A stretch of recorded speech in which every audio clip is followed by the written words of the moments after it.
Chapter 51, Logic.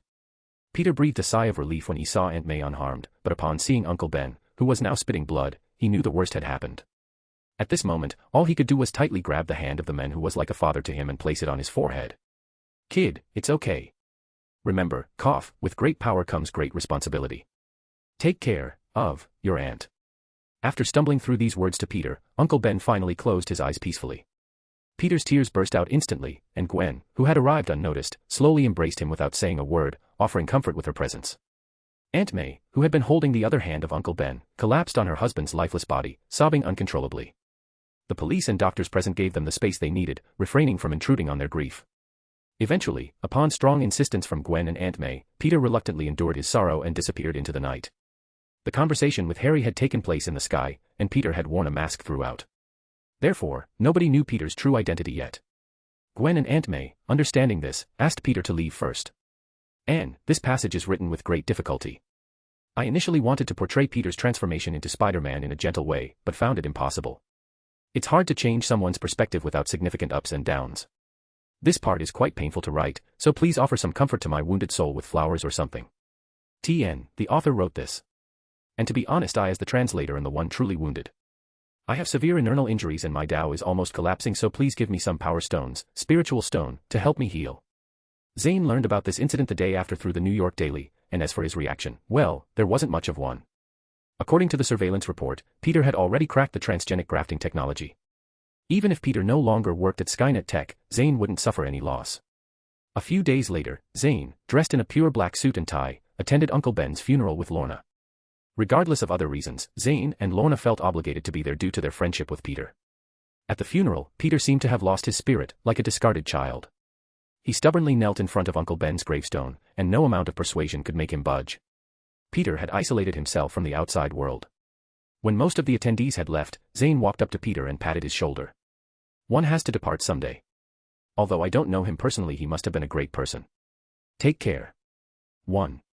Peter had no reaction, still bowing his head in contemplation. As Zayn was about to leave with Lorna, Peter suddenly stood up. "Zayn." Zayn turned back, puzzled. "I know you're the boss of Skynet Tech. Thanks for taking care of me during this time, but I might not have that privilege anymore." Zayn wasn't surprised that Peter knew about his true identity. After all, the company was registered under Zayn's name, easily accessible information for anyone online. "Sure about this?" "Yeah. No regrets. Keep in mind, when you have great power, there comes great responsibility. I've thought it through, no regrets." Peter nodded firmly. Although it was regrettable, the words Uncle Ben spoke in his final moments about great power and responsibility echoed in Peter's heart. He had resolved to become the friendly neighborhood Spider-Man in New York, ensuring tragedies like his own wouldn't happen again. Some may wonder why Peter decided to resign. As a scientist, it shouldn't interfere with being a superhero. However, in reality, scientists often engage in prolonged research and companies cut off all external contact at specific times, preventing leaks of their technology.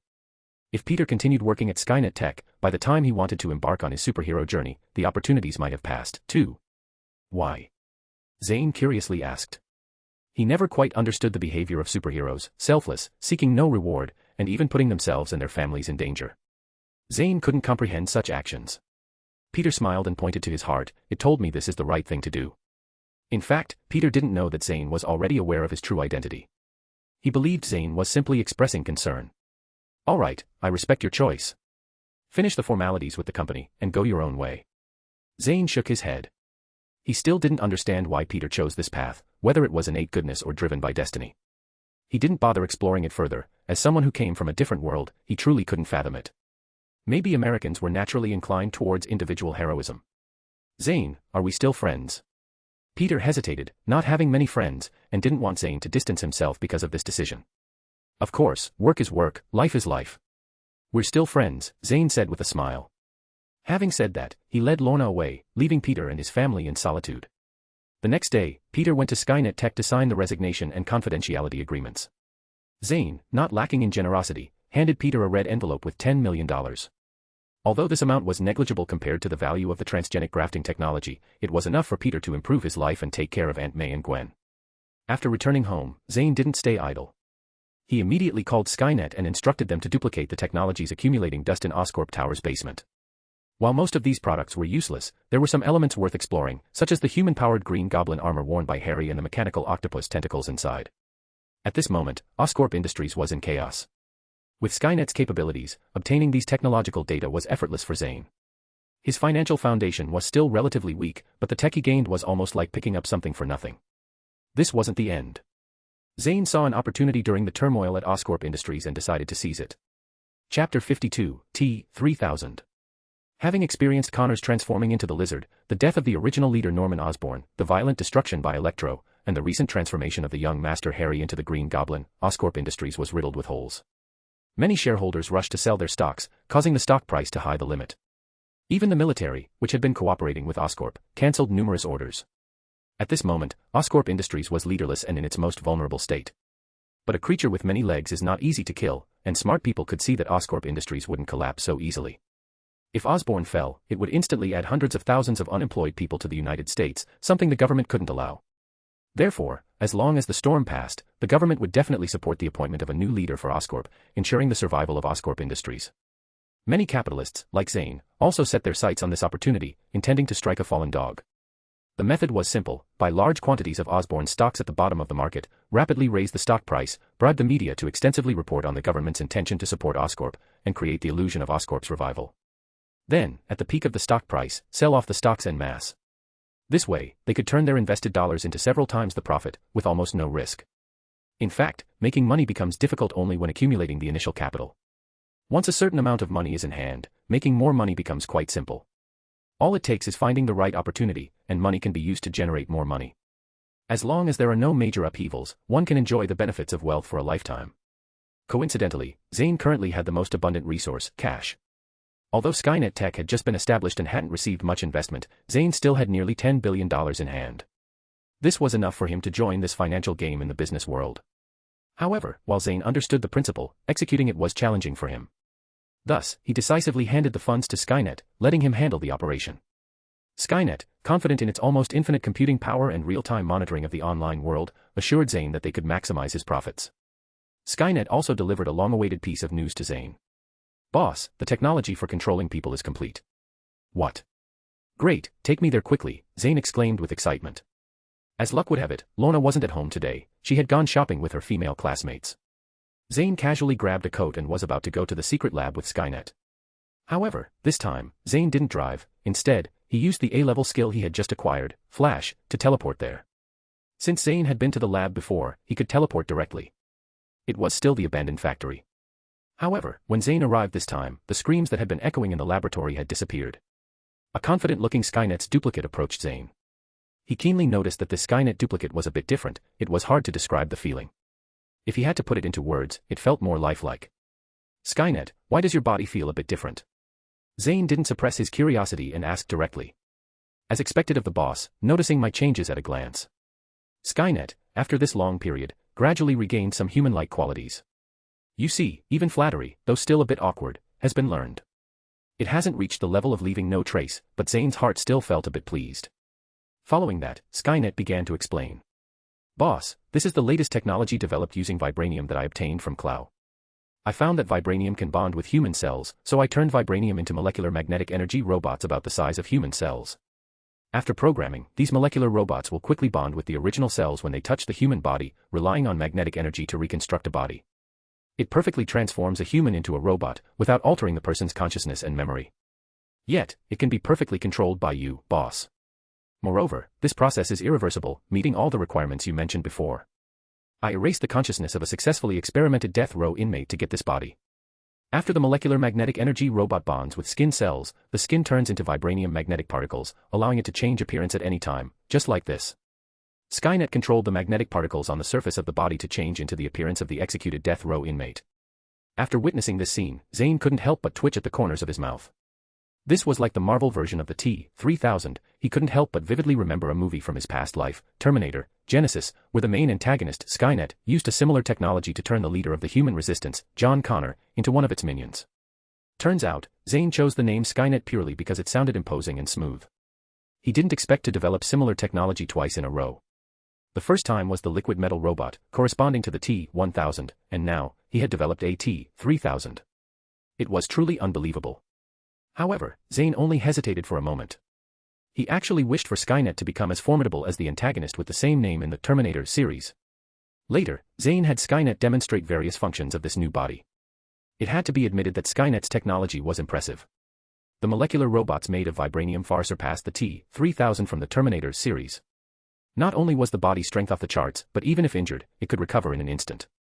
In essence, this body was a large group of molecular robots gathered together. Even if injured, it was just a matter of some molecules being displaced, and manipulating magnetic energy could automatically restore them to their original positions. Chapter 53, Clow. If Zayn didn't use any skills, in a hand-to-hand fight, Skynet could easily beat him now. However, nothing in the world is absolutely perfect, and molecular robots are no exception. Although they are powerful, they still have two fatal flaws. The first one is susceptibility to control by Magneto and the current Lorna. Molecular robots rely on magnetic energy to gather, so once they encounter someone who can manipulate magnetic energy, maintaining a humanoid form might be a big problem. The second is the exorbitant cost. Transforming a complete human into a molecular robot requires about 10 kilograms of vibranium. Considering vibranium is currently sold by the gram, and it's also a scarce commodity, it's not something you can easily purchase without reaching a certain status. However, Zayn considered the second flaw not to be a problem. He developed this technology primarily for Wakanda, and Wakanda lacks anything but vibranium. After deducting the vibranium wasted in experiments, only the amount needed to control a person remains. Holding the molecular robot made from the last batch of vibranium, Zayn walked up to Clow. A few days had passed, and Clow was no longer as composed as he was when they last met.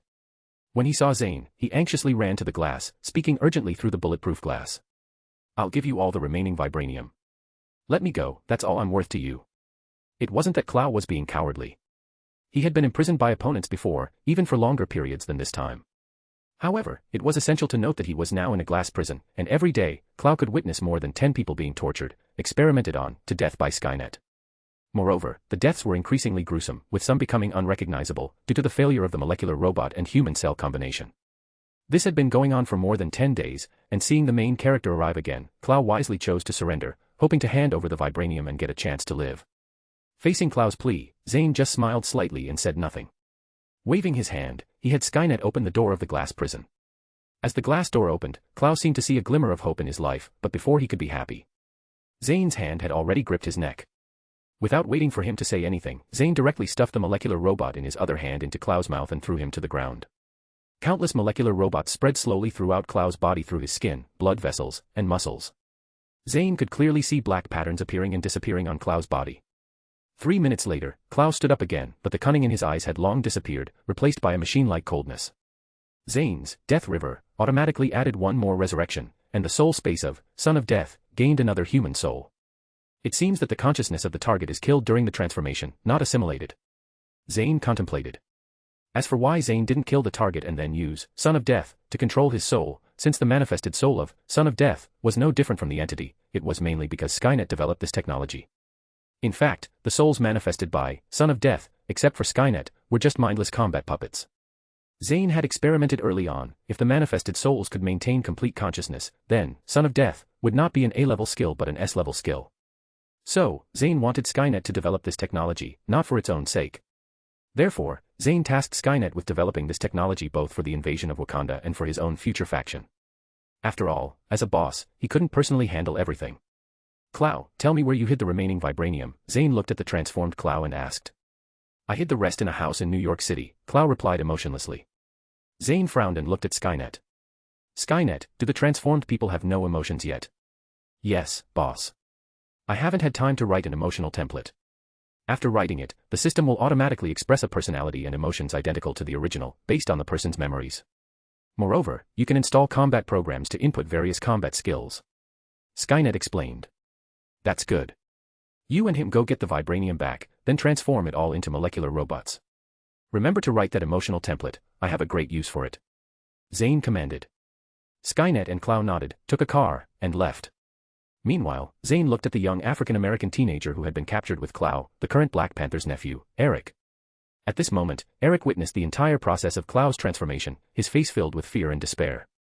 Even a hint of determination to die was revealed in his eyes. "Skynet, keep an eye on him.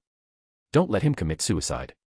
Create a new molecular robot and transform this kid as soon as possible." Zayn noticed that Eric had witnessed the entire transformation process of Clow and instructed one of Skynet's avatars to keep an eye on him. Then, he used Flash to return to the mansion. Zayn noticed that Lorna was about to return, and dinner still needed to be prepared. Actually, with Zayn's current status, hiring a few private chefs to cook would not be a problem at all. However, Zayn insisted that doing so lacked a homey atmosphere, and their cooking couldn't match his. After all, Zayn's sea-level skill, culinary master, came from the protagonist Lu Angxing in the Chinese anime, Cooking Master Boy. Every time after cooking, watching Lorna enjoy the meal with an oily mouth, Zayn would feel a sense of satisfaction. Chapter 54, Eric. Zayn hadn't been home for long when Lorna came back, carrying a bunch of bags, obviously having a fruitful shopping trip. Looking at the happy smile on Lorna's face, you can tell that she had a great time playing with her female classmates this time. Back already, tired? Zayn asked with concern. Not too much, it's fine, Lorna replied. Cheerfully, Lorna put down the bag in her hand and started taking out one piece of clothing after another, gesturing them on Zayn. Just as Zayn was about to stand up to cook, Lorna stopped him. Zayn, try this one, how about it? Your usual clothes make you look too mature, not at all like a young person, and you don't know how to dress yourself up. Zayn looked at his outfit in confusion. It seemed fine to him, where did the maturity come from? Under Lorna's insistence and coaxing, Zayn finally surrendered. Numbly, he became Lorna's clothes hanger, trying on one piece of clothing after another that Lorna had bought for him. Zayn then realized that Lorna had almost bought nothing for herself during the shopping trip, the bags were filled with his clothes. Zayn lowered his head and looked at Lorna, who was busy arranging his outfit. He smiled gently, appreciating the feeling of being cared for. It felt nice. As for how Lorna knew Zayn's size, Zayn just shrugged, indicating that she knew his secrets. Heh. After a while, Lorna, satisfied with the refreshed Zayn, nodded approvingly. It had to be said that women had an astonishing talent for dressing. At this moment, Zayn donning a crisp white shirt that perfectly complemented his linen-colored casual pants. The meticulous choice of pure white sneakers added a contemporary flair to his outfit. The combination not only showcased a keen sense of fashion but also radiated a timeless elegance. Zayn appeared not only stylish but notably more handsome, each element contributing to an overall look that exuded youthful energy. The clean lines and neutral tones seamlessly blended, creating a harmonious balance that accentuated his confidence and modern aesthetic. Not bad, I'll leave my dressing to you from now on, Zayn rubbed Lorna's head, expressing his approval. Lorna happily patted her chest, confidently saying, no problem, I'll make sure to dress you up beautifully. Beautiful. Can we use beautiful to describe men? Zayn was puzzled. What do you want to eat tonight? Braised pork, sweet and sour pork. All right, I'll make it for you. After saying that, Zayn rolled up his sleeves, and Lorna tied an apron around him. As for the kitchen, Zayn made it clear that Lorna wasn't allowed inside. A few days ago, Lorna enthusiastically cooked a meal herself, and Zayn couldn't forget that experience.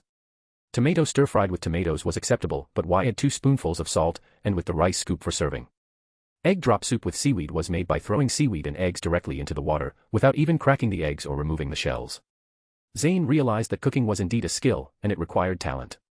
The day after, the Skynet notified Zayn that everything was ready. Zayn told Lorna he would be away for a few days and asked her to take care of herself. He then teleported to the lab. This time, he couldn't bring Lorna with him. Invading a country with technological advancement far beyond the rest of the world was not as simple as visiting a friend. If it weren't for Zayn's over 30,000 resurrection attempts, he wouldn't personally undertake this task. Also, invading a nation would not be as peaceful as just dropping by. There would be widespread destruction, with rivers of corpses and blood flowing. Zayn didn't want to expose Lorna to such horrors. Besides, Lorna, being not yet an adult, might not have a firm mindset, and Zayn didn't want her to carry any psychological trauma. The lab had already prepared a helicopter, waiting for Zayn. Without much talk, he got on it. Zayn had explained his plan to Skynet earlier, and now, with information from Clow, he knew the exact location of Wakanda. Everything was well prepared for this invasion. As for Eric Killmonger, he was just the key to open the entrance to Wakanda. Wakanda was surrounded by an energy shield with stealth capabilities. Without Wakanda's recognition, it was impossible to enter. The strength of the shield was extremely high, withstanding even the impact of a spaceship's falling in Avengers, Infinity War. Zayn believed that without alerting anyone, breaking through the shield was impossible. Wakanda was already his designated secret base, and he didn't want it to be detected. That's why Eric Killmonger's role was crucial. With him, Zayn could easily enter Wakanda without causing any disturbances. A few hours later, Zayn and his team finally arrived at what appeared to be an agricultural country on the surface but held the technological prowess of a superpower. The helicopter landed in a tribe where residents were in tattered clothes, and simple houses indicated poverty. They even seemed to be herding cattle. If Zayn didn't know the original story, he might have doubted whether he was in the right place. This was sole camouflage, after all. Under Eric's control, the helicopter landed in a tribe that raised rhinos. Eric, carrying a large bag, got off the helicopter and walked step by step to the front gate of the tribe. The people in the tribe noticed Eric's arrival, and with weapons in the distinctive tribal style, they surrounded him. When the new chief of the border tribe, Wabi, pointed to the bag Eric was dragging and asked, "What is this?" "A gift for you," Eric replied. Eric squatted down, unzipped the bag, revealing its contents. The people who had been watching Eric closely, upon seeing his actions, drew their swords and knives, but Wabi stopped them. The bag contained what seemed to be Klau's corpse, covered in blood. For the molecular machine, disguising itself as a corpse was a simple task. Wabi swore that even if Klau turned into ashes, he would recognize that face. This man had infiltrated Wakanda not long ago, stole hundreds of kilograms of vibranium, and triggered a bomb in the border area to escape. Wabi's father, the former chief of the border tribe, died in that explosion. Chapter 55, Wakanda. Hatred that arises from patricide was beyond forgiveness. Wabi had applied numerous times to the king, asking for manpower to arrest Klau, but the king had always refused. Despite harboring resentment, Wabi suppressed his anger, inheriting his father's responsibilities, and continued guarding the borders. However, hatred doesn't diminish over time, it deepens. Klau had almost become Wabi's inner demon. Now, suddenly seeing Klau's corpse, Wabi first felt extreme joy, followed by confusion. "Who are you?" he asked. Eric didn't answer. Instead, he flipped out his lower lip, revealing the special pattern carved with vibranium on the inside of his lip. This mark was equivalent to an identity card in Wakanda. Then, Eric took out a ring from his pocket, a ring that symbolized a royal member. He found it among his father's belongings. Upon seeing this ring, Wabi's pupils suddenly contracted. He discreetly gestured for the people around to disperse, leaving only him and Eric. "Who are you?" Wabi asked again. "I am Jadaka, the son of Prince Njobu." Although Wabi had suspected it for a long time, hearing Eric confirm that he was the king's nephew still shocked him. He realized that he might be involved in the royal family's struggle. He didn't know about the king killing his own brother, but being in the upper echelons, he had some political intuition. Logically speaking, how could the son of a prince end up as an outcast? Wabi could only think of two possibilities: either Eric's exile was purely accidental, or the king deliberately isolated him from Wakanda. In his view, the latter was more likely. That's why Wabi persuaded the people in the tribe to leave, preventing any leak of information. Now, he needed to take Eric to see the king. What the king would do after seeing Eric was not his concern. Wabi led Eric into the deep mountains, and then stopped in front of a cliff. He rotated the prayer beads on his hand, and in the next moment, a light screen opened. Zayn, who had been following them, revealed a brilliant smile. He had activated the God's absence as soon as Eric got off the plane, and with the continuous enhancement from the magic furnace, he could now hold his breath for more than 20 minutes. That's why he could stick around without revealing any flaws. Countless magnetic levitation trains like in the movie Black Panther shuttled above the city at an invisible speed. Occasionally, small aircraft landed on tall buildings, showcasing Wakanda's advanced technology. It felt like stepping into a futuristic world. Zayn couldn't help but comment on why there was a bird's nest made of branches on the side of a well-built building. He also noticed residents walking barefoot below. Was this their tradition? They were supposed to be the most advanced country globally, so why did it feel like they were still living in tribal generations? "Jadaka, come with me. I'll take you to see the king.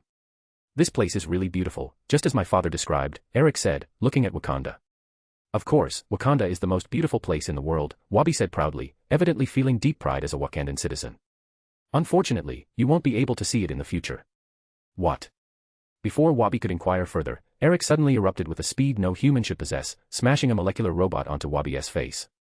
3 minutes later, Wabi woke up again, nodded towards Eric, and then, expressionless, walked out of Wakanda and back to the border tribe. This was Zayn's order. He didn't want outsiders interfering while he was dealing with Wakanda, nor did he want Wakandan leaking the true face of Wakanda to the world. So, he let Wabi, who had already become one of his own, lead the border tribe to guard the borders. This time, they were not targeting external enemies but their fellow countrymen. Wakanda had done well in managing its subordinates. The leaders of various tribes in Wakanda were hereditary. Through generations of training, their subordinates had become blindly obedient to their leaders. Now, in the border tribe, when Wabi gave the order, no one questioned it. They promptly surrounded Wakanda, ensuring that not even a fly could escape. Without Wabi by his side, Zayn's sudden visit, as Zayn was clearly not a Wakandan, attracted the attention of Wakanda, which already had surveillance spread across the country. While Zayn was still criticizing Wakanda's customs, several small aircraft had surrounded them. "Intruders, immediately kneel and surrender, or we will use force. Intruders, immediately kneel and surrender, or we will use force. Intruders, immediately kneel and surrender, or we will use force." Zayn looked at the ruthless warning from these aircraft and smirked. This time, he would take on a whole country by himself. Listening to the alarms on the small aircraft, Zayn disdainfully sneered. He was here to invade, not to visit. Why bother listening to the clamor of these ants? You guys are noisy, you know that. With that, the king's vault unfolded, and 9 giant swords shot toward the 9 aircraft. But this time, the giant swords finally encountered resistance. As they were about to destroy the aircraft, a faint blue energy shield appeared on the surface of the aircraft. The giant swords struggled for a while before barely breaking through the energy shield, but their power was depleted, and they had to return to the vault. This was due to the enchanted effect, otherwise, the shields would have easily repelled them. This was within Zayn's expectations. The weapons in the vault were temporary, and it was just a transitional phase.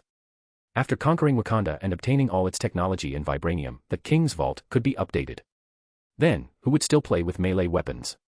Energy cannons, laser beams, missiles, nuclear bombs, all would become available. Moreover, with unlimited energy support, there was no fear of running out of power. Zayn didn't have the luxurious treasures like Goldilocks, so he would stick to the scientific and technological path. Chapter 56, Assault. Thinking about it, Kamartaj and the 3 great temples seemed to have quite a few magical weapons. Should he go and take a batch someday? After all, they would only gather dust there. As for the aircraft in front of him, Zayn wasn't worried at all.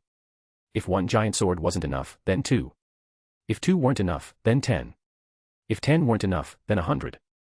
The reason the enemies hadn't fallen yet was simple: their turrets weren't numerous enough, and their barrels weren't thick enough. The next moment, even before those aircraft could counterattack, dozens of giant swords pierced through them. Perhaps because the aircraft's hull contained a certain amount of vibranium, the giant swords were merely stuck on the surface, with most of them losing their blades or even showing cracks. But that didn't matter. After a 3-second delay, the explosives inside the giant swords were detonated, creating large craters on the aircraft and instantly killing the Wakandan inside. Externally, there seemed to be no change, but internally, their organs had been shattered by the shock waves. They didn't have shock absorption systems as advanced as Iron Man's or Black Panther's vibranium-woven battle suits. After dealing with these cannon fodder, Zayn opened the King's Vault and released Skynet, which he had put into the vault. Yes, Zayn had stored Skynet in the vault.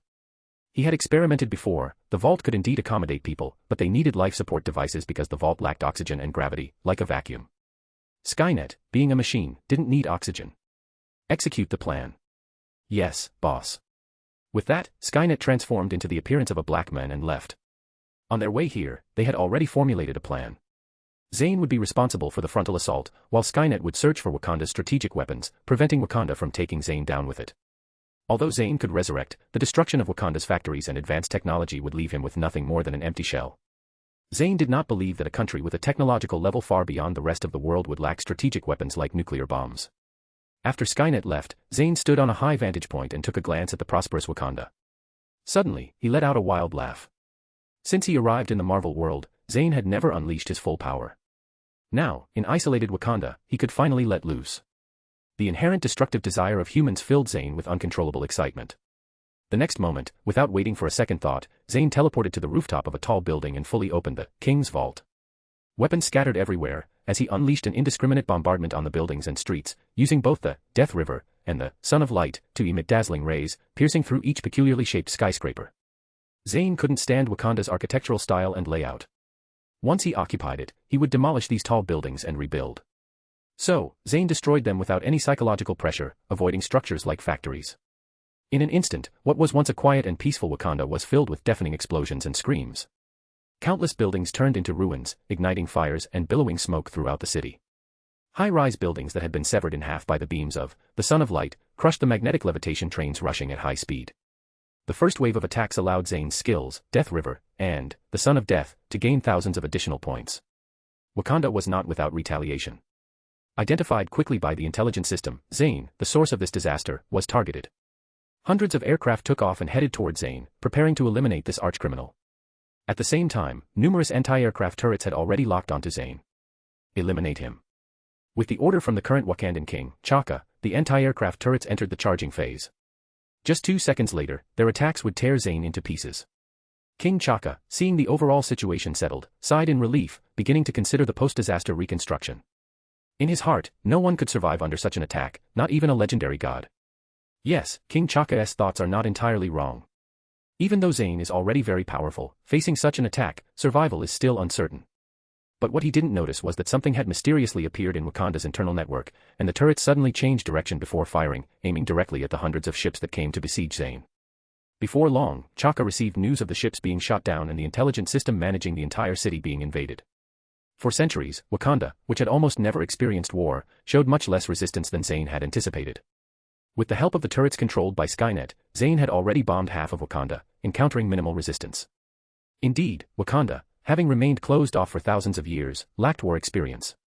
Its people subconsciously believed that the technologically advanced Wakanda would never be invaded, leading to a weak sense of vigilance. And so, Zayn effortlessly pushed through to the Wakandan palace, marveling at the stark contrast between it and the civilian area. The palace was adorned with exquisite jewelry made of gold and vibranium, and many paintings thought to be lost were casually displayed in the corridors. As Zayn admired the scene, an angry voice echoed beside him.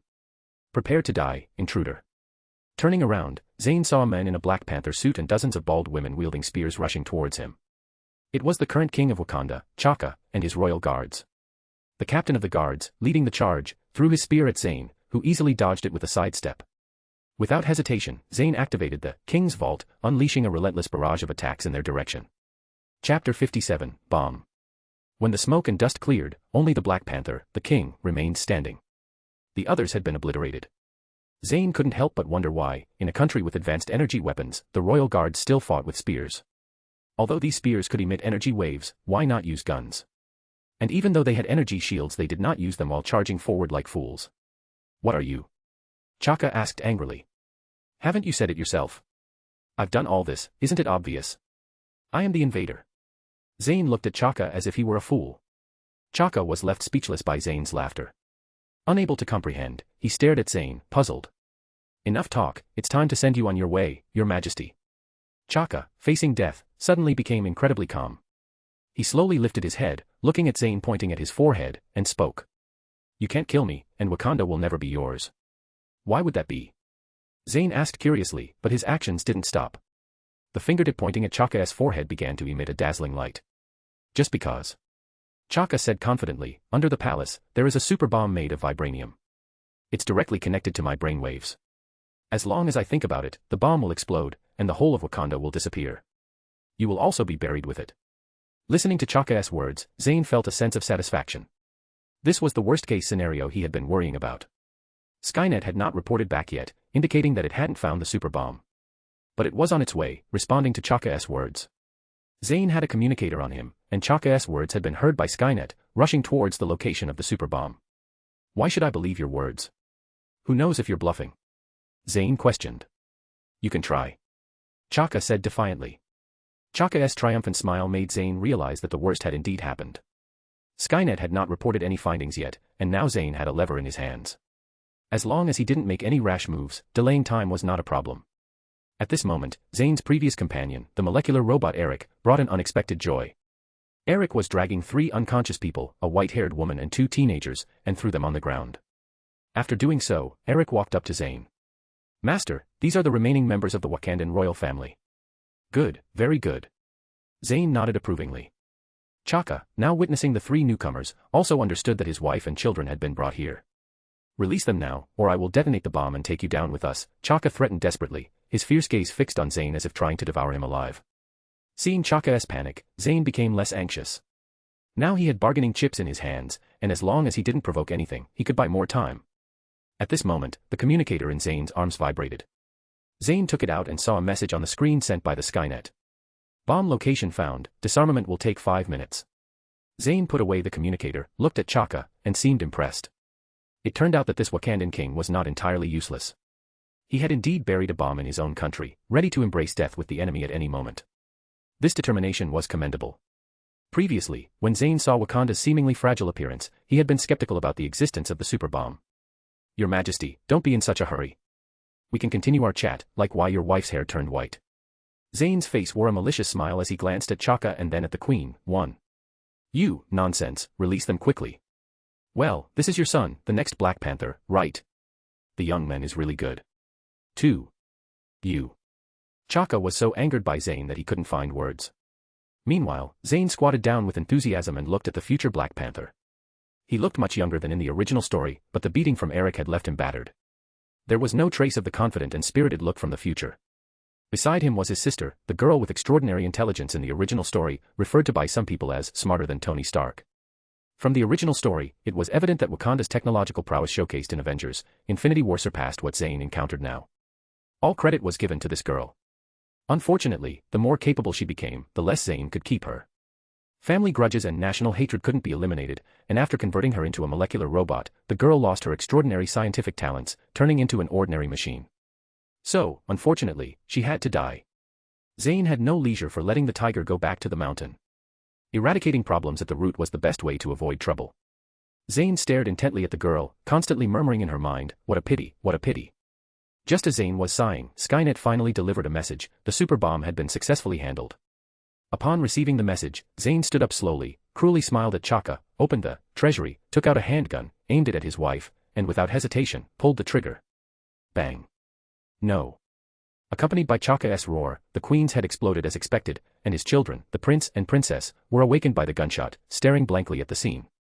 Unlike Princess Shuri's crying, the next Black Panther, T'Challa, immediately got up from the ground, roaring towards Zayn, wanting to avenge his mother.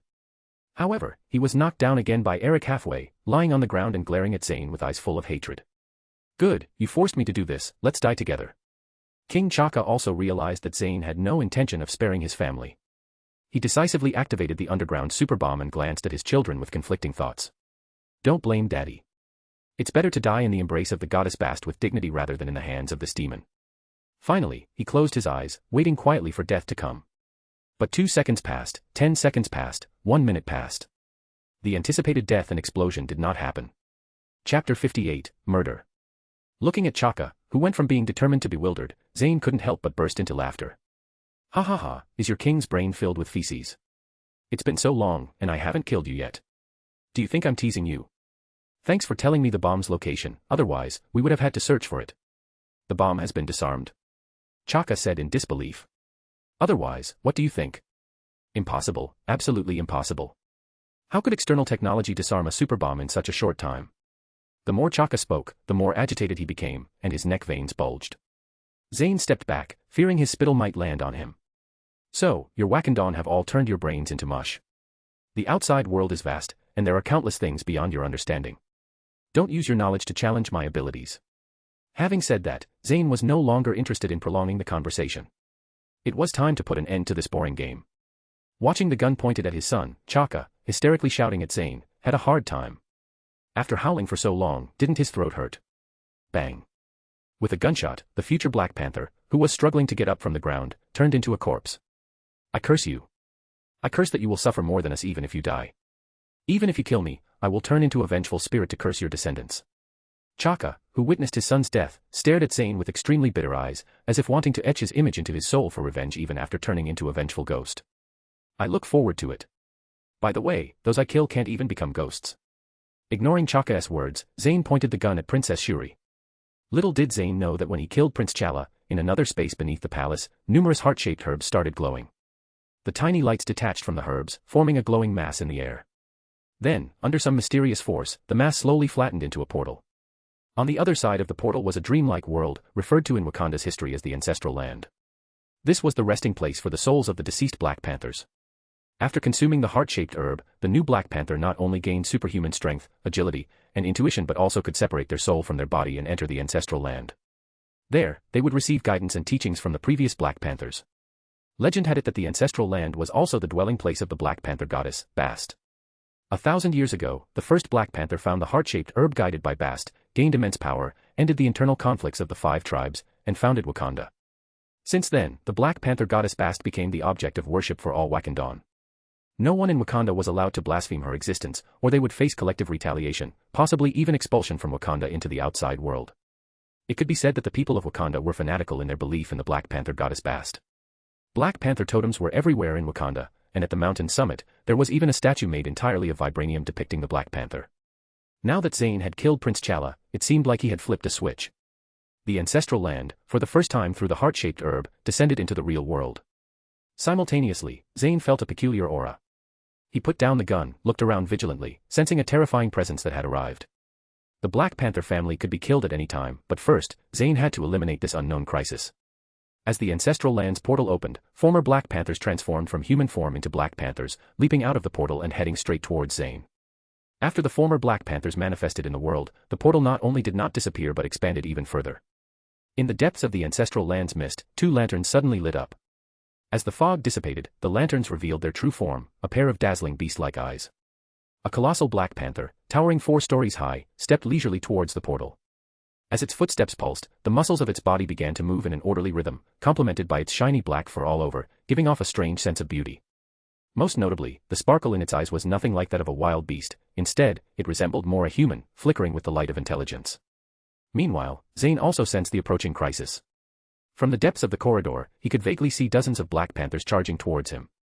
However, these dozens of black panthers seemed like ghosts, appearing and disappearing intermittently. Zayn couldn't see them at all unless he focused on them. In fact, Zayn could vaguely see these black panthers because his soul had been strengthened by the Son of Death. Otherwise, with mere mortal eyes, he wouldn't be able to see these soul-manifested black panthers. But now that he understood the source of the crisis, Zayn decisively opened the king's treasury and began to attack these panthers. The panthers, transformed from former black panthers, all paused when they saw Zayn attacking them. It seemed as if they were shocked that Zayn could see them. Some of the slower ones didn't even have time to dodge the giant swords shot out from the treasury. However, a surprising scene unfolded. Those giant swords penetrated the air like it was nothing, directly plunging deep into the ground. Yet Zayn keenly felt that the energy covering the swords decreased, and the bodies of the panthers struck by them became somewhat transparent from Zayn's perspective. Just being able to attack is good enough. Zayn smirked wickedly, increasing the intensity of the attacks from the treasury. Meanwhile, he used energy-covered chains to seal off his surroundings. It was better not to get too close to these unknown entities. Chapter 59, Bast. After recovering from the initial shock of being discovered by Zayn, these panthers quickly regained their clarity and, with their innate agility and animal-like intuition, evaded most of Zayn's attacks. However, Zayn's attack density was simply too high. The swords came one after another, resembling a wall pushing forward. Finally, the first panther was hit, letting out a miserable howl. However, Zayn didn't hear its cry from his ears. Instead, it sounded like it suddenly resonated in his mind, giving him a strange discomfort. Along with the howl of this panther, the remaining ones were also pierced by the energy on the giant swords. Instantly, the beast's howls echoed one after another. These cries, directly affecting the soul, irritated Zayn. If his soul weren't strong enough, he might have been knocked unconscious. Beside him, Chaka seemed like a fool, with tears streaming down his face and his eyes rolled back. But their cries didn't last long. Zayn, feeling irritated again, accelerated his attacks. Now, on average, each panther was pierced by dozens of giant swords. With the last reluctant howl, one by one, the panthers, already transparent to the extreme, dispersed about 10 meters away from Zayn, disappearing completely from this world like sand blown away by the wind. Whether they would return to the ancestors' land and resurrect was unclear. After dealing with these troublesome things, Zayn shook his head. However, the dizziness caused by the turmoil in the soul wasn't easy to recover from. Actually, Zayn had a rough idea of what these panthers were all about. Just by looking at their forms, he knew they were similar to spirits. Knowing the original Black Panther, he also knew that after eating the heart-shaped grass, each Black Panther would meet the previous king. Originally, Zayn thought it was just an illusion, but he didn't expect it wasn't an illusion but rather a soul space similar to the Son of Death. Originally, Zayn planned to take some heart-shaped grass for research to improve Lorna's physique. Now it seemed better not to. This heart-shaped grass definitely wasn't as simple as it seemed on the surface. Since it involved the soul's realm, Zayn didn't dare to let Lorna use it. Now it seemed that the super bomb wasn't Wakanda's ultimate trump card, it was the ancestral land that only existed in legends. Once the royal family of Wakanda was killed within the country's borders by outsiders, the former Black Panthers would descend to kill the intruders, ensuring the continuation and rule of the royal family. No wonder the Wakandan royal family had been able to continue for thousands of years without being overthrown. Zayn didn't believe Wakanda had always been peaceful. There must have been several capable and ambitious individuals who couldn't stand the royal family's reclusive attitude and wanted to overthrow their rule. These panthers in a soul state sensed the royal family's crisis and would come out in full force to kill some unstable factors. Unseen by ordinary people, they were undoubtedly the strongest weapons. This time, they just happened to encounter Zayn, whose soul was powerful. Once discovered, their greatest advantage basically disappeared. However, even after dealing with them, Zayn remained vigilant because the sense of crisis seemed heavier. Zayn didn't have to wait long before the enormous Black Panther from the depths of the ancestral land appeared in his sight. Unlike the previous Black Panthers with their faint forms, this gigantic Black Panther was clear enough for Zayn to see, and even a normal person could see it clearly. At this moment, King Chaka and Princess Suri, who had somewhat recovered, looked at the gigantic Black Panther with fanaticism. Princess Suri even knelt down in reverence. "Greetings, Goddess Bast, the Black Panther." "Greetings, Goddess Bast, the Black Panther." Both of them spoke in unison, and Zayn could sense the sincerity and reverence in their words. Then, a majestic female voice resonated in everyone's souls, making them feel as if a divine being was looking down upon them from on high. "I have followed the ancient covenant to this point. You shall worship me for generations, and I shall protect Wakanda for generations. Now, I have arrived." Seeing the goddess Bast, King Chaka's face, which had been ashen before, now brimmed with hope. Great goddess Bast, this invader has destroyed Wakanda. I hope you will punish him with death. Very well. Facing Chaka's accusations, Bast nodded indifferently, apparently not interested in engaging with him. However, she wouldn't let Zayn, the invader, off easily. After all, the beliefs of the Wakandan people were a foundation. Zayn now looked bewildered. Wakanda seemed to have too many trump cards. Legendary divine beings were coming out, and it couldn't get any more absurd. But now that it was clear they were adversaries, even if they were gods, Zayn was determined to see if he could kill a god today. Zayn immediately activated the king's treasury to launch weapons at goddess Bast, while firing lasers from his hands. Facing such a powerful but unknown enemy, Zayn didn't intend to probe. Going all out was the way to go. Feudal resistance. Facing Zayn's attacks, goddess Bast lazily glanced at him and then directly used her divine power. The next moment, hundreds of weapons shot out from the treasury were suspended in midair, and the laser beams emitted by Zayn were blocked by a transparent shield. Even though Zayn exerted all his strength, he couldn't make the shield budge. This was the first time Zayn's attack had been completely blocked. Not even when facing the Sorcerer Supreme, Ancient One, did he encounter such a situation. Although Ancient One might not have gone all out at the time, this so-called goddess Bast was just too extraordinary. After blocking Zayn's attacks, goddess Bast didn't remain idle. Like on a leisurely stroll, she casually walked while maintaining the shield against the beams of the Son of Light, slowly approaching Zayn. She carefully examined this invader. Strangely enough, from the human perspective, he was quite handsome. However, being handsome wasn't a reason to invade Wakanda. Chapter 60, Kitty. As she thought about it, goddess Bast's train of thought began to deviate, similar to how Zayn had dealt with Electro before, except now Zayn was the one in a weak position. As goddess Bast's thoughts began to wander, much like Zayn had dealt with Electro before, Zayn found himself in a disadvantaged position now. Forget it, let's just get this over with and go back to sleep. The real world is so boring, goddess Bast thought. With that in mind, Bast directly swung her claws, which were the size of an adult's, towards Zayn. At the critical moment, Zayn used Blink to teleport behind her, then continued his assault. Perhaps due to being dormant for a long time, or perhaps because goddess Bast didn't anticipate Zayn's teleportation ability, Zayn's attack this time finally hit her solidly. Ack! With goddess Bast's cry of pain, Zayn's attack was once again interrupted. However, this time, Zayn's teleportation to various angles didn't harm her anymore. Obviously, goddess Bast had now surrounded herself with a shield using her divine power. This beast is quite tricky. Zayn exclaimed. However, he only felt the trouble ahead, without any sense of fear. Although this beast seemed formidable, it wasn't overwhelming for Zayn, and she would eventually exhaust her strength. With his infinite energy, Zayn could outlast her. Goddess Bast, who was hit by Zayn's attack, was no longer as indifferent as before.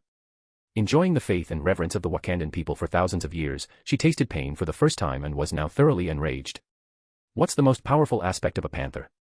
Its speed. Serious now, Bast suddenly reduced her size to that of a normal panther and, with a cruel smile directed at Zayn, disappeared from his sight in an instant. The next moment, every hair on Zayn's body stood on end, and his heart raced as he teleported to another location. Turning back, he saw goddess Bast slashing through the air where he had just been standing. If it weren't for Zayn's instinctive teleportation, he might have been done for by now. Goddess Bast found herself neither hitting Zayn nor discouraged. She disappeared again at an invisible speed and, being in her soul state, made not a single sound as she vanished silently. Zayn tensed all his nerves, vigilantly scanning her surroundings. He could feel goddess Bast swiftly moving around him, her cold eyes fixed on him, ready to strike with lightning at any hint of vulnerability. Facing this tense battle, Zayn suddenly laughed freely. The feeling of adrenaline coursing through her veins, dancing on the edge of death, was exhilarating. No wonder there were so many daredevils around the world indulging in extreme sports. Zayn had never felt so alive. And Zayn's momentary distraction gave Bast an opportunity. She appeared directly to Zayn's left, claws aiming for Zayn's chest. By the time Zayn tried to teleport away, it was almost too late. Victory or defeat in a battle of experts lies in an instant, and Zayn's act of distraction was a clear sign of his inexperience in combat. So Zayn paid the price too. Though he managed to dodge the fatal blow by teleporting to the other side, Bast still struck his left arm, causing him to grunt in pain twice. Zayn glanced at his left arm. While it seemed intact on the surface, he could clearly feel that his left elbow had gone numb. His left hand now felt like a piece of meat attached to his body, present but out of his control. Thinking back to the excruciating pain he felt when struck, Zayn had a guess. Soul attack. It's truly dangerous. Although injured, Zayn's smile seemed even brighter for some reason. The Black Panther goddess Bast looked at Zayn's smile and suddenly felt a shiver down her spine. What a lunatic. Then goddess Bast disappeared again from Zayn's sight, and at the same time, Zayn teleported to another location. In the blink of an eye, from the perspective of King Chaka and Princess Shuri, the vast palace seemed to be filled with countless Zayns, remnants left in their retinas by his swift teleportation. And Goddess Bast appeared intermittently, shattering one after another of Zayn's remnants. It was a contest of speed and reflexes, as well as patience and mentality. Any slight relaxation on Zayn's part would result in Bast's claws tearing through his chest. Time passed slowly, and without realizing it, half an hour had gone by. King Chaka and Princess Shuri's eyes were tired from watching, yet Zayn and Bast still hadn't determined a winner. Whether it was an illusion of Bast's or not, she felt like Zayn's reactions were getting faster, and his teleportation angles were becoming more cunning. She was starting to struggle to keep up with his speed. Bast's perception was correct. In this intense battle, Zayn was gradually getting accustomed to Bast's speed, and being on the brink of death constantly probing had helped him adapt to the rhythm of the fight at a visible speed. He could even vaguely predict where Bast would appear next, where her attacks would land on his body. Sometimes, when dodging Bast's attacks, he would counterattack with a beam or two. Zayn was rapidly growing in the midst of the battle, sharpening himself more and more with Bast, the perfect whetstone. Gradually, Goddess Bast grew impatient, halting her movements and looking at Zayn suspended in midair. "Human, I admit you're troublesome, but it's time to end this." With that, Bast abandoned her beastly fighting style, directly tapping into her vast divine power. Although the beastly way of fighting was her most familiar and comfortable, she was no longer patient. "Anything else, little kitty?" "I was hoping to play a bit more," Zayn teased. Chapter 61, Battle. Upon hearing Zayn's disrespectful words, a hint of anger flashed in Bast's eyes. She directly gathered her divine power into her throat and roared in Zayn's direction. The air seemed to ripple as if blessed by Bast's empowered roar, but the roar primarily targeted the souls of all things. Some of the flowers and plants in the palace, affected by the shockwaves, seemed to lose their spirituality in an instant, becoming as lifeless as plastic decorations. Their souls were shattered. Facing this roar, although Zayn wasn't affected as severely as the plants, his soul still trembled violently, on the verge of fragmentation. In reality, Zayn stood there blankly, his mind utterly empty. Goddess Bast witnessed this scene, a smirk appearing on her lips. She calmly licked her claws, then walked up to Zayn, running her claws across his chest. It was as if slicing through air with no resistance. Zayn bore no marks on his body. In the next moment, the color drained from Zayn's face, turning as pale as a corpse. His chest, which had been rising and falling, became still, and he collapsed to the ground like a log, kicking up a cloud of dust. With Zayn's death, the chains that had bound King Chaka automatically retracted into the treasury. Freed, Chaka immediately prostrated himself before the goddess Bast, paying homage to her with utmost reverence. "Great goddess, please save my son," Chaka devoutly pleaded. In his heart, Goddess Bast was omnipotent and surely could revive his prince. However, faced with his hope, Bast shook her head. "This person is already dead, I cannot save him." Upon hearing Bast's reply, Chaka seemed to age significantly in an instant. Even his once proud posture seemed to slump. Suddenly, he seemed to remember something. "Then, great goddess, may I see him in the land of our ancestors?" Chaka asked with a last glimmer of hope. "No, he has not consumed the heart-shaped grass and cannot return to the land of our ancestors after death." The Black Panther goddess Bast shook her head, mercilessly extinguishing Chaka's final hope. She was growing impatient with his inquiries. "All right, I'm leaving. Remember to rebuild Wakanda quickly." "As you command, great goddess," Chaka replied, crestfallen. After speaking, Bast was about to turn and return to the land of the ancestors to continue her slumber and absorb the faith of the Wakandan people. However, a familiar voice froze her in place. "Oh, little kitty, the battle isn't over yet. Where are you going?" Bast turned to see Zayn casually waving his destroyed left hand at her. "You." Goddess Bast was utterly baffled. "All right, little kitty, I won't play with you anymore. It's been dragging on long enough." With that, Zayn activated the Son of Death skill, opening the soul space it inherently possessed and releasing the army of souls inside. Although Zayn hadn't specifically targeted Wakanda during his rampage in Wakanda, the collateral damage had resulted in the deaths of tens of thousands, hence the sudden increase in the number of controlled undead. However, the palace area was too small to accommodate too many undead, so they had to be released in batches. Ever since Zayn confirmed that Goddess Bast was a soul entity when she grabbed his left arm, he had known the best way to deal with her. The best way to deal with her was to unleash the skill, Son of Death, and pit soul against soul. However, Zayn felt this was a good opportunity to hone himself, which is why he had been delaying until now. Countless undead summoned by Zayn rushed towards the prepared Goddess Bast. Among them were humans and lizard people, all with the same vacant gaze, expressionless faces, no breath, no roar, and even the process of advancement was silent, forming a strong contrast between the massive formation and the silent state. If someone were to overlook the battlefield from above, they would surely be frightened by this eerie scene, possibly leaving a lifelong shadow on those with fragile hearts. Zayn used Son of Death so recklessly for the first time and was startled by the situation. Subconsciously, a sentence surfaced in his mind. Shadow soldiers borrowing the way, no grass grows. These undead seemed to carry a bone-deep chill. Zayn, as their master, couldn't feel it, but frost had already begun to form on the palace walls. Moreover, this chill seemed to cause even greater harm to humans. King Chaka and Princess Shuri had already curled up, frozen. If a cultivator saw this chill, they would surely exclaim, such heavy energy. Bast also sensed the harm this chill could cause to the living. She looked back at Chaka and Shuri, who were huddled together for warmth. Although bound by an oath, she reluctantly but still allocated some divine power to envelop them, preventing them from freezing to death due to the chill. While Bast was distracted protecting Chaka and Shuri, Zayn's army of undead had silently arrived by her side. Bast instinctively erected a protective barrier again. Devoid of consciousness and only obeying commands, the undead relentlessly pounded on the transparent barrier with their fists, elbows, thighs, and even heads and teeth, as if disregarding their own lives. Even when their souls were scattered by the rebounding force from the barrier, they showed no sign of stopping. At this moment, the protective barrier was different from before. Instead of being invincible, it began to ripple. With each wave of relentless pounding from the undead, it trembled violently, giving the impression that it could shatter at any moment. Seeing this, Bast had to continue exerting force on the barrier to maintain its stability. She also didn't idle, gathering the divine power within her and releasing a roar, shattering the countless souls in the palace. The same move, but it's useless against me. As Zayn spoke, dozens of undead formed a human wall in front of him, taking the brunt of the attack. At the same time, a continuous stream of undead continued to charge towards Bast. Chapter 62, Killed. Soon, the situation returned to what it was before. Bast realized the difference in the situation and attempted to approach Zayn to execute her beheading plan. However, she was repeatedly blocked by the selfless undead, who sacrificed their lives. After overcoming numerous obstacles, she finally reached Zayn's side, only for Zayn to teleport to the other end of the palace. Bast was infuriated by Zayn's shameful tactic of using a human sea. She had no choice but to start fully unleashing her firepower to eliminate these undead. Even though most of them were originally Wakanda, she showed no mercy. With her claws infused with divine power, she swiped, and large swathes of undead turned to ash. However, she was merely killing a drop in the ocean, as countless more undead rushed to fill their ranks.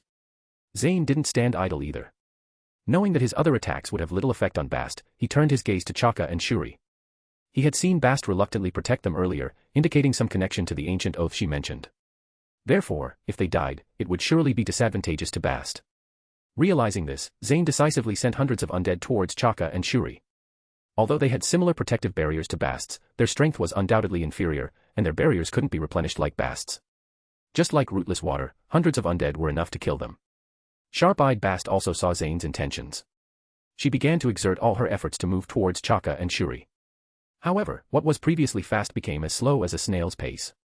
Even when she jumped onto the wall, she was forced down by the lizardman undead already climbing it. In the end, she could only watch helplessly as Chaka and Shuri's protective barriers were broken, and then they were torn apart by hundreds of undead. From then on, all members of the Wakandan royal family were wiped out, leaving none behind. They were all absorbed into the soul space by Death's Son, becoming Zayn's war puppets. After all, the most important thing for a family is to be orderly, isn't it? At the moment of Chaka and Shuri's deaths, the Black Panther goddess Bast let out an unprecedented roar of anger. Invader, you've destroyed my foundation. I will take your soul to the land of the ancestors, where it will be gnawed on day and night until it is completely dispersed. After speaking, Bast gathered most of her divine power and emitted a faint golden beam from her mouth towards the culprit, Zayn. Zayn disdainfully sneered and muttered to himself, Bast's intelligence is worrying. Despite knowing that I can teleport, she still uses such straightforward attacks, wasting her own strength. With that in mind, Zayn unhesitatingly teleported to another corner. However, to his surprise, the beam also followed him, still pointing towards Zayn. Zayn tried to attack the beam with King's treasury, but the weapons fired from the treasury were as ineffective as passing through an illusion. It was this way that the undead stood in front of him, and in an instant, dozens of undead were reduced to dust, yet the beam remained unharmed. Helpless, Zayn had no choice but to teleport repeatedly, but the beam followed closely behind him like a dogged pursuit. Nothing can save you now, my attack is locked onto your soul. Even if you escape to the ends of the earth, it's useless. Although I didn't know why you could resurrect before, I don't believe that you can still resurrect if I completely pulverize you. Everything ends now. You should be proud to enjoy the attack I've accumulated over hundreds of years of divine power. Zayn glanced at Bast and suddenly smiled faintly. I won't hide anymore. See you later. With that, Zayn stopped his movements and allowed the beam of light to strike him, completely shattering his body and soul into pieces. In an instant, Zayn's consciousness plunged into darkness. Bast watched as Zayn was completely submerged by the beam of light, weakly licking her paw. I lost big time. Hundreds of years of the power of faith gone just like that. It would have been enough with just a few decades. The family bound by the oath is also dead. Looks like I have to start supporting another one. What a hassle. Goddess Bast thought gloomily. However, what she didn't notice was that the undead attacking her still hadn't stopped, and, Son of Death's soul space continued to inexhaustibly supply undead to the world. By the time she realized it, Zayn had once again appeared before her unscathed. Little kitty, we meet again. That hurt quite a bit just now. Zayn's eyes stared at Bast as he spoke word by word. Having been killed twice by the same enemy, even though the first time was just for fun, Zayn now felt some anger. Although he wasn't afraid of death, dying did indeed hurt. Meanwhile, Bast stared dumbfoundedly at Zayn's resurrection. She even stopped her movements, still licking her paw, which looked somewhat cute. As the Black Panther goddess, Bast was not feeling good at all. She felt like the whole world was maliciously against her. I was clearly sleeping soundly, enjoying the power of faith every day, not bothering anyone. Why did someone suddenly come knocking at my door? And this person can't be killed no matter what. Mom, I want to go home. Bast cried out in her heart. Zayn didn't care about any of that. He increased the energy output to Son of Death, and released more undead. The undead crowded upon each other, and from afar, it looked like a giant wave crashing towards Bast. Bast, who had just expended a huge amount of energy, was instantly submerged in the tide of undead. Zayn could only see her struggling amidst them through the gaps. Half an hour later, the protective barrier was breached, and countless undead rushed onto Bast. Even if they were slapped dead in the next moment, they still wanted to grab a tuft of fur from Bast's body. In no time, Bast's appearance was no longer as majestic and dignified as before. Her once glossy black fur was now missing patches here and there, making her look like a spotted dog, utterly bedraggled. Finally, with a resentful howl from Bast, the goddess of Wakanda was torn to pieces by Zayn's army of undead. Chapter 63, Power of Faith. In the next moment, the teleportation gate connecting the underground space of the palace to the land of the ancestors and Bast's body collapsed into pieces, rushing into Zayn's body, and Zayn also heard the sound of the system prompt. Ding, detected the ingestion of a special soul space and a low-level deity. A-level skill, Son of Death, automatically upgraded to S-level skill, Death Realm. Please check the attributes of the new skill. Huh. Unexpectedly, there's a pleasant surprise. Zayn was surprised for a moment, then quickly opened the system panel to see the changes in this skill. S-level skill, Death Realm, souls of the lives killed by the user will be controlled by the user until their souls are dispersed. At the same time, the user will also gain a small amount of soul energy to strengthen his own soul. The intelligence of the undead is equivalent to that of a 5-year-old child, and the self-contained soul space evolves into a soul world. What the heck? Giving only a 5-year-old's intelligence for an S-level skill. It's worse than having no intelligence at all. Zayn complained frantically, but unfortunately, the system, being just a piece of programmed code, couldn't respond to Zayn's words. Helpless, Zayn could only suppress his inner disappointment. After all, this skill upgrade was a bonus. He was more curious about how the soul world would be like after the skill upgrade. Zayn submerged his consciousness into the Death Realm. At this moment, the self-contained soul space of this skill was no longer pitch black. Multicolored lights scattered in the sky, and countless undead wandered around, curiously exploring this new world, like newborn babies. In the center of the world, Zayn saw Bast, who had just been killed by him, lazily lying on a tree, sleeping. Within hundreds of meters around her, no undead dared to approach. Out of curiosity, Zayn summoned Bast back to the mortal world. Master. You can speak? Zayn asked curiously. Previously, Bast communicated through soul transmission, but now she was speaking directly. Yes, Master, I could always speak. Bast replied. Then, suddenly, she shrank in size to that of a small cat, affectionately rubbing against Zayn's pants leg as if a pet were showing affection to its owner. Zayn looked puzzled at the scene. Just a moment ago, Bast was relentless, and now she had suddenly transformed like this. Even if she was under the control of the Death Realm, this emotional change was too drastic.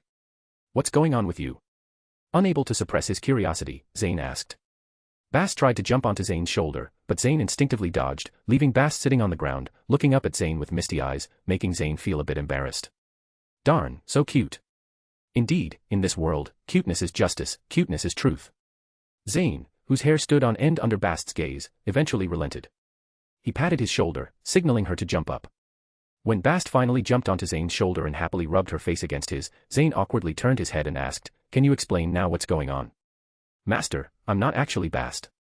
The original Bast is already dead. I am a new life formed by the recombination of Bast's soul fragments." "Do you know what happened to Bast then?" "Yes, I know. I have all of Bast's memories. Bast was originally just a female panther killed by a meteorite. Then, influenced by a strange energy, her soul managed to survive and inhabit a wild fruit. After accumulating for hundreds of years, she gained the ability to transform her shape. She lured a human and then made a contract with him. The content was that Bast would grant the human great power and assist him in becoming a king, while the human would be devoted to worshipping Bast for generations. Bast called her power divine power, but it was just the power of faith. After thousands of years of accumulation, Bast has reached her current state, but she's still not your match. The new Bast flattered Zayn awkwardly, but Zayn's focus wasn't on that. Oh, I see. So, the wild fruit you mentioned is heart-shaped plant, right? Yes, master, that's what humans call it. Without the blessing of Bast's power, it's just an ordinary wild fruit, and it's even poisonous. After listening to this, Zayn seemed to suddenly remember something. He grabbed the little cat sitting on his shoulder and asked eagerly, since you have all of Bast's memories, you should know how to gather the power of faith, right? I do, master. Great, tell me quickly. As Zayn finished speaking, a faint light emitted from the little cat's forehead and shot straight towards Zayn's brow. Zayn didn't dodge, he let the light enter his brain. He trusted the Death Realm's absolute control over souls. The next moment, Zayn's mind was filled with the method of gathering the power of faith. It was quite simple, actually. Zayn had to detach a strand of his own soul and attach it to a statue. Then, he needed to encourage people to worship the statue day and night. The more devout the worshippers, the greater and purer the power of faith obtained. After learning the method, Zayn immediately commanded the central soil of the Death Realm's soul world to surge and form a small mountain. At the top of the mountain, a gigantic statue of Zayn was created. Then, Zayn detached a strand of his own soul and attached it to the statue. The inanimate statue seemed to come to life instantly, overlooking the souls below from its high perch. At the same time, Zayn commanded the remaining 200,000 souls in the soul world to worship his statue day and night. The moment the first soul knelt before the statue, Zayn felt a subtle and special energy continuously converging towards his soul. As more and more souls worshipped, this power transformed from a fine thread into a small river, continuously nourishing Zayn's soul and forming a golden water pool deep within his soul. Chapter 64, Massacre. At this moment, the upgraded Death Realm, now an S-rank skill, revealed its terror. With intelligence, the souls now had faith, and although the intelligence was equivalent to that of a 5-year-old, their faith was incredibly pure. Unlike Bast's power, which was a pale gold color, Zayn's power of faith was pure gold. Feeling this power of faith, a radiant smile appeared on Zayn's face. He rubbed the little cat's head. Well done. Let's give you a name. Okay. The little cat looked at Zayn expectantly. How about Snow? The next moment, mist filled the little cat's azure eyes, and it looked at Zayn sorrowfully, as if saying, how dare you give me such a bland name? I'll cry to show you. Haha, then let's call you Busties. That settles it. Zayn awkwardly laughed, then gave it a more mainstream name. This time, the little cat didn't argue anymore. Instead, it reluctantly nodded, apparently not liking the name either, but afraid that Zayn would give it another bizarre name, so it had to agree. Master, I want to ask you for one thing. Bast licked Zayn's hand affectionately. Go ahead, what is it? At this moment, Zayn had just obtained the ability to attack souls with the power of faith, so he was in a particularly good mood and readily agreed to Busties' request. I also want the power of faith. Oh. Can you still grow? I can. With the power of faith, I can reach the height of the original Bast in a very short time, or even become stronger. Great. Zayn agreed readily and then added a statue identical to Busties on his shoulder to his statue, letting Busties return to the soul world to attach a strand of its soul to the statue. Then, he commanded the souls to worship the statue of Busties together. Although Busties couldn't obtain as much power of faith as Zayn, it was still impressive. When Busties returned to the real world, its small eyes were filled with uncontrollable excitement. It jumped directly onto Zayn's shoulder and licked his face frantically. Thank you, master, thank you. Zayn hurriedly stopped its actions, disgust evident on his face, as he took out a handkerchief from the king's treasury to wipe away the saliva on his face.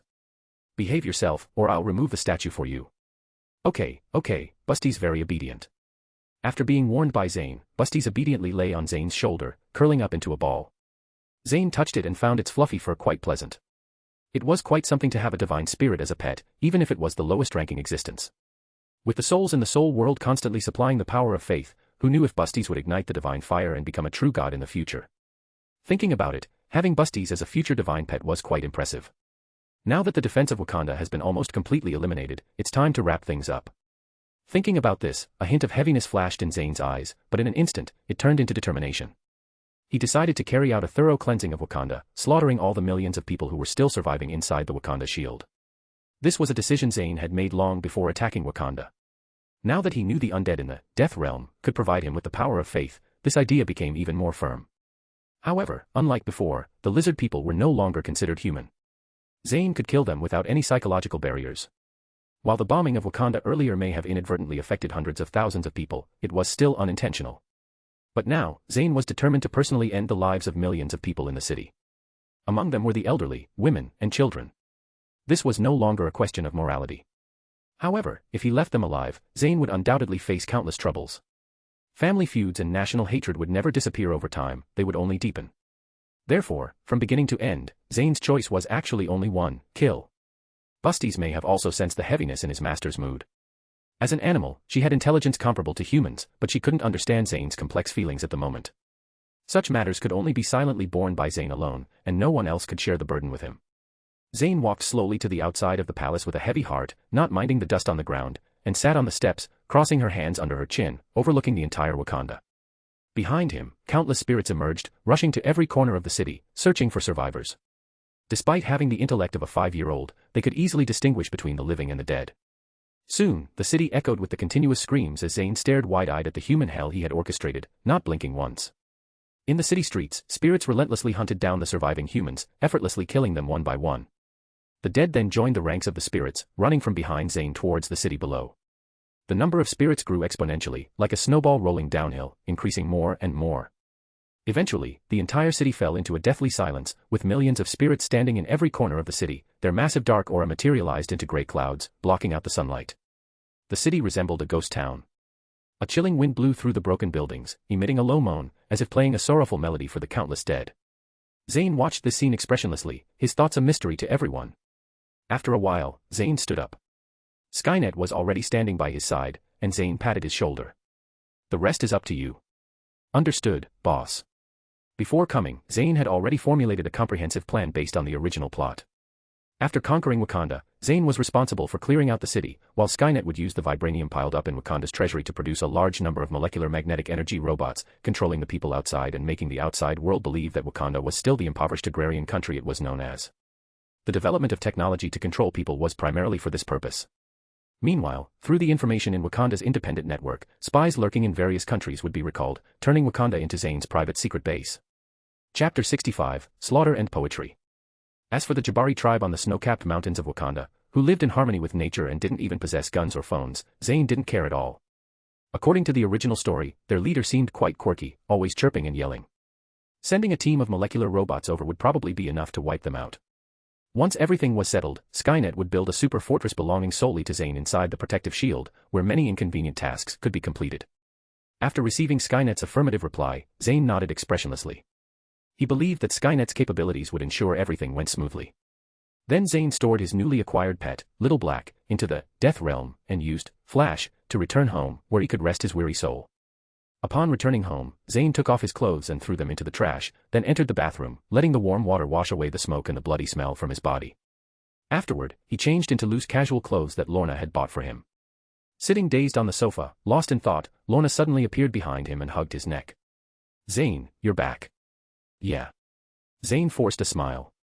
Even a fool like Lorna could tell that something was wrong with Zayn at the moment. She asked with concern, "Zayn, what's wrong?" Zayn picked up Lorna, placed her in his lap, remained silent for a while, then said heavily, "Lorna, do you think if a person slaughters millions of people for their own benefit and feels no remorse, has their personality become twisted?" Upon hearing Zayn's words, Lorna didn't immediately answer his question but instead put Zayn's head on her slender thighs and kissed him lightly before calmly replying, frowny face one. "There's a poem that I think is the answer to your question. It goes. In this world, the strong prey on the weak. Even if you're in the right, it's in vain. You need not ask, for a man must act like a man. A man's actions should be ruthless. Kindness and duty cannot coexist. A man's duty lies in the battlefield. With the courage of a bear and the eyes of a wolf. A man's duty is to kill. And not to let his heart be swayed. 100 battles, 100 wishes. Everywhere, one wishes to thrive like wild grass. A man should not tremble in battle. Listen to this song, my dear. Killing one is a crime, but killing millions is heroic. Slaying 9 million makes one the greatest hero." After hearing Lorna recite this poem, Zayn's heavy expression gradually disappeared. Lorna continued. "There's another saying, to wear a crown, one must bear its weight. My dear, this is something you should bear. You don't need to feel guilty or blame yourself. In this world, we only live for ourselves. Why bother about others? I have modified the meaning here. Here even though she is not sure but still she thinks that Zayn killed someone and it was necessary, so she starts to comfort him. After saying these words, Lorna looked deeply into Zayn's eyes, and Zayn, not disappointing her expectations, gave her a wicked smile, then sat up and gave her a passionate kiss, so intense that even Lorna felt a pang of pain. Haha, Lorna, you're such a weirdo. Zayn pressed his forehead against Lorna's, staring into her deep green eyes, and said cheerfully. At this moment, Zayn was nowhere near as heavy as before. His demeanor had become sharp. If someone were to see him now, they would instinctively look away, as his eyes seemed to pierce through them. Aren't you the same? Lorna smiled as she looked at Zayn, feeling happy to see him finally letting go of his burdens. Yeah. You're right. Living for ourselves and for you is enough. There's no need to worry about anything else. I haven't thought through things as thoroughly as you have. Zayn shook his head self-deprecatingly. Before, I could only starve in the corner by myself late at night. That's when I understood this truth. In the future, you won't have to do that with me by your side, Zayn said with concern. Yeah. Lorna smiled sweetly and leaned her head on Zayn's shoulder. Encountering someone who genuinely treats you well and whose personality is similar to yours is really not easy in this world. Although Zayn and Lorna's personalities are somewhat different from the norm, one might even say they are unconventional, their meeting could be considered destined. Hey, Lorna, when did you learn poetry and even recite ancient poetry? Zayn suddenly remembered that Lorna had just recited A Man's Journey poem and asked curiously. Zayn, I saw that other day and you were admiring poetry on your phone.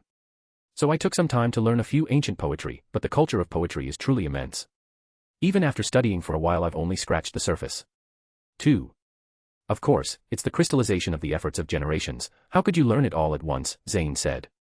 Zayn was deeply touched that his girlfriend was willing to learn poetry for him. Although he was just scrolling some content as he was bored but he couldn't say that to Lorna, obviously. Lorna nestled in Zayn's arms, as if suddenly remembering something. What's wrong? We're about to enter university soon, which one will you choose? Do you even need to ask? Wherever you go, I'll go. But the school I want to attend, it seems like you won't be able to get in with your grades. Lorna teased. Upon hearing his girlfriend's tease, Zayn felt a bit embarrassed. Somehow Lorna had surpassed him academically in just over a month since enrolling. Don't worry about that. If needed, I'll just donate a building to that school. I don't believe I won't get an acceptance letter, Zayn said confidently. Lorna looked at Zayn's confident expression and rolled her eyes. Good morning, it's 7 o'clock now. Today's temperature is 22 degrees Celsius, mostly cloudy. The height of the waves is between waist and shoulder level, suitable for surfing. Big waves are expected to arrive at 9:57 a.m. Have a pleasant day. With a burst of electronic sound, the curtain blocking the bedroom window was automatically pulled open. Warm sunlight fell on the figures of the two people in bed. Zayn rubbed his eyes sleepily, grabbed a t-shirt and boxers from the bedside, then leaned down to kiss the still sleeping Lorna. They had stayed up playing too late last night. Chapter 66, Forbidden Fruit. Time flew by, and 5 years had passed in the blink of an eye. Many things had happened in these 5 years. Firstly, Wakanda had become a mechanized fortress under the relentless construction of molecular robots, and Zayn and Lorna had moved to a new home. Their current residence was a supermodern smart villa constructed with Vibranium, ensuring that even if missiles were launched, it would only chip off some paint. Zayn also had Skynet spare some time to write a set of intelligent programs to manage the villa. However, he decided against letting Skynet take over completely. Zayn didn't want an intelligent being watching them during intimate moments with Lorna. During these 5 years, the system had remained silent, perhaps due to Zayn's lack of contact with the famous characters from Marvel. Zayn had almost forgotten about the existence of the system. His attributes now were: Name, Zayn. Age, 21. Active skills, S rank, King's Treasury, A rank, God's Absence, A rank, Son of Light, A rank, Flash, B rank, Thousand Faces. Passive skills, S rank, Death River, remaining revival count, 2,674,933 times, S rank, Magic Furnace, S rank, Realm of Death, C rank, Culinary Master. Lottery draws, 9. While his attribute panel hadn't changed much from 5 years ago, Zayn's strength had vastly improved. The weapons in the King's Treasury had been completely updated, with Skynet creating numerous energy weapons, all of which Zayn stored in the vault. Zayn also had Skynet produce many cold weapons, simply because they looked cool. After a long period of tempering in the Magic Furnace, the power of these weapons had dramatically increased. The sacrifice of 2.67 million people led to the addition in the Realm of Death, and it transformed Zayn's soul. His faith was no longer a small puddle but a vast lake, with countless liquefied faith energy surging and expanding the lake's area bit by bit. With little Busty's assistance, Zayn gradually learned various uses of faith energy. This miraculous power was like a panacea. It could be used for attack, defense, healing, and even to strengthen the body. However, there was one drawback: faith energy was not renewable. It could only be accumulated through the offerings of believers. Once consumed, it had to be replenished by believers. This was how Zayn had defeated Bast 5 years ago. But this drawback didn't really apply to Zayn. The undead in the realm of death were tireless and absolutely obedient to Zayn's commands, so faith energy was continuously supplied without interruption. After learning about the versatility of faith energy, Zayn had also erected a statue of Lorna in the realm of death. However, it had no effect. Only later, after conversing with little Busties, did he realize that not everyone could obtain faith energy. This thing required talent. Little Busties had combed through thousands of years of memories from Bast and had only found 2 individuals with such talent, Zayn and someone she referred to as Jehovah, an extremely rare case among billions. Here's a clue for you all. Guess which character will be introduced later. Helpless, Zayn could only use faith energy every day to nourish Lorna's body. The results were remarkable.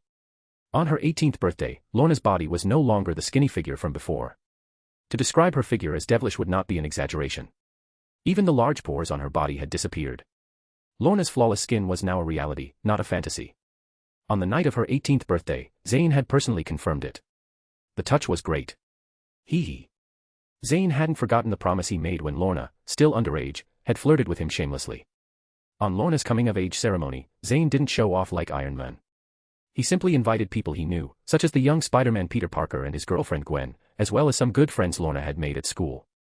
More than 10 people held an unforgettable birthday party on the rooftop of the Skynet Technology Headquarters building. At the moment Lorna blew out the birthday candles, countless gorgeous fireworks bloomed in the sky of New York City. Meteor-like sparks fell from the sky, recreating the Celestial Palace's garden in the night. Zayn had spent a huge sum of money to buy almost all the fireworks in New York City in advance just for Lorna's coming-of-age ceremony. After the girls left with envy and jealousy, Zayn smirked and carried Lorna back to bed with a teleport. Little naughty girl, feeling proud before, weren't you? Playing with fire everywhere. Tonight, I won't hold back. Sensing what was about to happen next, Lorna became alert instantly, covering her face with her hands shyly, unable to look at Zayn.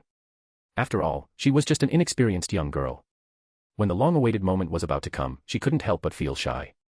Sob, sob, sob. With Lorna's painful cry, a sleepless night followed. Zayn fulfilled his promise. The next day, Lorna stayed in bed the whole day, even though her body had been nurtured by the power of faith for several years. But where could she be a match for Zayn? After that, the 2 young people who had tasted the forbidden fruit began shamelessly indulging in their happy life. Back to the present, Zayn casually wore a t-shirt and boxers, making breakfast for Lorna and himself in the kitchen. Lorna had been exhausted by Zayn last night, so he had to replenish her quickly. It seemed that the aroma of Zayn's cooking was too enticing. Lorna, stepping on a piece of iron, casually draped one of Zayn's white shirts over herself and flew to the kitchen with closed eyes. This girl had become lazier and lazier, not even bothering to walk early in the morning. However, after undergoing training according to the plan devised by Skynet based on her abilities, Lorna's use of mutant abilities had become more and more proficient. Darling, what do you want to eat today? Seeing Lorna's lazy posture and the spring light leaking from her shirt, Zayn, with his fiery mood, felt a bit eager again. Maybe sensing Zayn's gaze becoming increasingly heated, Lorna instantly became alert, becoming sober. She subconsciously covered her chest with both hands and looked at Zayn vigilantly. No more, no more. It's still swollen. Don't you know how to rest? Seeing Lorna's pitiful appearance, Zayn had to awkwardly smile and dispel the thought of making another move. Chapter 67, 5 years old time skip. Girl, come help with serving the dishes. Seeing Zayn not making any move to serve again, Lorna happily hopped off the iron piece, barefoot, and took the plate handed to her by Zayn. Smelling the enticing aroma of the food on the plate, her stomach already empty from the night's battle, she glanced warily at Zayn. Noticing Zayn was busy cleaning the kitchenware, Lorna revealed a cunning smile. With lightning speed, she grabbed a piece of crispy fried bread from the plate and tossed it into her mouth. Before Lorna could taste it, a voice that infuriated her sounded out. Master, mistress, Lorna is stealing again. Busties, you. With that said, Lorna took the plate, controlling the iron piece beneath her feet to transform into a long chain, swiftly shooting towards Busties, who appeared on the dining table at some point. However, like Zayn, Busties had absorbed the power of faith for 5 years. Though not as powerful as the original Bast, Busties was strong, far beyond Lorna's reach. Sure enough, Busties disappeared from the dining table the next moment, appearing on Zayn's shoulder. Lorna could clearly see the mocking look in the damned cat's eyes. Just as Lorna swore to engage in a 300-round battle with her, Zayn, with a dark expression, set down the kitchenware and turned around, snatching Busties off her shoulder and throwing her to the ground. Instantly, Lorna and Busties stood as if paralyzed, motionless. How old are you both? Why are you still so childish? Busties, how can you bully your mistress? Seeing Busties' pitiful expression, Lorna's face displayed a smug smile. What are you laughing at? You're stealing again. Have you washed up? Go wash up quickly, and take Busties with you. She definitely hasn't washed up either. When she heard the first half of Zayn's sentence, Lorna obediently lowered her head like a disciplined child. But after Zayn finished speaking, a sinister smile spread across Lorna's delicate face. No problem, dear, leave it to me. I'll make sure to wash Busties clean. Busties looked at Lorna approaching her with fear, but she couldn't resist Zayn's command and had to let the vicious woman pick her up, step by step towards the dreaded bathroom.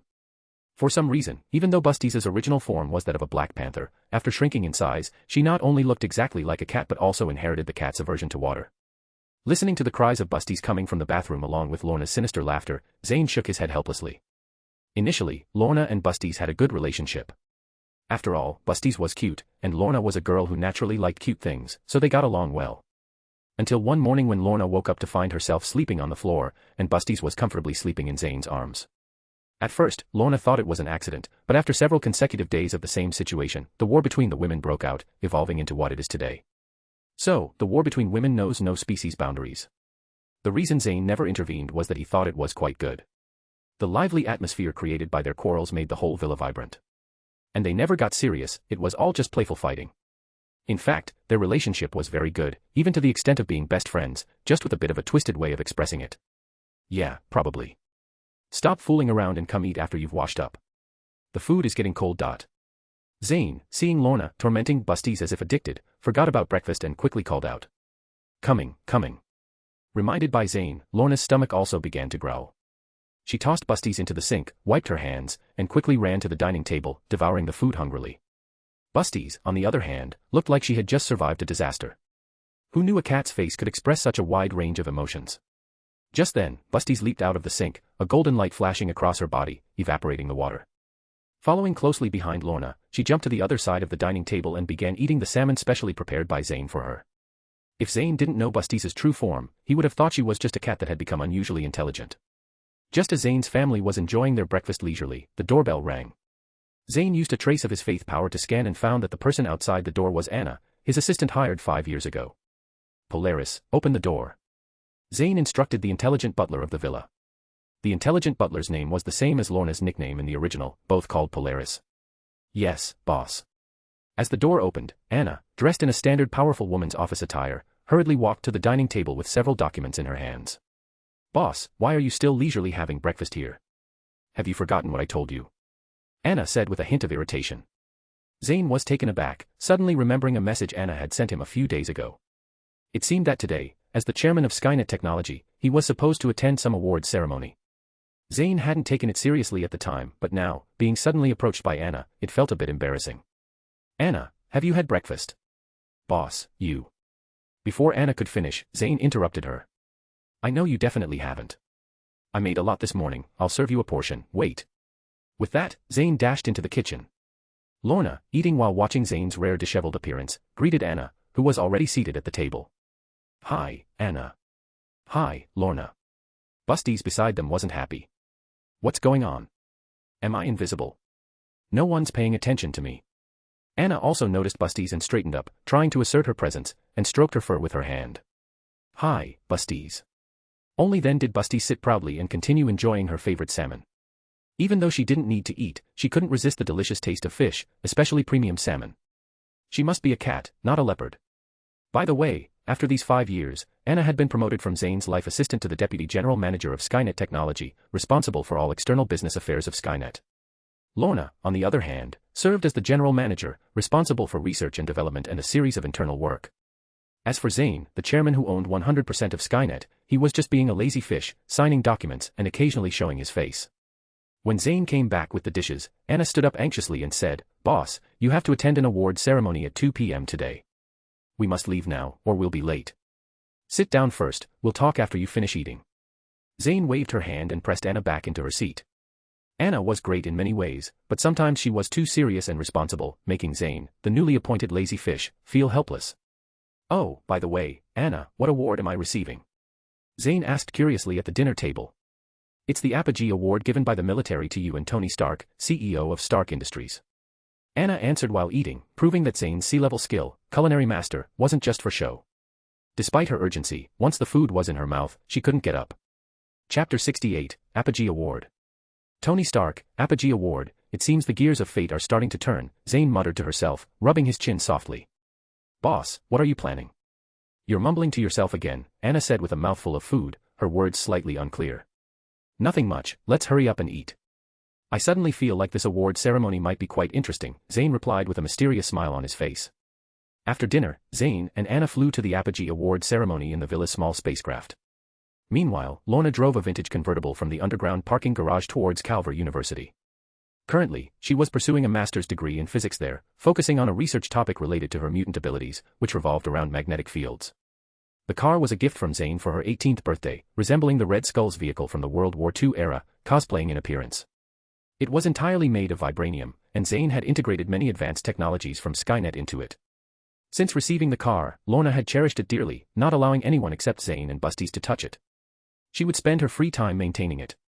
While Zayn and Anna flew in the futuristic spacecraft, although they departed a bit late, they still arrived at the award ceremony on time. However, just as Anna let out a sigh of relief, Zayn decisively headed towards the casino adjacent to the award ceremony. Anna, I'm leaving the Apogee Award to you. I'm going to meet someone interesting, he said before disappearing into the crowd, leaving Anna alone in confusion. So, boss, why did you even bother coming? You could have just asked me to represent you from the start, couldn't you? I thought you were done being a lazy fish. Anna grumbled inwardly. However, she seemed to be accustomed to Zayn's lazy attitude. She didn't try to stop him because she knew it wouldn't work. There had been too many similar instances in the past. At the award ceremony, the big screen simultaneously played the legendary stories of Tony Stark and Zayn, although embellished, they mostly aligned with reality. As for why the military awarded Zayn this prize, it was because in the 5 years, Skynet technology had grown to rival Stark Industries, thanks to the continuous development of black technology and transgenic grafting technology under the Skynet network. One of their achievements was weapon supply, which allowed them to claim nearly half of Stark Industries' high-end weapons market. After the slideshow ended, Colonel James Rhodes, also known as War Machine, took the stage to speak. After praising Zayn and Tony in official language, he said, "Ladies and gentlemen, I am honored to present this year's Apogee Award to two of the greatest geniuses of this century, Mr. Zayn and Mr. Tony Stark." The audience politely began applauding to welcome the award winners on stage. However, an awkward scene unfolded as the applause gradually died down, and nobody stepped onto the stage. Colonel Rhodes's smile froze on his face as he called out Zayn and Tony's names again, but nobody appeared. Anna knew it was her cue to go on stage. Alongside her, Obadiah Stane from Stark Industries also stood up.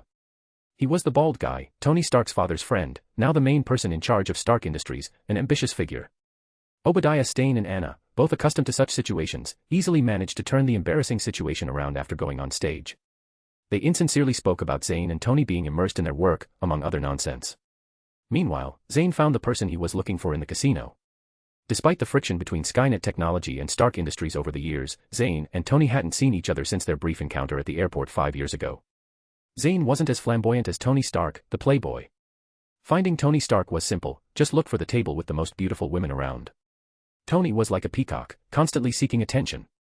Despite being in his 30s, he maintained a youthful demeanor. When Zayn pushed through the crowd and sat down at the other end of the gambling table, exchanging a check for a pile of chips, everyone's attention shifted from Tony to Zayn. Zayn outclassed Tony in every aspect, whether it was height, appearance, or demeanor. Most people in this casino were either rich or wealthy. Many could discern Zayn's identity at first glance. Even most of the beautiful women around Tony shifted towards Zayn. The only two who remained by Tony's side were those he was hugging, too embarrassed to break free. Detecting the increasingly pungent perfume around him, Zayn frowned. He grabbed a handful of chips from the table and handed them to the waiter holding a glass. "Help me get rid of these people." "These are all yours," Zayn said. "Sure thing, sir." "Leave it to me." The waiter eagerly took the chips. It was enough for him to live off for several years. Then, skillfully, he cleared away all the women. Clearly, it wasn't his first time doing so. Zayn didn't want to be like Tony Stark, who didn't care about the background of these women. They might not even be first-hand goods, they might have been passed around dozens of times. Contacting them made Zayn feel disgusted, even by his own standards. "Hey, kid, this isn't the place for you. At your age, you should be getting your butt kicked by teachers in school," Tony Stark said, displeased to see Zayn stealing his spotlight. Tony's appearance was just like it was 5 years ago, unchanged. Zayn remained calm and composed, looking at him without any trace of anger. "Tony, you're still the same as you were 5 years ago, never growing up." "Hey, Happy, does my invitation from 5 years ago still count? Are you sure you don't want to make a movie? I can invest fully, even if it's a flop." Zayn joked. After hearing Zayn's words, Tony Stark looked puzzled. Although they hadn't met before, he knew that Skynet technology had taken half of his company's business. However, he genuinely had no recollection of Zayn mentioning an invitation 5 years ago. Given his current arrogant personality, forgetting about Zayn was normal. He probably couldn't even remember who he slept with last night. It wasn't until Happy quietly explained to him that Tony remembered Zayn as the person who had approached him at the airport 5 years ago, trying to poach him. How about it, Happy? No, sir. I'm doing well under my boss. That's a shame, Zayn said, pretending to be disappointed. Unexpectedly, Tony seemed to take it seriously. He immediately doubled Happy's salary on the spot, then looked at Zayn triumphantly. Seeing Tony's reaction, Zayn shook his head in disappointment, as if seeing a younger generation failing to meet expectations, making Tony feel frustrated, like punching cotton with all his strength. Why are you here? Are you declaring war on Stark Industries, chairman of Skynet Technology? Tony said sternly. Chapter 69, Jericho Missile. The onlookers fell silent in the moment after hearing Tony's words. Everyone was closely watching the two figures, perhaps about to witness the prelude to a clash between two titans. However, Zayn suddenly burst into laughter. You're still so childish. If I were to move against Stark Industries, why would I bother declaring war with you? Would I give you ample time to prepare for a counterattack? What's your goal in coming here then? You, the obedient little boy, don't seem like someone who would step foot into a casino. Indeed, in the eyes of all the elites, Zayn was just an obedient little boy, no gambling, no clubbing, no promiscuity, not even a hint of scandal. His clean lifestyle was almost absurd, unimaginable for the rich. And precisely because of this, Zayn became the dream lover of girls across America, much to Lorna's chagrin. Young, handsome, wealthy, with good habits, who wouldn't want a man like that? I don't really have a goal. If you insist on me saying something, it's just a reminder for you to be mindful of your safety, Zayn pondered for a moment before replying. Zayn's words were genuine. He had come here purely to witness the beginning of the plot. After all, he had been preparing for this moment for 5 years. But seeing the future Iron Man still as arrogant and conceited as he was 5 years ago, Zayn couldn't help but feel a bit disappointed. In the movies, a character like him with such personality traits would surely attract a large number of loyal fans. But in reality, encountering such a person just made Zayn chuckle. Zayn couldn't understand how the boy in front of him had become the Iron Man from Avengers 3. Comparing the two, they seemed like entirely different people. Can I interpret that as a threat? Tony retorted, his tone unfriendly. No, you're overthinking it. If I wanted to take you down, I would have done it already, Zayn replied bluntly. Then what do you mean? Tony asked, his tone impatient. Just a reminder. There's an old saying in my country, it's hard to draw a tiger's skin without knowing the bones. You may know someone's face but not their heart. After speaking, Zayn casually tossed the chips in his hand onto the gambling table, glanced at Tony, who looked bewildered, then turned and left. Anna had been waiting impatiently at the door with a trophy in her hand. On the spaceship, Zayn quietly gazed at the scenery outside the window, suddenly smiling mysteriously. The prelude of the Marvel Cinematic Universe has been unveiled, and things are starting to get interesting. Boss, are you still going to Afghanistan for the arms demonstration tomorrow? I'm afraid you've forgotten to inform you in advance. What arms demonstration? Zayn asked puzzledly. Anna slapped her forehead. Whether having such a negligent boss was her misfortune or luck, she couldn't decide. It's the arms demonstration in Afghanistan between Skynet Technologies and Stark Industries. The military wants to test our Skynet missile and Stark Industries' Jericho missile to determine which performs better. They'll place orders based on the results. Why does that concern me? Just send someone from the company over casually, Zayn said nonchalantly while sitting on the soft couch. Because Stark Industries is sending their leader, Tony Stark. So, as an equivalent boss, you must also attend, Anna said solemnly. Upon hearing Anna's serious tone, Zayn sat up straight. Is this order important? It's crucial, very crucial. The missile demonstration is secondary, the main point is the military wants to see the attitudes of both companies. Frankly, boss, our growth has been too rapid. We've achieved what took other family businesses centuries in just 5 years. Though our product quality is top-notch, we lack the background those multi-generational enterprises have. In other words, our network is insufficient. The company's development has hit a bottleneck, and if you don't attend this time, Skynet Technologies may face suppression from the military. Network. Can't it be bought with money? Zayn raised an eyebrow. Usually, he didn't bother much with the company's affairs, just had Skynet send him a weekly report to understand the business situation. He didn't expect the company to stumble upon networking issues now. Some can be bought, and we've already done that. But the crucial figures can't be bought with money. They have long-standing relationships with those enterprises, some even bonds formed through life and death on the battlefield. It's almost like a mutual rise and fall relationship. No matter how much money you offer, you can't buy them, Anna said helplessly. All right, as long as I show up tomorrow, it'll be fine, right? Zayn nodded, indicating he understood. Yeah, as long as you're present, that's all we need. Leave everything to me, Anna said excitedly, her face finally breaking into a smile after being tense for so long.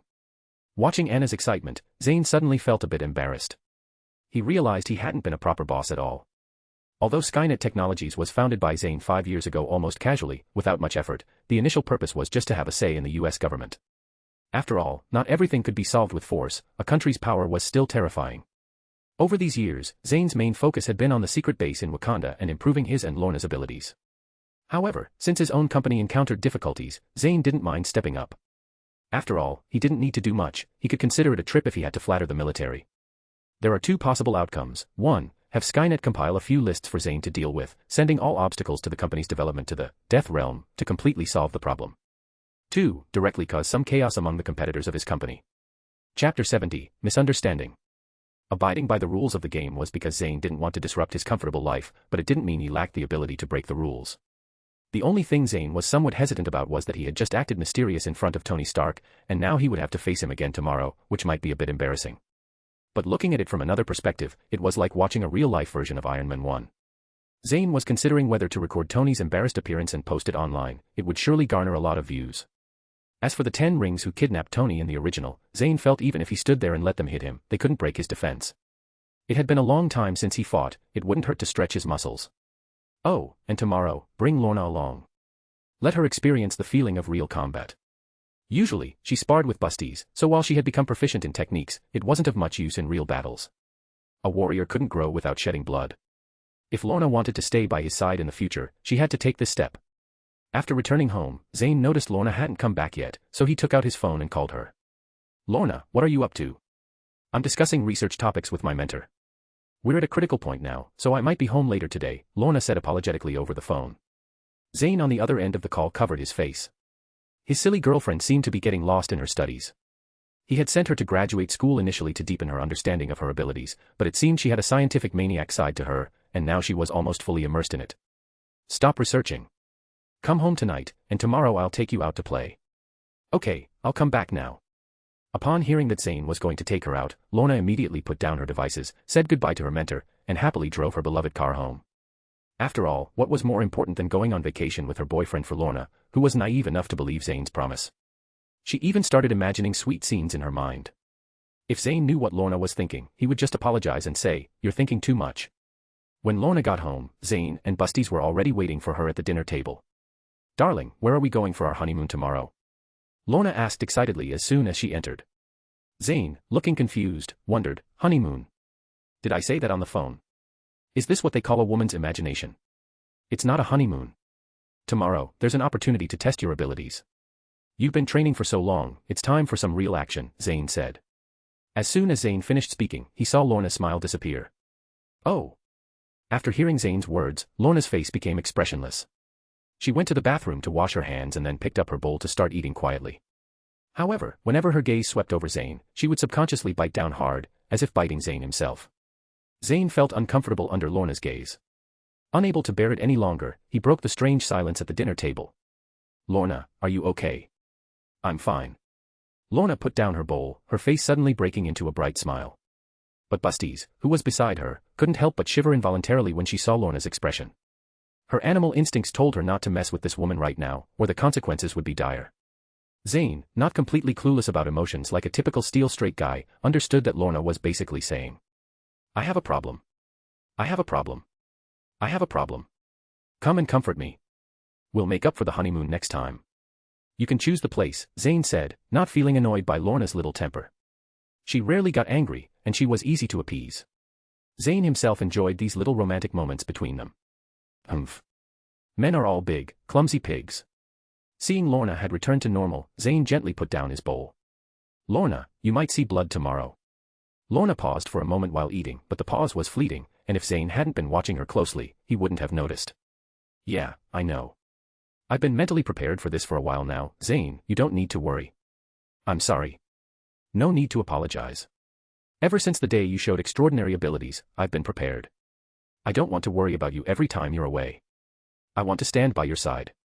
That's always been my motivation." After hearing this, Zayn grabbed Lorna's hand on the dinner table, and the two gazed affectionately at each other. Meanwhile, Busties, who was happily eating salmon next to them, suddenly felt like she had enough to eat when she saw there was still a lot of salmon left on her plate. Zayn and Lorna's unexpected affectionate behavior seemed to have filled her up with dog food. Oh God, I want to run away from home. It's full of the nauseating smell of love. Busties' inner voice roared. The next day, Zayn, accompanied by Lorna and Busties, appeared at the Air Force Base in Afghanistan. After they got off the plane, they found that the senior leadership of the base was already waiting for them. Zayn, dressed in a sharp suit, walked over to them with Lorna, wearing a formulaic smile, and shook hands with the leading general. Hello, General. Hello, Mr. Zayn. We're looking forward to the weapons demonstration from your Skynet technologies. You won't be disappointed.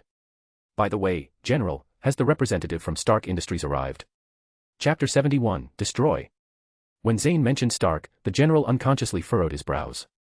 They said there's an emergency meeting, so they'll be a little late. The general's tone revealed a hint of annoyance. As a military man, he clearly wasn't pleased with Tony Stark's tardiness. General, this is Anna, the person in charge of our Skynet technologies. You can direct any questions to her. Oh, can I visit this base? Of course, just stay away from areas that are strictly off-limits. Thank you. Anna, I'll leave the rest to you. Anna nodded to Zayn, indicating that his task was completed, and then began to engage in conversation with the senior personnel of the military base. She was no longer the timid girl she used to be. Under Zayn's guidance and training, which basically meant Zayn dumped everything on her, she had become a capable woman who could handle things on her own. Zayn silently praised Anna in his heart and then took Lorna's hand to wander around. Lorna had been curiously looking around the military base since she got off the plane. After all, it was her first time in such a place. After taking Lorna for a stroll and satisfying her curiosity, Zayn suddenly remembered something. Lorna, how long do you need to destroy this place?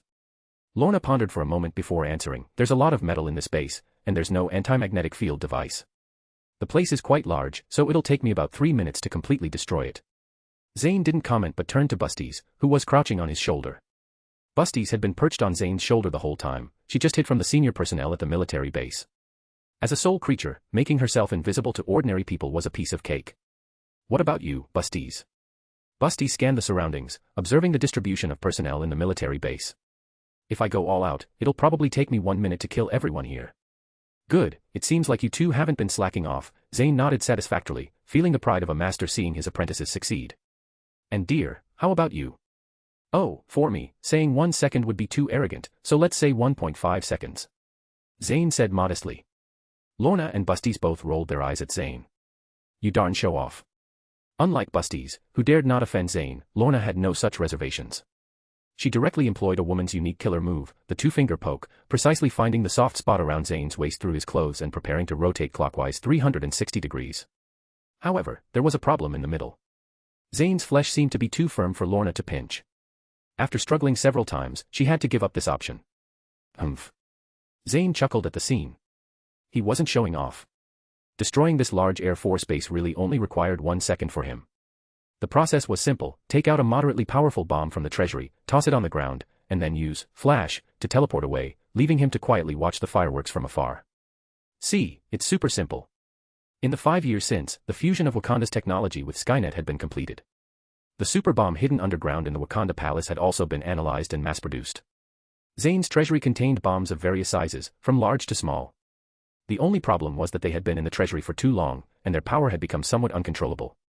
Who knew what the explosion would result in? Thinking of this, Zayn suddenly remembered that there were several nuclear bombs modified by Skynet with Vibranium in the treasury. He started to feel a bit hesitant about releasing these things. Who knew what kind of problems might arise if he blew them up on Earth? Meanwhile, the general at the military base was still happily chatting with Anna.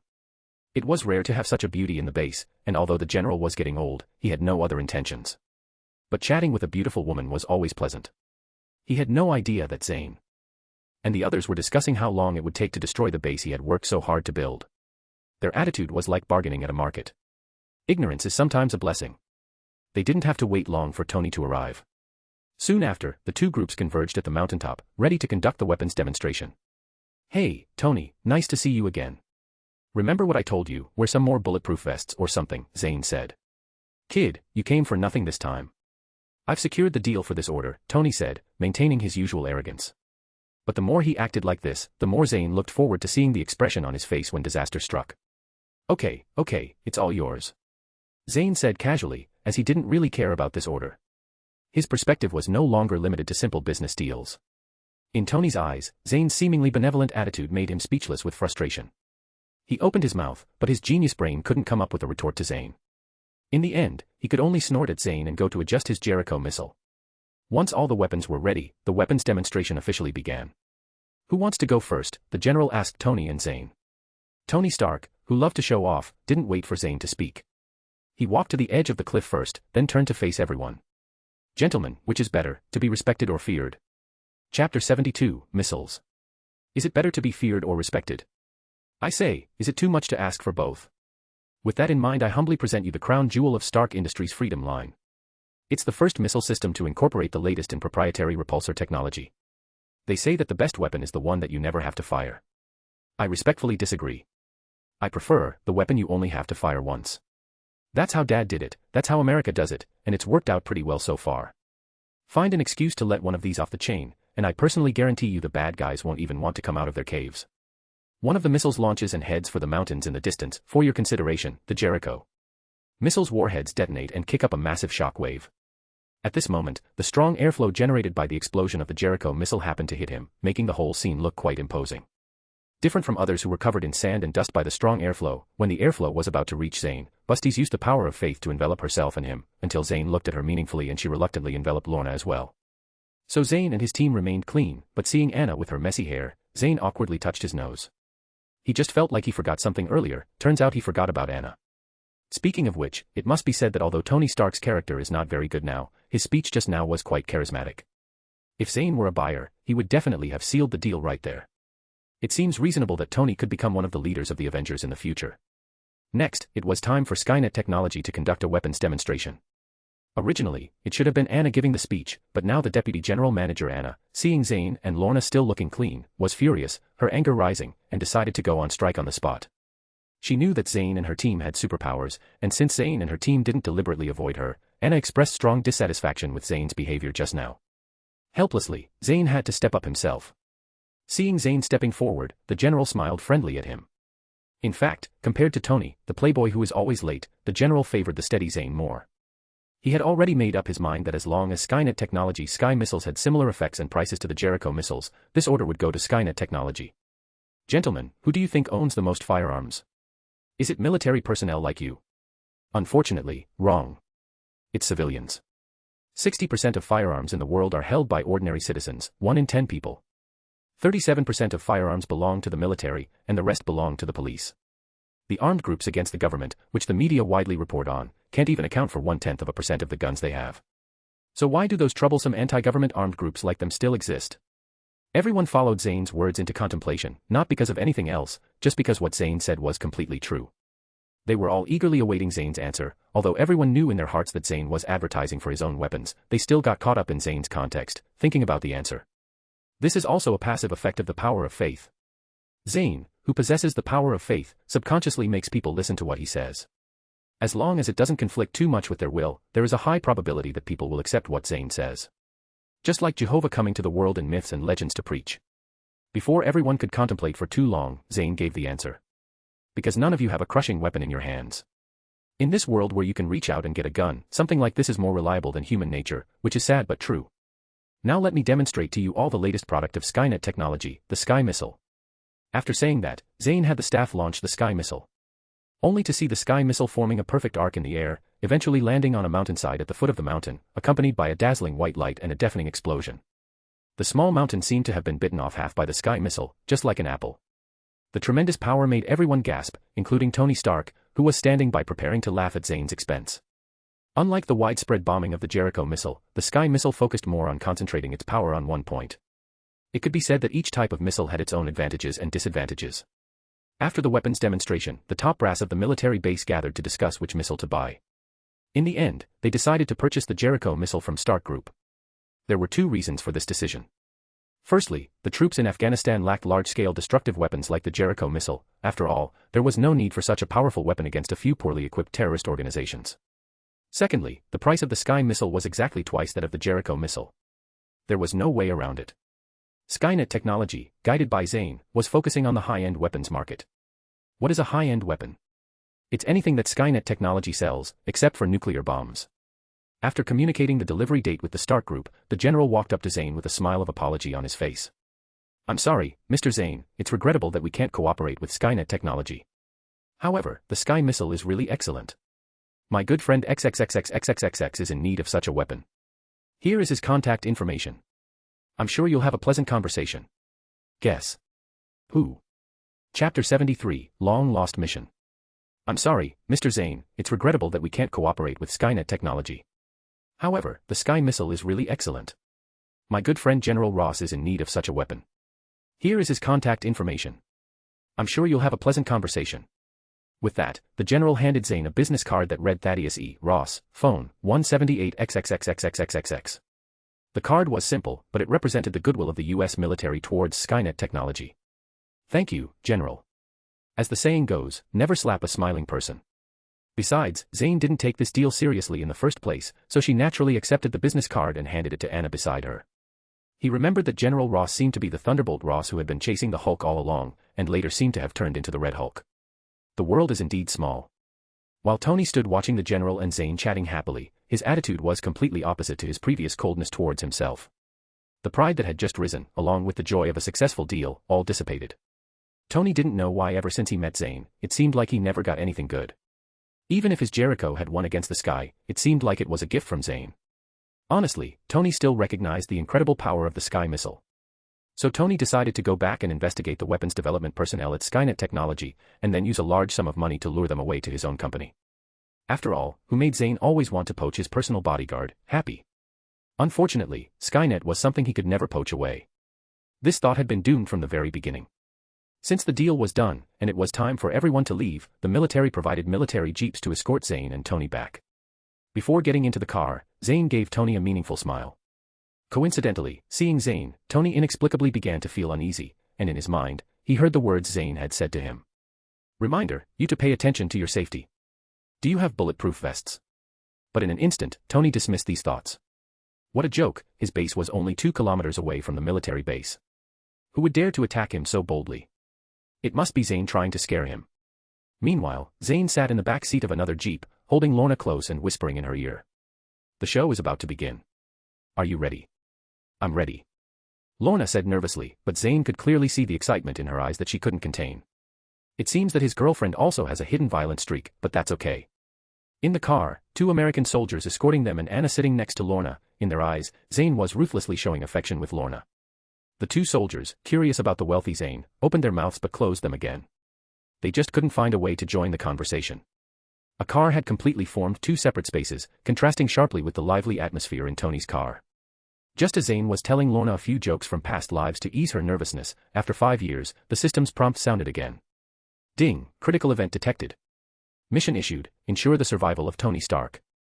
Mission reward, 1 sea-level lottery draw. Failure penalty, none. Does the user accept the mission? Accept, Tony Stark cannot die now. Zayn decisively accepted the mission. Who knows what the Marvel Cinematic Universe will become if Tony Stark dies? Zayn's greatest advantage is being able to predict the development of the original plot. Then, he could follow the original plot to obtain those treasures, such as the Mind Stone and Loki's Scepter, the Reality Stone hidden by Odin, and so on. Just 1 Space Stone could bring him so many benefits. If he collected all 6 Infinity Stones, Zayn might even try snapping his fingers or something. But if the original plot changed, who knows how much effort Zayn would have to put in to find these things. So everything Zayn did before was within a controllable range, and the future impacts were not too significant. But if the sole character Tony hadn't appeared yet and died, there would definitely be a huge change in the future, which was also why Zayn came to Afghanistan this time, similar to the system's mission. A butterfly in a tropical rainforest, occasionally flapping its wings, could possibly cause a tornado 2 weeks later. What's more, it's the future Iron Man. But that doesn't mean Zayn has to sit back and do nothing. He just needs to ensure the smooth development of the main storyline of the Marvel Cinematic Universe. Whether the insignificant side characters live or die is not his concern. Although Zayn wouldn't let Tony die just like that, it's okay to let him suffer a bit. Thinking of this, Zayn transmitted to Busties' soul. Busties, go protect Tony Stark's life. Just don't let him die, whether you want to hide yourself or not is up to you. Yes, Master. After saying that, Busties disappeared on Zayn's shoulder and went to Tony. Busties was good in this regard. She absolutely obeyed Zayn's commands. Although she usually played around with Lorna, at critical moments, she wouldn't ask anything extra. At this moment, Tony was chatting with the soldiers in the car. Not knowing if it was his illusion, he felt like there was suddenly an extra person in the car, and that person was staring at him intently. Tony glanced around the car and found that besides a few soldiers, there was no one else. Puzzled, he shook his head. My nerves have been too tense lately, hallucinating already. I need to find a few models to relax when I get back, Tony thought. Meanwhile, from an invisible angle, Busties was squatting at the top of the seat back, quietly watching him. Just as Tony was still lost in thought, the jeep in front of him was suddenly blown to pieces by a rocket fired from somewhere, and Zayn and Lorna were in that car.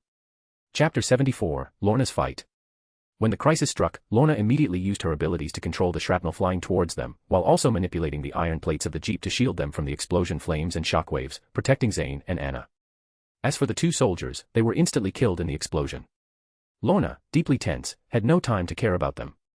As for Zayn, who had the ability to save them, he claimed he had no relationship with them. Keeping them here would only be a burden. Zayn could care less about them. Watching Lorna gasping for breath and Anna still in shock, Zayn smiled slightly. In fact, he had already detected the presence of the 10 rings, but this was a trial he had arranged for Lorna. He wouldn't intervene unless it was an emergency. Lorna didn't disappoint him. Although she didn't immediately control the artillery shell, she emerged unscathed. It's up to you now. I'll be waiting for you on the mountaintop. With that, Zayn patted Lorna's shoulder, grabbed Anna, and teleported to the nearby mountaintop, overlooking the entire battlefield while keeping an eye on Lorna's movements. With Busties protecting Tony Stark, he didn't need to worry about him. Standing on the mountaintop, with the wind howling and messing up Anna's carefully groomed hair, she hesitated for a moment before voicing her doubts. Boss, why didn't you take Lorna with us? Zayn didn't turn his head, staring closely at Lorna on the battlefield, his nerves tense, ready to teleport over to rescue her at any moment. Eaglets must learn to fly on their own. Anna nodded as if she understood, no longer saying anything, quietly standing there, her gaze complex as she looked down at the blazing battlefield below. For the past 5 years, Anna had been the only outsider able to freely enter and exit Zayn's villa. No one understood Zayn's feelings for Lorna better than her.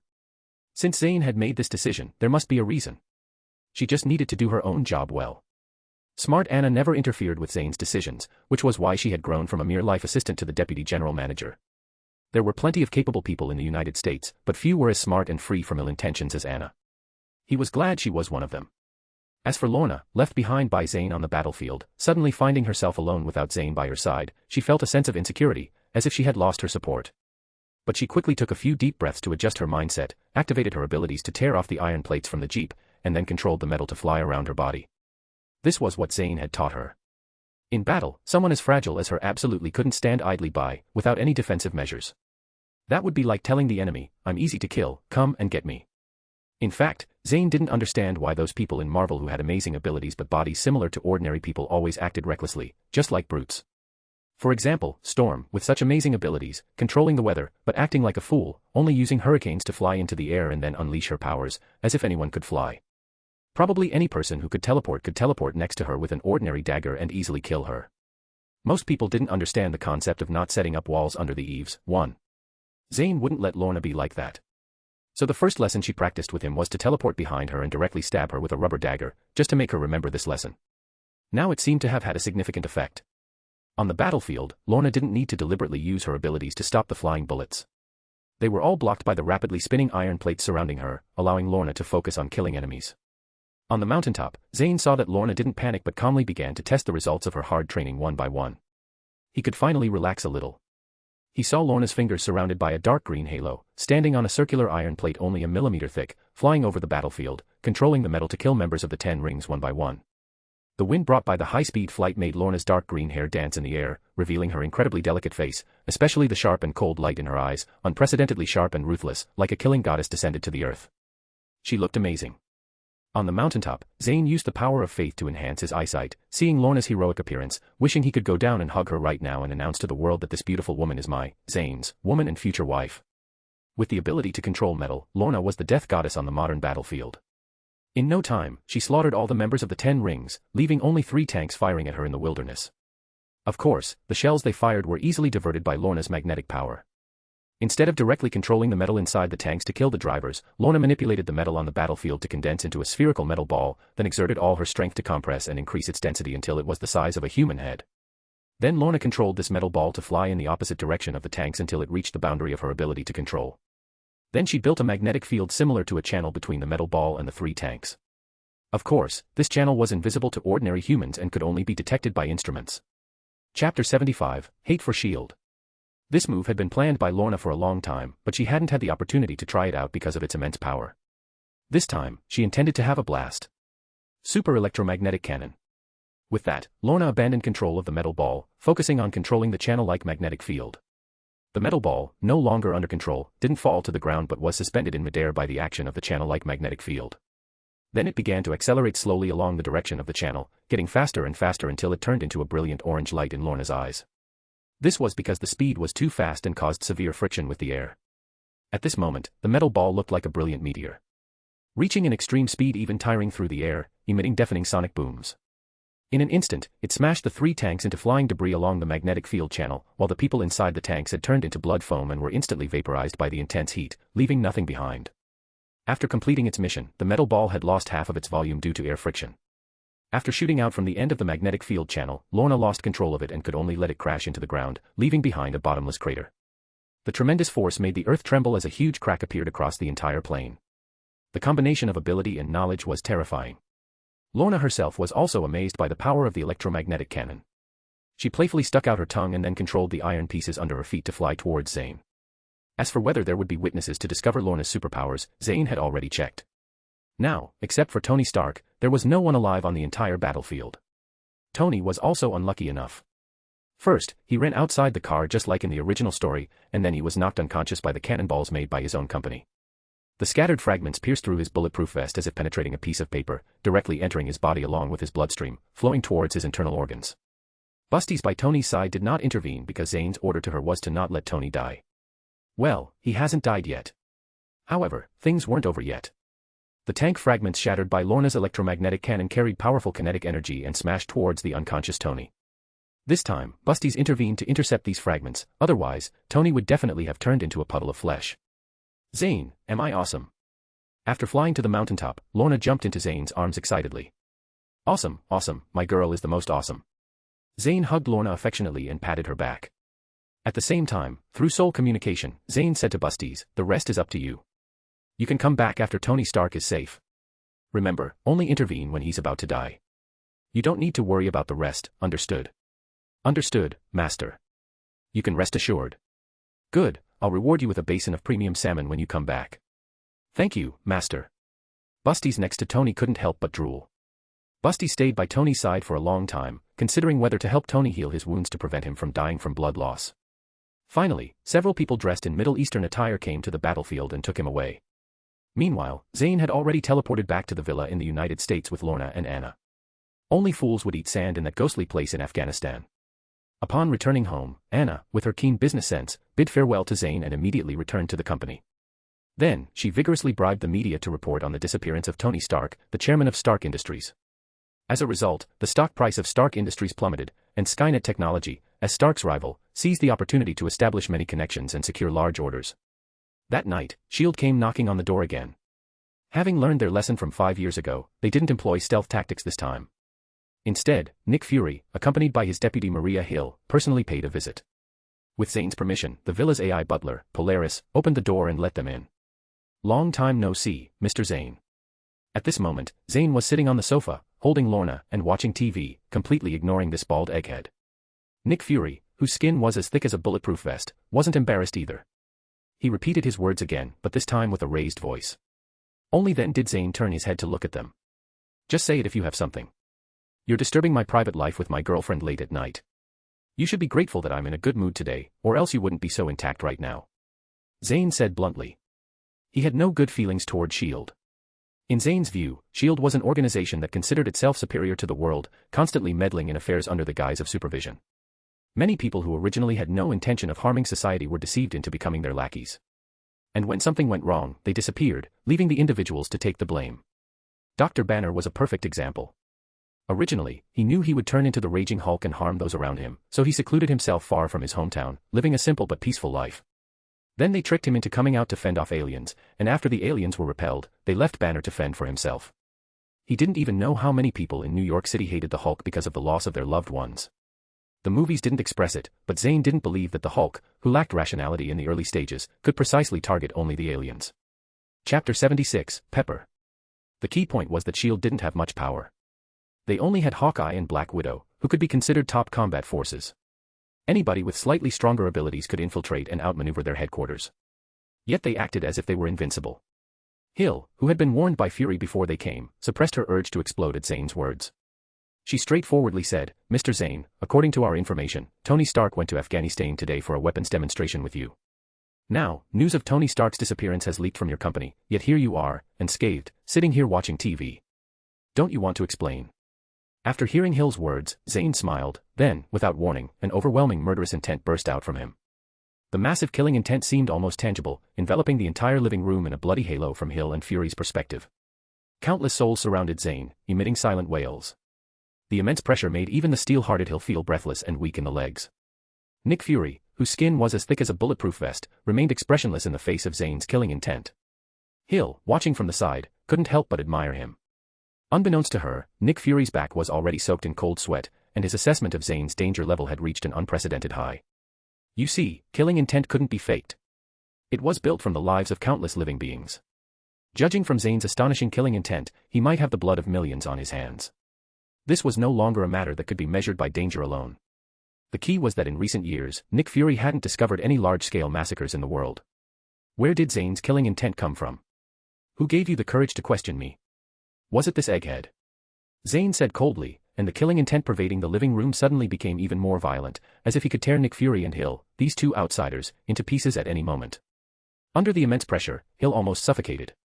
Seeing this, Nick Fury had to speak up. "Mr. Zayn, we didn't mean to question you. We just want to ask if you know anything about Tony's whereabouts. He's important to us." Nick Fury took the initiative to lower his posture and spoke respectfully to Zayn. Zayn then retracted his killing intent and returned to his lazy demeanor. Seeing that Zayn didn't intend to act, Nick Fury breathed a sigh of relief, and Deputy Director Hill stumbled a few steps before steadying herself. "Go ahead, what do you want to know?" "I'm in a good mood today, so I might tell you," Zayn said casually. "We want to know if Tony Stark is still alive." "Yeah, he's alive. Can't get rid of him for the time being." "Then, Mr. Zayn, what exactly happened in Afghanistan back then?" "Oh, that. Just a terrorist organization attacking our convoy.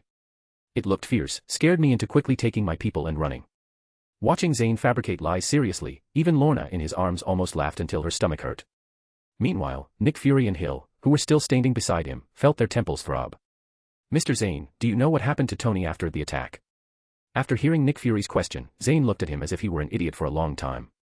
"You're supposed to be the director, how come you don't understand plain language?" "I said I took my people and ran, how would I know what happened afterward?" Zayn said impatiently. "All right, sorry for the disturbance." After saying that, Nick Fury left Zayn's villa with Hill without hesitation. He understood that Zayn simply didn't like them, and they couldn't extract any substantial information from him. So he decisively withdrew, fearing that angering Zayn further would only lead to a worse outcome. "Egghead, remember to make an appointment with me in advance if you want to come next time. Show some manners." Nick Fury didn't reply. It's unclear whether he didn't hear or was rendered speechless by Zayn's anger. After they left, Lorna in Zayn's arms curiously asked, "Dear, who are they exactly? Why do you dislike them so much?" "Well, you just need to know they're from S.H.I.E.L.D., sweetheart. Remember, avoid contact with them as much as possible in the future. Each one of them has a persecution complex, always plotting and scheming. They've practically infiltrated their own homes without realizing it," Zayn explained to Lorna. I understand," Lorna nodded earnestly after listening. Her impression of S.H.I.E.L.D. wasn't great either, especially after their first encounter 5 years ago when they used seduction to lure her boyfriend. It would be strange if she had a positive impression of them. Shortly after the people from S.H.I.E.L.D. left, the door of Zayn's house was knocked on again, which was within Zayn's expectations. If S.H.I.E.L.D. came knocking, then Pepper, who cared the most about Tony Stark, would definitely come. As expected, the one who came knocking was Tony Stark's faithful assistant Pepper and Stani. "Sorry for disturbing you at such a late hour."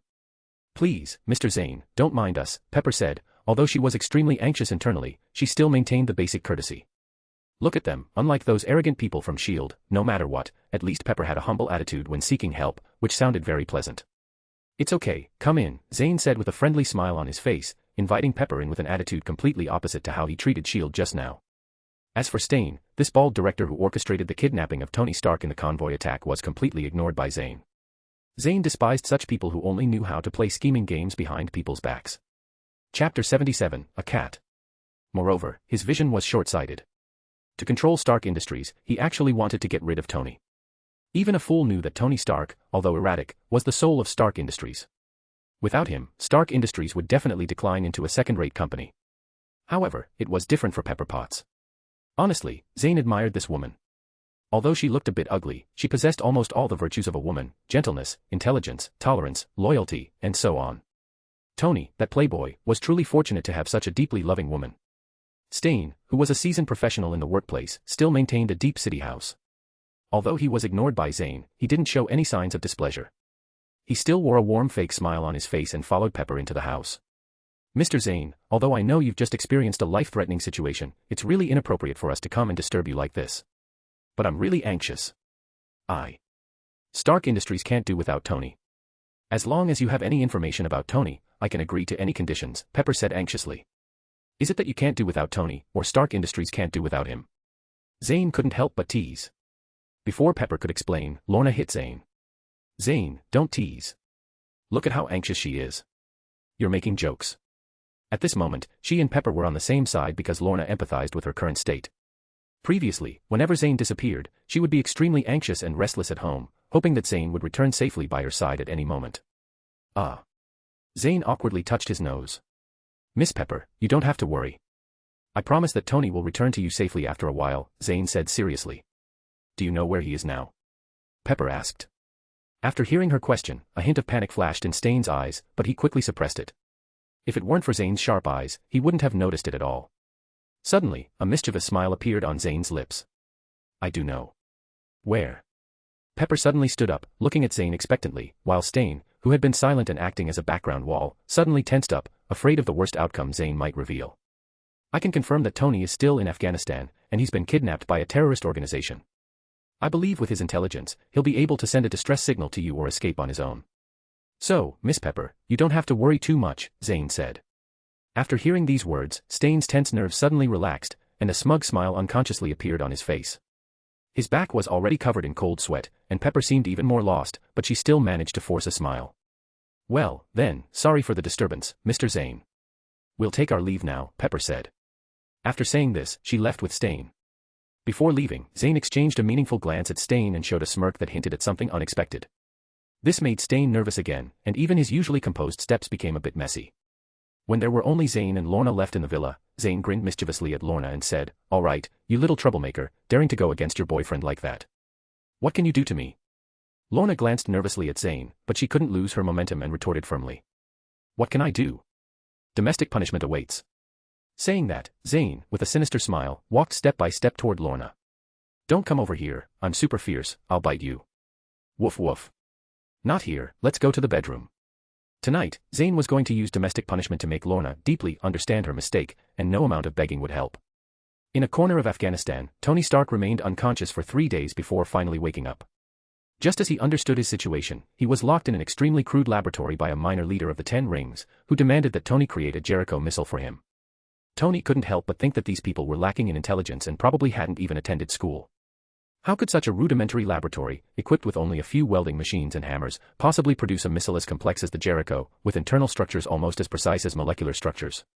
Even if they could produce it, how much could Tony achieve alone? These terrorists must have planned his kidnapping in advance. Since they knew his identity, wouldn't it have been easier to extort Stark Industries directly? With his explosively high IQ, Tony immediately reached a conclusion about his current predicament. There was a mole in his company, and it was definitely someone very close to him. Otherwise, they wouldn't have such accurate knowledge of his schedule. As for whether Zayn was behind this, Tony never even considered the idea. If it were Zayn, would he have warned him in advance? I hope it's not you. Tony thought of a person but found it hard to believe. Tony speculated that the initial goal of this mole must have been to have these terrorists kill him. It was just that these terrorists, upon witnessing the power of the Jericho missile during his arms demonstration, came up with the idiotic idea of forcing him to create a Jericho missile with just a few hammers. But thinking about all this now was pointless. The most crucial thing was how to escape. Tony wasn't naive enough to believe that these terrorists would release him after he helped them create a Jericho missile. The prerequisite for everything is to stay alive. First, I need to get rid of this damn car battery, Tony muttered, looking down at the battery connected to his life. Then, just like in the original story, Tony used the crude equipment in the lab to create a miniature arc reactor, replacing the damned car battery in his chest. The azure glow of the reactor seemed to illuminate his hope. Tony had already thought of a way to escape. Just then, he sensed that there was an extra person in the lab, and they were curiously staring at the reactor in his chest, just like the feeling he had before in the Jeep. This was definitely not an illusion. Who's there? Tony shouted, scanning every corner of the lab, only to find no one but Dr. Ensign, who had operated on him. The next moment, a black cat materialized from nothingness onto the table in Tony's view. It was none other than Busties. "Human, you're quite impressive to have noticed my presence," Busties nonchalantly said as she licked her paw. Both Tony and Dr. Ensign recoiled several steps, moving away from Busties as if they had seen a monster. A cat, talking. Dr. Ensign stuttered, trembling. "I'm a panther, a panther." Chapter 78, Demon. After hearing Ensign's words, Busties' fur bristled with anger. However, Tony was more rational. He accepted Busties' presence after a moment. "Why are you following me? My master instructed me to protect your life." For some reason, after Busties said this, an image of someone Tony detested subconsciously flashed in his mind. "Your master?" It couldn't be Zayn. "That's right, my master is the great Zayn." Busties' brown-nosing spirit was ingrained to the bone. Even if Zayn wasn't present, it didn't deter Busties. "Why? Who knows, although I don't know what use a fragile human like you could be, my master surely has his reasons." Tony felt utterly humiliated. He was being looked down upon by a cat, of all things. "Can you help me get a message out?" "No," Busties shook his head without hesitation. "Can you get me out of here?" "No." Tony felt utterly defeated. Since this black cat dispatched by Zayn had come, it must have the ability to get him out, even if it defied scientific facts. Tony had an intuition about it. "Why not? My master's command is to protect your life, not to engage in unnecessary actions." "Busties strictly adheres to my master's orders," Busties said matter-of-factly. Since Busties couldn't be relied upon, Tony felt a bit disappointed, but the feeling was fleeting. Confident in his own abilities to escape, he became curious about this unscientific existence and eager to explore the unknown, a trait inherent in scientists. "By the way, what kind of being are you? An intelligent robot or a magical creature?" Tony curiously asked, with Ensign also perking up his ears in curiosity. "Are you stupid or what, human? Why so many questions?" Busties impatiently glanced at Tony, then promptly vanished, ignoring Tony and Ensign's calls. Knowing his life was assured, Tony remained in good spirits. Although he didn't understand Zayn's purpose, now wasn't the time to dwell on it. Escaping was the priority. Then he began boldly constructing his first-generation Iron Man armor with Ensign's help. Tony couldn't help but think the terrorists, not only lacking intelligence but also discernment. Even an elementary school student could tell that what Tony was making had nothing to do with missiles. Meanwhile, Busties lay bored on the side, looking disdainfully at Tony and Ensign. "Ugh, why does Busties have to associate with these two insignificant beings? Every day my master isn't around, I miss him, still miss him." On the other side of the Pacific, Zayn wasn't idle either. Having promised to go on vacation with Lorna, Zayn wouldn't break his promise to his girlfriend. After learning this news, Lorna searched a lot of travel guides online and decided to embark on a road trip with Zayn in her beloved car. They chose a route heading to Mexico, where, according to backpackers' posts online, one could witness the most beautiful sunrises and sunsets along the way and encounter herds of deer further in. Lorna had already begun to imagine herself and Zayn embracing under the sunset. She was so engrossed in looking at scenic pictures that she didn't notice the next column of gossip news about Mexico. A man wielding a chains, withering everything in his path, suspected demon invasion on Earth. But even if Lorna had noticed, she wouldn't have cared. The world was never short of sensational media reports aimed at attracting readers. The next day, at 6 o'clock in the morning. "Zayn, wake up, we need to leave." Zayn groggily opened his eyes to see Lorna already dressed and standing by the bed, calling out to him. "What time is it?" Zayn glanced at the alarm clock on the bedside and found it was only 6 o'clock, instantly feeling annoyed. He directly pulled the annoying person who disturbed his sleep into the covers, lay down on the bed, and buried his head in her bosom to continue sleeping. "Zayn, don't go back to sleep." Zayn ignored her. "Zayn, you promised me." Still no response from Zayn. Finally, Lorna, feeling helpless, blushing, leaned in close to Zayn's ear and whispered softly. "Zayn, didn't you want to try that position?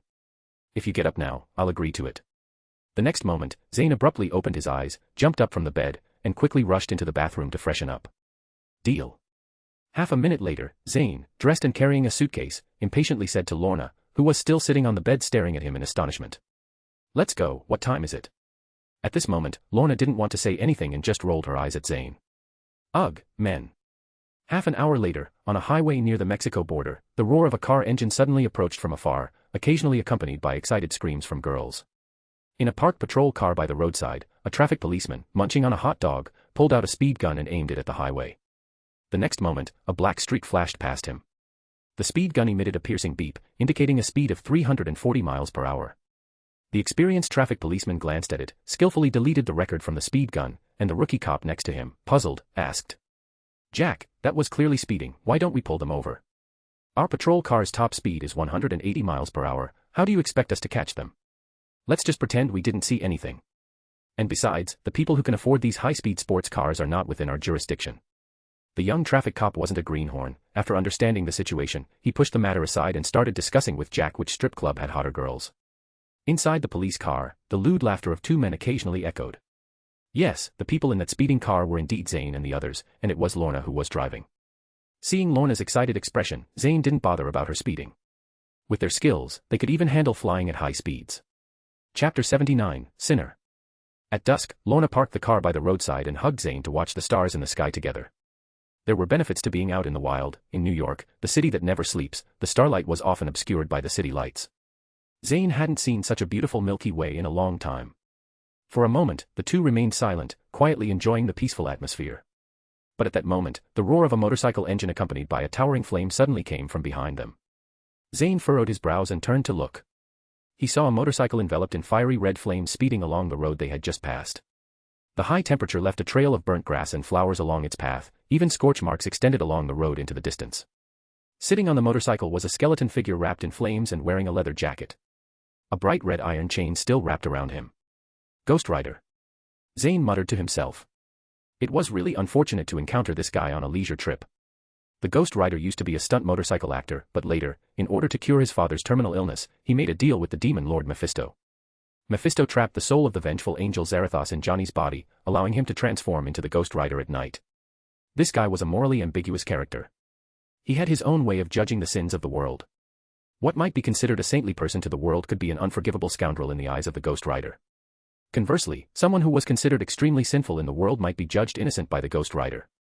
In summary, whether someone was guilty or not was largely determined by the Ghost Rider, or more accurately, by the soul of the vengeful angel Zarathos within him. And once he deemed someone guilty, the Ghost Rider would burn them with hellfire. For those deeply sinful individuals, he would use the judgment eye to burn their souls, preventing them from reincarnating forever.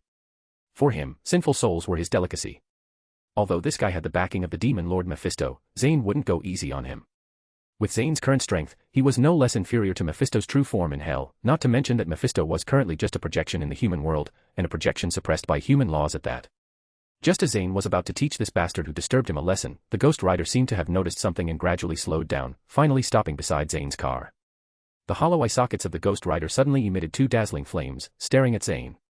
Internally, he was shocked to the extreme. He had never encountered someone with such deep sins before. All the people he had killed before combined couldn't compare to 1,000th of Zayn's sins, including Mephisto's son, the Blackheart. To know, Zayn had personally slaughtered millions of people in Wakanda 5 years ago. With such a record, there was no one in the world more evil than Zayn. Sensing Zayn, the vengeful angel inside the Ghost Rider also became excited. Right now, in his eyes, Zayn was a sumptuous feast. You are guilty. The Ghost Rider's voice sounded like bones grinding together, sending shivers down one's spine. Lorna also sensed that this monster was unfriendly. She was no longer the canary who could only be protected by Zayn, she was now a warrior who had seen blood. So she immediately activated her powers, intending to control the iron chain entwined around the Ghost Rider. But the iron chain wrapped in hellfire seemed to isolate magnetic fields. Lorna tried several times but found she couldn't control it at all. Besides her beloved car, there were no other metal objects around. She was reluctant to use her precious car to attack this skeleton. Lorna could also sense the metal buried underground, but it seemed too late to control them now because the Ghost Rider had already torn off the chain on his body and was swinging it towards them. Just as Lorna was feeling troubled, Zayn patted her shoulder. This guy is still too early for you. Leave him to me. After saying that, Zayn activated the King's Treasury. However, this time, nothing was shot out from the vault. Instead, a small cannon, with a barrel as thick as an adult's head, extended from the golden ripples. In the next moment, the cannon automatically absorbed the energy from Magic Furnace, and then released a brilliant blue energy beam, directly shattering the chain thrown by the Ghost Rider into pieces. This was a small energy weapon developed by Skynet. The power of medium and large weapons was too great, and Zayn was afraid it might affect Lorna, so he didn't use them. The scattered bones piled up on the ground, with small sparks still flickering on them. However, Zayn didn't think that the Ghost Rider, who claimed to be immortal, would be defeated so easily. As expected, in the next instant, the hellfire jumping on the bones erupted violently like gasoline had been poured on them. It enveloped all the bone fragments, reassembled them, and in a moment, the Ghost Rider reappeared intact in front of Zayn and Lorna. Sinner, I am immortal. Stop struggling in vain and pay for your sins. Yes, from a certain perspective, the Ghost Rider was indeed immortal. The source of his power was the vengeful angel within him. As long as the vengeful angel wasn't destroyed, he would continue to be reborn to pursue those who were guilty. However, the life and death of the vengeful angel were controlled by God, that is, Jehovah. As long as God didn't intervene, he would never die. Facing his arrogance, Zayn sneered disdainfully. Chapter 80, Zarathos. If you're a dog, you should be prepared to bark. Biting people recklessly isn't what a good dog does. In Zayn's mind, although the Ghost Rider appeared to be the janitor of human sin on the surface, he was essentially a lackey of the demon lord Mephisto. Although Mephisto couldn't fully control him, the Ghost Rider, whose intelligence was always in a chaotic state, could easily be fooled. Mephisto manipulated him through various conspiracies to act as his thug. So the Ghost Rider was just a lackey of the demon, but he foolishly thought of himself as a hero. Although the Ghost Rider was considered immortal to most people, it didn't mean Zayn couldn't deal with him. Busties, who had inherited all of Bast's memories, had already told Zayn all the ancient secrets. Hundreds of years ago, Jehovah, who had just gained the power of faith, came to Wakanda to preach, but was stopped by Bast. At that time, Jehovah had just gained the power of faith and had not yet become a god.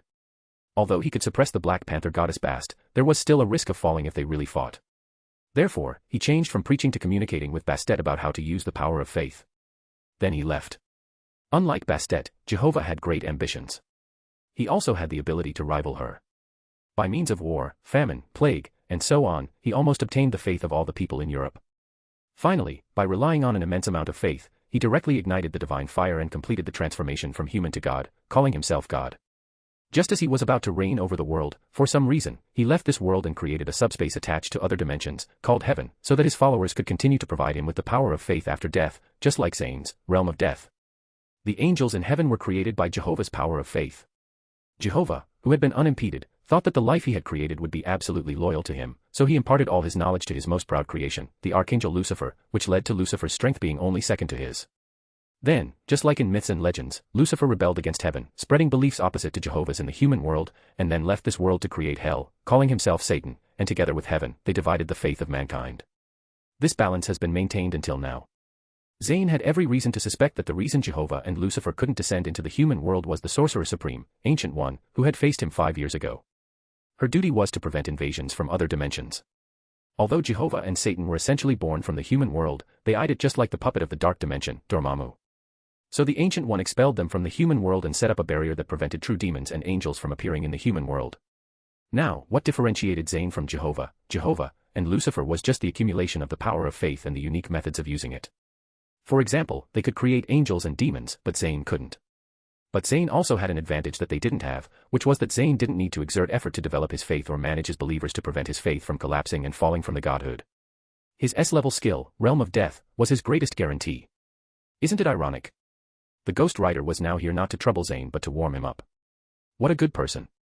Zayn couldn't wait to dissect and study the spirit of vengeance Zarathos inside the Ghost Rider. Therefore, he didn't waste any more time with the Ghost Rider and directly used his power of faith to transform into a golden chain, which stabbed into the Ghost Rider's body at lightning speed. The foolish Ghost Rider, stupidly trying to burn the chain with its own hellfire, struggled for a long time only to find it useless. Instead, the flames covering its body diminished significantly. Controlling the chain within the Ghost Rider's body, Zayn searched for a while until he found something unusual in his skull. Her eyes lit up as he increased the output of his faith. Finally, he pulled out a light ball jumping with blue flames from the crimson hellfire, the soul of the spirit of vengeance, Zarathos. The hellfire on Ghost Rider extinguished instantly after Zayn took away the source of power. It slowly transformed into a balding middle-aged man, Johnny. He leaned on his knees panting heavily, then sincerely thanked Zayn. "Thank you." Zayn knew he was grateful for helping him escape the nightmare of the spirit. However, he waved him off, indicating he could leave. Johnny didn't linger. He got on his motorcycle, now restored to normal, and rode off in the direction he came from, his excitement echoing in the distance. Clearly, Johnny had no regrets about returning to being a regular person, he only felt immense relief and freedom. Zayn enveloped Zarathos' soul with the power of faith to prevent him from escaping or being manipulated by Mephisto again, then held him carefully to examine. So beautiful. Lorna couldn't help but admire as she looked at what Zayn held in her hand. Indeed, within the golden shell, blue flames rotated continuously, occasionally sparking dazzling sparks with the power of faith, appearing extremely dreamy, like the most perfect artwork. "When I finish studying it, I'll make a necklace for you with this." "Really? Won't this be very precious?" Lorna hesitated. Although she wanted it very much, she didn't want to inconvenience Zayn. "It's quite rare now, but it'll be useless once I finish studying it." "Okay." Lena nodded expectantly. Just as Zayn was about to suppress Zarathos' soul in the realm of death, a voice filled with decay interrupted her action. "Excuse me, could you return what you have in your hand to me?" Zayn looked up to see an old man, dressed like an English gentleman, standing where Ghost Rider had just been, leaning on a cane. But that was all. Zayn simply glanced at him and threw Zarathos' soul directly into the realm of death. Chapter 81, Mephisto. You. Mephisto instantly felt the disappearance of his connection with Zarathos' soul. He angrily raised his staff and slammed it heavily on the ground. Instantly, the surrounding streetlights went out, plunging everything into complete darkness except for their headlights. Even the starlight in the sky was completely obscured. At the same time, a cacophony of sounds emanated from the surrounding darkness, as if countless monsters were moving within it, peering at Zayn and Lorna with greedy, bloodthirsty eyes. Facing this eerie situation, Lorna instinctively shrank her neck and leaned tightly against Zayn. Although Lorna possessed great power, as a girl, she still felt scared in such a situation. If it weren't for fear of affecting Zayn, she would probably have screamed long ago. Seeing Lorna's reaction, Zayn's previous calm demeanor disappeared, replaced by a full sense of killing intent. "I say, let there be light." The authoritative voice, empowered by faith, echoed across the wilderness. In the next moment, the entire wasteland suddenly lit up as bright as day. The monsters hidden in the darkness were revealed one by one but didn't last long. In a moment, they were turned into ashes by the dazzling white light. This was a move Zayn developed based on the characteristics of faith, which he named the Great Prophecy. Why was it called the Great Prophecy? Because at that moment, everything Zayn said became reality. The inspiration for this move came from the Bible, where God created the world in 7 days. One couldn't deny that God was the ancestor of showing off, everything he said had great style. However, the Great Prophecy consumed a huge amount of energy. Under normal circumstances, Zayn wouldn't use it easily. For example, the sentence just now consumed offerings from 100 undead for a year. Cough, cough, cough. Amidst the severe coughing, Mephisto appeared again. However, this time, his formerly neatly combed hair was disheveled, and there were more age spots on his face. "Mephisto, do you still want Zarathos' soul?"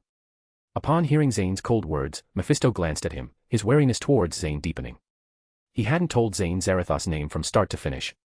In this world, only a few people knew of Zarathos' existence, and these people were ancient monsters who had lived for many years. Now, Zayn could accurately say Zarathos' name, which made Mephisto ponder Zayn's background and origins. "Who exactly are you?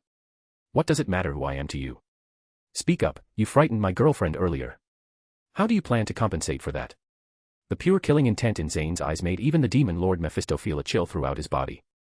Zayn's intention was obvious, he was robbing, and if Mephisto's answer didn't satisfy him, Zayn wouldn't mind making Mephisto pay a painful price. Although Mephisto's true form was in hell, Zayn couldn't kill him completely. However, destroying the incarnation of Mephisto in front of him and ruining his decades of efforts in the mortal world was something Zayn could easily do. But getting a demon like Mephisto to cough up something wasn't so easy. Mephisto had realized from earlier that he wasn't Zayn's match, so now there was only one way, to run. When all else fails, retreat. As a demon, he wasn't like those hypocritical angels who had an inflated sense of pride and viewed glory as life. In his opinion, running away when unable to win was the truth. In the next moment, Mephisto disappeared into the night like sand blown away by the wind. Zayn's eyes gleamed, and he spoke again. "I say, those who run away will return to where they started." Instantly, Mephisto appeared in front of Zayn, looking bewildered. "Sir, nice to see you again." Mephisto's old face showed an awkward smile. But Zayn's expression turned even darker. That sentence just now consumed the power of faith from 100,000 undead for a year. Even a wealthy person like Zayn felt a twinge of heartache. Now, if Mephisto didn't pay up, it would be like Zayn had lived in vain. "Mephisto, if you run away again, you won't stay in the earth anymore." Zayn's eyes flickered with a dangerous light. Mephisto felt a pang in his heart, realizing Zayn wasn't joking. If he ran away again, his incarnation, which had been painstakingly sent to Earth, might truly be destroyed. "Sir, what do you want?" "Knowledge. I want knowledge exclusive to demons." After hearing Zayn's desire, Mephisto's eyes flickered with unknown intentions. He took out a scroll of parchment and a pen, and with a polite smile on his face, he looked at Zayn. "Sir, to prevent you from going back on your words, shall we sign a contract?" Mephisto held up the parchment contract and waited for a while, but Zayn showed no sign of movement. Instead, Zayn's eyes became increasingly dangerous, and the power of faith within his soul began to stir. To have an informed person like Zayn sign a contract with a demon. "Mephisto, are you trying to fool yourself along with others?" In the Devil's Dictionary, there are no such words as integrity. This is the experience summarized by countless people who have been deceived by demons, with blood and tears. Upon realizing that Zayn had already detected his intentions, Mephisto wasn't embarrassed. He very naturally tucked the scroll of the contract back into his chest, then pulled out from somewhere a thick, ancient book capable of knocking someone dead and handed it to Zayn. Chapter 82, DC. Zayn cautiously enveloped his hand with the power of faith before accepting the book. As Zayn approached the book, it suddenly emitted a large amount of black smoke and surged towards Zayn's hand. However, it was blocked by a thin layer of faith power. No matter how the black smoke dashed, it couldn't break through the defense of the power of faith. Eventually, it could only emit a sharp scream and dissipate into the wind. Clearly, this book must be carrying something akin to a curse. Zayn glanced at Mephisto, saying nothing. Immediately, he activated the Great Prophecy to test the authenticity of the book. I say, this book is genuine. In the next moment, countless powers of faith surged to turn the book into reality. However, at that moment, Zayn terminated the Great Prophecy. The result was obvious. The book Mephisto gave him was fake. It probably contained some deceptive contents. If the book had been genuine, there wouldn't have been any reaction from the power of faith when Zayn activated the Great Prophecy. It wouldn't have required consuming faith power to alter something that was already true. A perfectly good Great Prophecy was turned into an appraisal tool by Zayn. However, it must be admitted that this method never fails. Witnessing Zayn's clever maneuver, Mephisto already had cold sweat on his forehead. He quickly pulled out an identical book from his chest and handed it to Zayn. But this time, Zayn didn't accept it. Instead, he said in a cold tone, I say, this person in front of me will immediately turn to dust, leaving only what I desire. Zayn had no leisure to deal with him any further. Since Mephisto dared to deceive him, he might as well go die. Zayn would retrieve what he wanted from Mephisto's corpse. In the instant this command was issued, the lake of faith power condensed within Zayn's soul evaporated directly over a large area. Zayn roughly estimated that about 100,000 undeads worth of faith power for a year had been depleted just like that. Although the consumption was horrifying, the power was equally astonishing.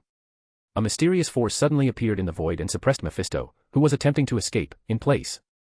Then, it gradually ground him into powder, including the second book he had brought out. After the flesh was destroyed, Mephisto's soul also revealed its true form, a figure with a sheep's head and a human body, flowing with lava. But that wasn't the end. The great power rushed into Mephisto's soul and extracted a light sphere, then shredded the soul to pieces. Before dying, Mephisto stared at Zayn with intense resentment, sending chills down one's spine. How could he not resent? Who knew how much effort and sacrifice he had made to come to Earth? But at this moment, all of that turned into nothing. Human, I remember your soul. I'll be waiting for you in the flames of hell. Mammon is about to descend upon Earth. The entire mortal world will be embraced by hell. I'll treat you well at that time, ha ha ha. With Mephisto's final mad laughter, the power generated by the Great Prophecy completely crushed him, including his soul, perfectly fulfilling what Zayn had said. And the light sphere extracted from Mephisto's soul was exactly the knowledge Zayn wanted. Most of the consumed faith power was used to deal with this sphere. After everything returned to calm, Zayn didn't rush to integrate the knowledge from Mephisto's soul. Instead, he began to ponder the words Mephisto uttered before his death. Mammon descending upon Earth. The Earth being assimilated by hell. Zayn vaguely remembered that the name Mammon sounded familiar, but couldn't recall any specific impression. In the end, Zayn had to seek assistance. He directly spoke to his wristwatch. Skynet, help me look up this Mammon person, start searching from mythology. There was a subroutine left by Skynet in the wristwatch. Upon receiving the command, Skynet immediately began searching for information about Mammon in the world's networks. In a moment, it found the specific information about Mammon. Boss, I found it. Mammon is a demon in mythological legends representing wealth. He is also the son of Satan, the Lord of Hell. In the Hell Bible, it is recorded that Mammon didn't want to be bound by Satan and was eager to establish his own kingdom of blood and fire. He can possess a medium with mediumistic abilities, and with the power and blood of God, can break through the medium's abdomen and descend into the mortal world in his true form, turning the mortal world into another hell. Understood. After listening to the answer found by Skynet, Zayn fell into contemplation. However, his heart wasn't as calm as it seemed on the surface. Because after hearing this passage, Zayn knew why the name Mammon sounded so familiar. It was because it was the plot of a movie he had loved in his past life, Constantine, also known as Hellblazer. That wasn't a big deal, because even if Mammon descended, Zayn wasn't afraid. The main reason Zayn was troubled was that Constantine wasn't a character from the Marvel Universe but rather from their archrival, DC Comics. He was known as Scumbag Constantine. Just then, Skynet spoke again. Boss, this morning, our satellite passed over Mexico and captured a video. Please take a look. It may be related to the Mammon you're looking for. Okay. Then, a virtual screen was directly projected onto Zayn's wristwatch. On it was playing a video, a man holding the head of a spear walking through a herd of buffalo. As the men moved forward, the buffalo, who had been leisurely grazing, fell to the ground one after another, losing their lives. Even the grassland turned into a lifeless dead land with the man's steps, as if the Grim Reaper had descended. After watching this video, Zayn completely confirmed his thoughts. But he only hesitated for a moment. What if characters from DC Comics appeared? Zayn wasn't the rookie he used to be. If there were any problems, he could simply cast a grand prophecy to deal with it. Chapter 83, See Skill. Now that he thought about it, the direction where the Ghost Rider had gone seemed to be where the man possessed by Mammon was located. It seemed that Mammon had cooperated with Mephisto. Unfortunately for them, Zayn was an unexpected variable, causing Mephisto's ambition to rule the mortal world to completely fall through. However, there were still many things to plan in this plot. Zayn remembered that in the end, even Satan himself appeared. Although it couldn't be his true form, Zayn was currently lacking in methods to use faith power. When the time came, it wouldn't be bad to have a chat with him. And I unexpectedly found that the plot of Constantine fits well with the Marvel Universe, so I wrote it out. The arrival of the Ghost Rider and Mephisto didn't delay Zayn much, nor did it affect his and Lorna's vacation mood. After all, they were not ordinary people, and they had some psychological adjustment ability. Just like veterans on the battlefield, who may face life and death one moment and then sit on enemy corpses, chatting and laughing with their comrades while munching on blood-soaked bread the next. Though the analogy may not be picturesque, the principle remains the same. However, it was certain that they couldn't stay in this place. The road was filled with the smell of sulfur. Just now, Mephisto had summoned a group of low-level demons from hell. Although Zayn had dispatched them with ease, the scent lingered even after their demise, making the air foul and unbearable to stay in for long. Lorna drove with Zayn to a mountaintop, then pressed a red button inside the car. In the next moment, this car, crafted by the hands of Skynet, transformed like a transformer, undergoing a cool mechanical transformation into a small RV. Inside, there was a bathroom, a bed, and a toilet, and the roof of the car was transparent, allowing Zayn and Lorna to still enjoy the stars together. Remember what you said this morning? You, pervert.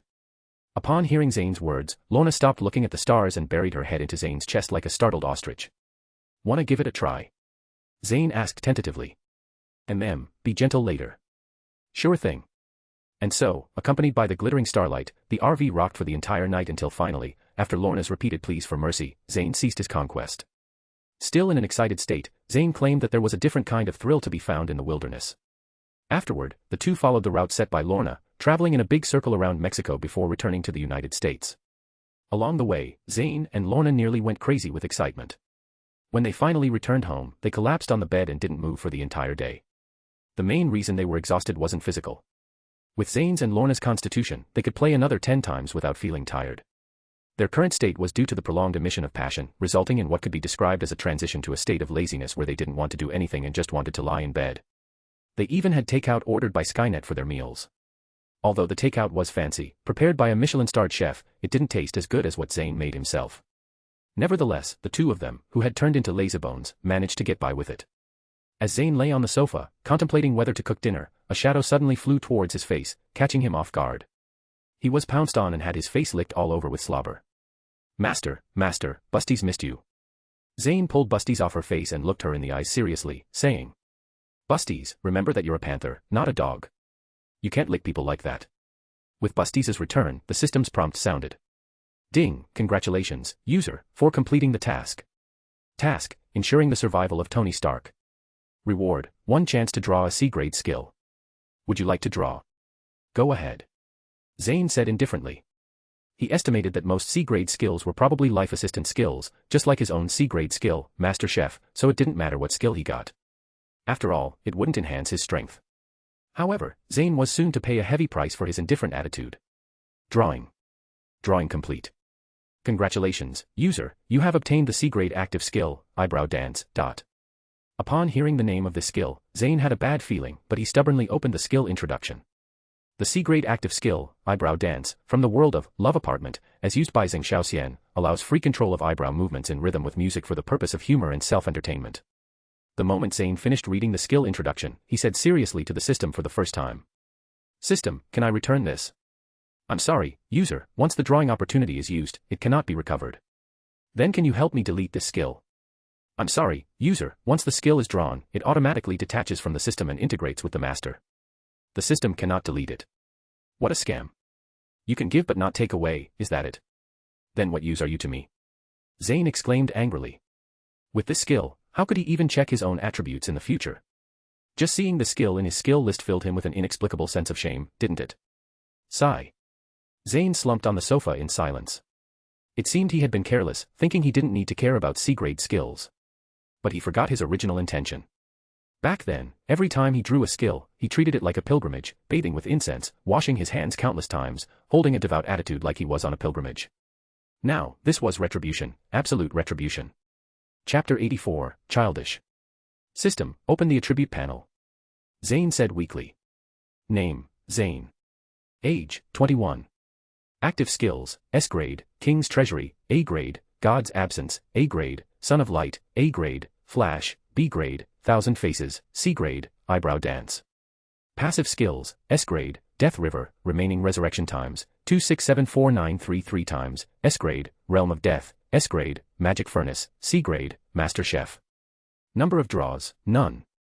The moment Zayn saw the words, Eyebrow Dance, he closed the attribute panel. As expected, I still can't accept it. I'm just too thin-skinned. It was fortunate that Eyebrow Dance was an active skill. If it were passive, that would be truly miserable. Just imagine, whenever he heard music, Zayn's eyebrows would unconsciously start dancing. The scene was too beautiful, Zayn dared not even think about it. It's actually not bad. When I'm bored, I can entertain Lorna. Maybe if she's happy, she'll unlock a few more poses. Zayn comforted himself forcefully. Since it had become a fact, he could only choose to accept it. Actually, this skill wasn't too bad, it just didn't quite match Zayn's usual style, and this skill had been relegated to the Cold Palace from the very beginning by Zayn. Even if I, Zayn, am bored to death outside, I won't use this skill once. Darling, look at this person, he's amazing. Lorna excitedly ran out of the bedroom and threw herself into Zayn's arms. Look, look. Zayn took the phone and glanced at it. In the video, a man sat expressionless on a chair, but his features moved rhythmically to the beat of the music, looking very amusing. The video had already garnered over 2 million views. After watching the video, seeing Lorna's admiring expression, Zayn, out of male pride, instinctively retorted. What's so special about this? I can do better. Really? Of course. Seeing Lola's skeptical look, Zayn immediately took out his phone, played some music, and activated the C-grade skill, Eyebrow Dance. Next, Zayn's eyebrows seemed to be enchanted, moving rhythmically with the music even more skillfully than the men in the video. Ha ha ha, darling, you're incredible. Lorna, after witnessing Zayn's eyebrow dance, laughed so hard on the sofa that she curled up. While hearing Lorna's laughter, Zayn's expression froze. Oh my god, what did I just do? It's so embarrassing. My dignified image. Zayn's heart was collapsing at this moment. He must have had a momentary lapse in judgment due to jealousy, resulting in such childish behavior. Zayn looked at Lorna with despair written all over his face and slowly uttered 2 words, tastes good. Lorna, who didn't understand this joke, looked puzzled, but it didn't affect her joyful mood. Since they met, Zayn had taken care of her like a father. This was Zayn's first time goofing around in front of her, and it was all because of male competitiveness. What did this indicate? It showed how much Zayn cared about her. Darling, do it again. I'll record a video and post it on Twitter. It'll definitely go viral, and you might even become the next internet sensation. Lorna teased Zayn, who was feeling embarrassed. Facing Lorna's mischievousness, Zayn didn't hesitate. He grabbed her and put her on his lap, then his big hand swung. Slap. Still want to be naughty? I don't care, I will post it online. Slap slap. Zayn. Believe it or not, I won't let you sleep tonight. Well, you're quite bold, daring to threaten me. Smack asterisk smack smack. Darling, I won't dare any more. Lorna murmured softly, her face flushed not because Zayn had hurt her, in fact, Zayn hadn't used much force, but because she had suddenly felt it. Her thighs were now uncomfortably wet. As someone who had been together with her for a long time, Zayn naturally understood Lorna's body changes. As a young man full of vigor, he couldn't just let it slide without doing something. Zayn, it's still daytime. What's wrong with daytime? You, beast. Then I'll show you how much of a beast I can be. Unable to bear watching any longer, Busties conscientiously walked into the kitchen, grabbed the salmon she had been yearning for day and night, and started gnawing on it. She really couldn't understand why humans were so obsessed with that kind of activity. Even her great master was no exception. Finally, Lorna succumbed to Zayn's intense attack and became as weak as a shrimp. With Busties' return, it naturally meant that Tony Stark had safely returned to the United States, otherwise, the system wouldn't have prompted the task completion. As the central figure of Stark Industries, Tony's return naturally warranted a press conference to stabilize public sentiment. During the conference, Tony casually sat on the floor, devouring a hamburger. Who knows how bad the food at the 10 Rings base was? It was probably only fit for pigs, even pigs would lose weight after eating it. Tony admired the brainwashing techniques of the 10 Rings. Even in such circumstances, their followers still served them faithfully. Could everyone please sit down? Make yourselves comfortable, Tony said to the reporters from various media outlets below. Once everyone was seated on the ground, Tony glanced complexly at Stain sitting beside him. It was this friend of his father who, after Howard Stark's death, didn't seize control of the company's regime but instead peacefully managed the company, patiently waiting for Tony to grow up. After Tony took over the company, he readily handed over his own resources, making the then young Tony the true leader of Stark Industries. Tony couldn't believe that Zayn, who had been a benefactor to him, could be the mastermind behind his recent troubles. But all the evidence seemed to point to this kind and amiable man. Only Zayn knew the details of Tony's schedule. The others only knew he was going to Afghanistan. It was impossible for them to know the exact route the military would escort him. Chapter 85, Uncle Zayn. If Tony remembered correctly, Zayn had video called him just before the attack occurred. It was too much of a coincidence. Coincidences were seamless, and if it weren't for Zayn's previous warning, Tony would have dismissed it as mere chance. And the biggest beneficiary after his death would also be him. Tony couldn't help but suspect him. Zayn's face turned pale under Tony's complicated gaze. He asked in confusion, "Tony, what's wrong?" "It's nothing. It's good to see you again, Uncle Zayn. Have I ever called you uncle before?" Without waiting for Stan's answer, Tony continued to mutter to himself, "Uncle Zayn, do you believe that people can one day become unrecognizable to themselves? I once read a passage, those with too much ambition will one day become monsters. They trample the earth with money and obscure the sky with power, like monsters. Sound familiar, Uncle Zayn? Just like you now." The insincere smile on Zayn's face disappeared in an instant. He stood up coldly and looked deeply at Tony, then, disregarding that they were still at a press conference, he directly pushed the door to leave. Seeing Zayn's reaction, Tony smiled bitterly, let go of the last trace of hope in his heart, and casually took out his phone. Take action. The next moment, before Zayn could push open the door, he was violently pinned to the ground by a dozen special police officers wearing bomb suits who barged in. Despite his panic, he still remained rational, having spent years navigating the political landscape. "Tony, why?" Zayn asked.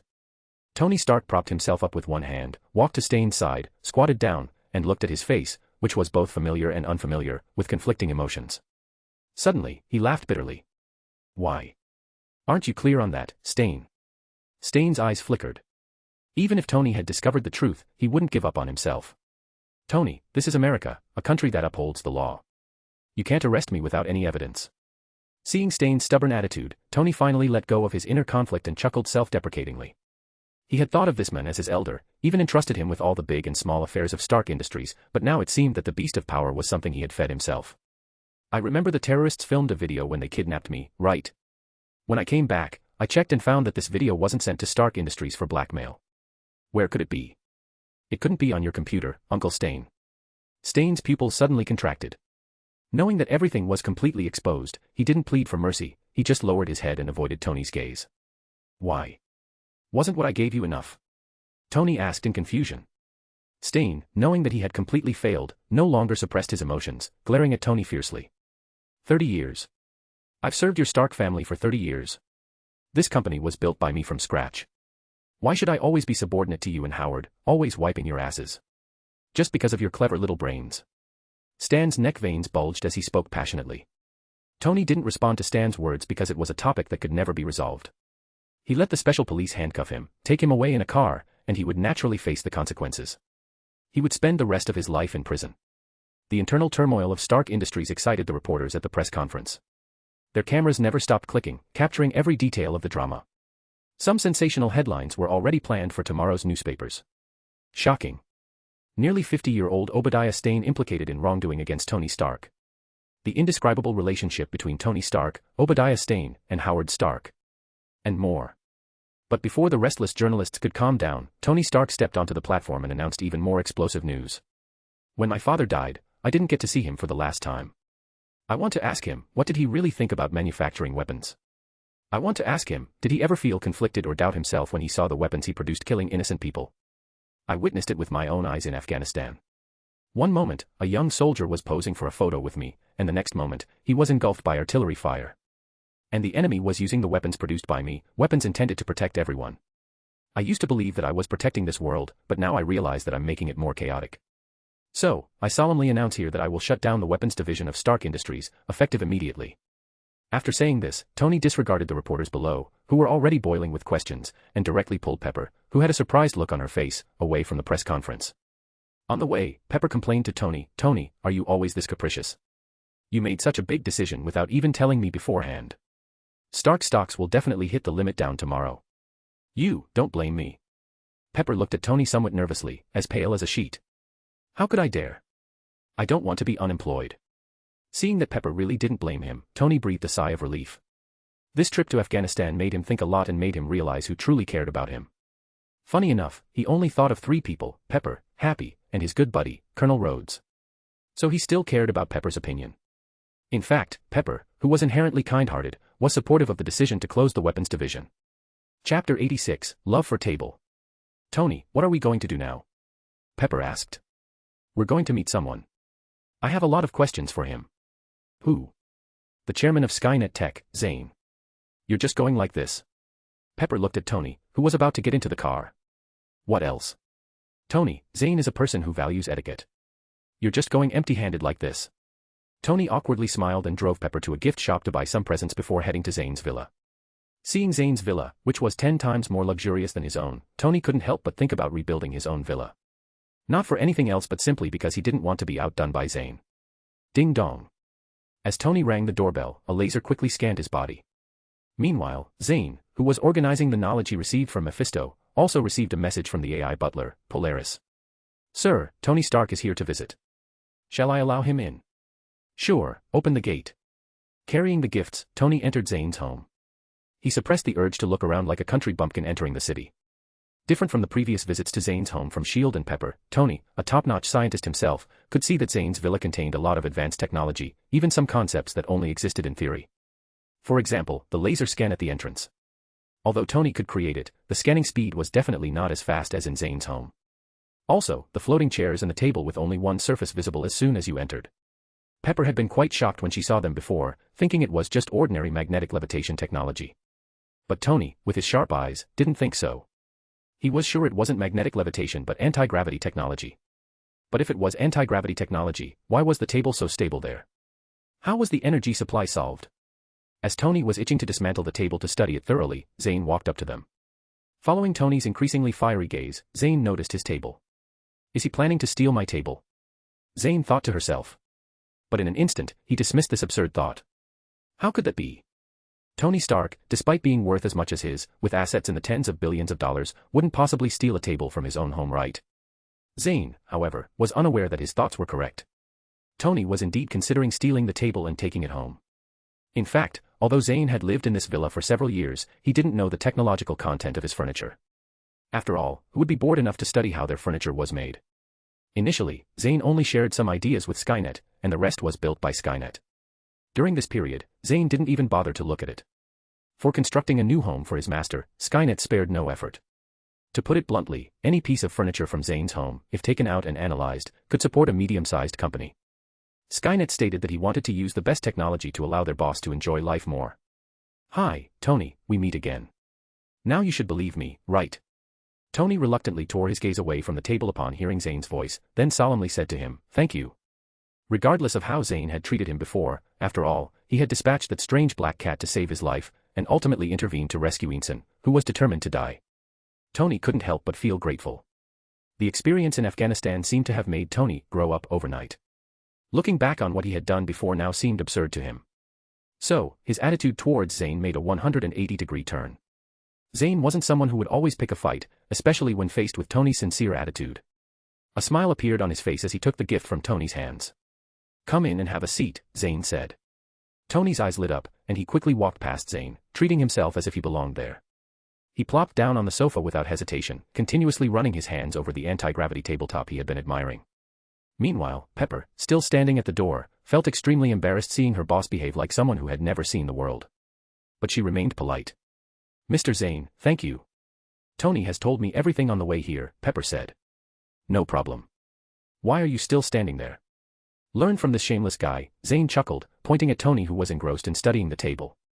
A casual joke instantly dissipated the tension between the two, as well as Pepper's embarrassment. She graciously entered the room. Then, Lorna tactfully led her upstairs to the lounge, leaving Zayn and Tony some space to talk. This was something Lorna had learned from the books: when men wanted to talk, women were better off not interrupting. It was considered proper conduct for women. Although Zayn had explained to Lorna that this was an ancient belief, Lorna stubbornly believed in the wisdom of it. In the end, Zayn had no choice but to let it be, as he didn't treat Lorna like people did in ancient times. Hey, big genius, snap out of it. You didn't just come to my house for my table, did you? Zayn chuckled as he watched Tony continuously caressing his table as if it were his lover, quickly interrupting his somewhat nauseating actions. Otherwise, Zayn would have psychological trauma whenever he used the table in the future. Cough, thanks for that, Tony said, embarrassed. Chapter 87, Friendship of Brothers. Tony, who had just come to his senses, coughed awkwardly twice and thanked Zayn. You just told me that.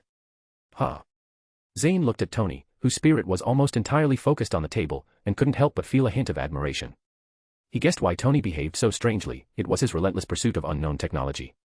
Perhaps it was because of this attitude that he could continuously produce various cutting-edge technologies and constantly update his armor at a visible speed, eventually achieving the feat of saving the universe with a mortal body. With a body of iron, he challenged the universe-destroying being like Thanos. Tony Stark had undergone a transformation in personality, possessing his own true ideals. Zayn had no reason to constantly argue with him as before. In fact, he even entertained the thought of being friends with Tony. Zayn, why are you helping me? Tony, who had come to his senses, asked the question that had been lingering in his mind since he met Busties. If I said I admire the future you, would you believe me?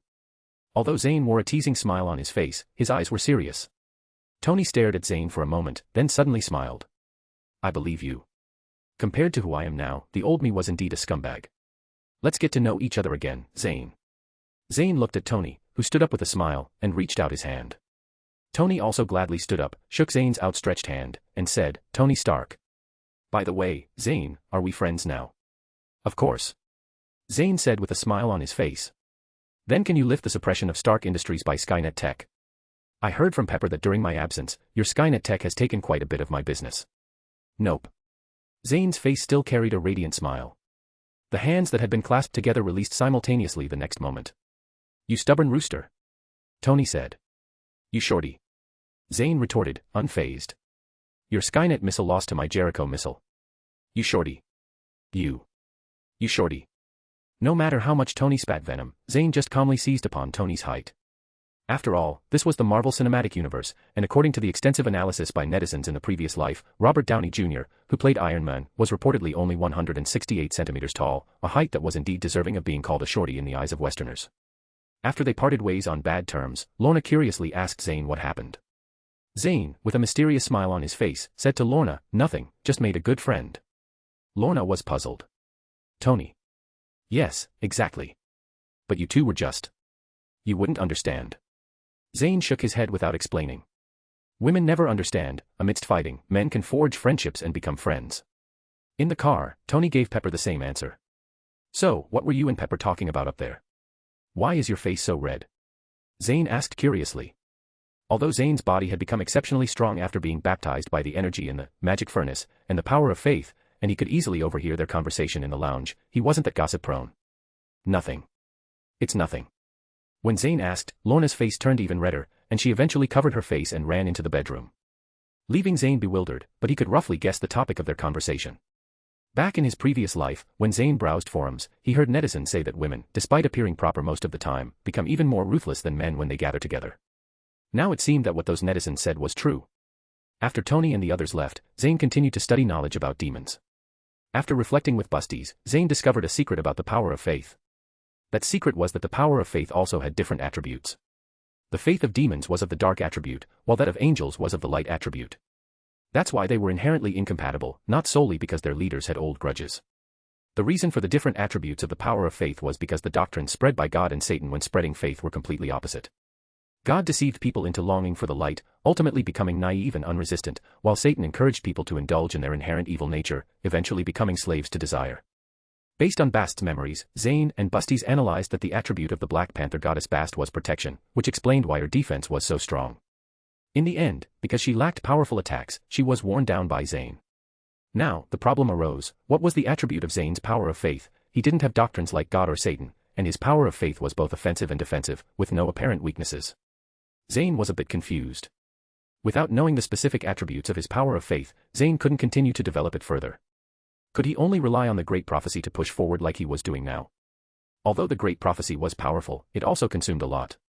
Through Mephisto's knowledge, Zayn knew that the Great Prophecy he had currently mastered was the most basic application, effective against novices, but against strong opponents, even if it exhausted all of Zayn's current reserves of faith, it wouldn't be enough. Zayn was like someone with a vault full of gold bricks, but he only knew how to use those gold bricks to hit people, rather than exchanging them for money to buy guns and ammunition. Chapter 88, Stark Shares.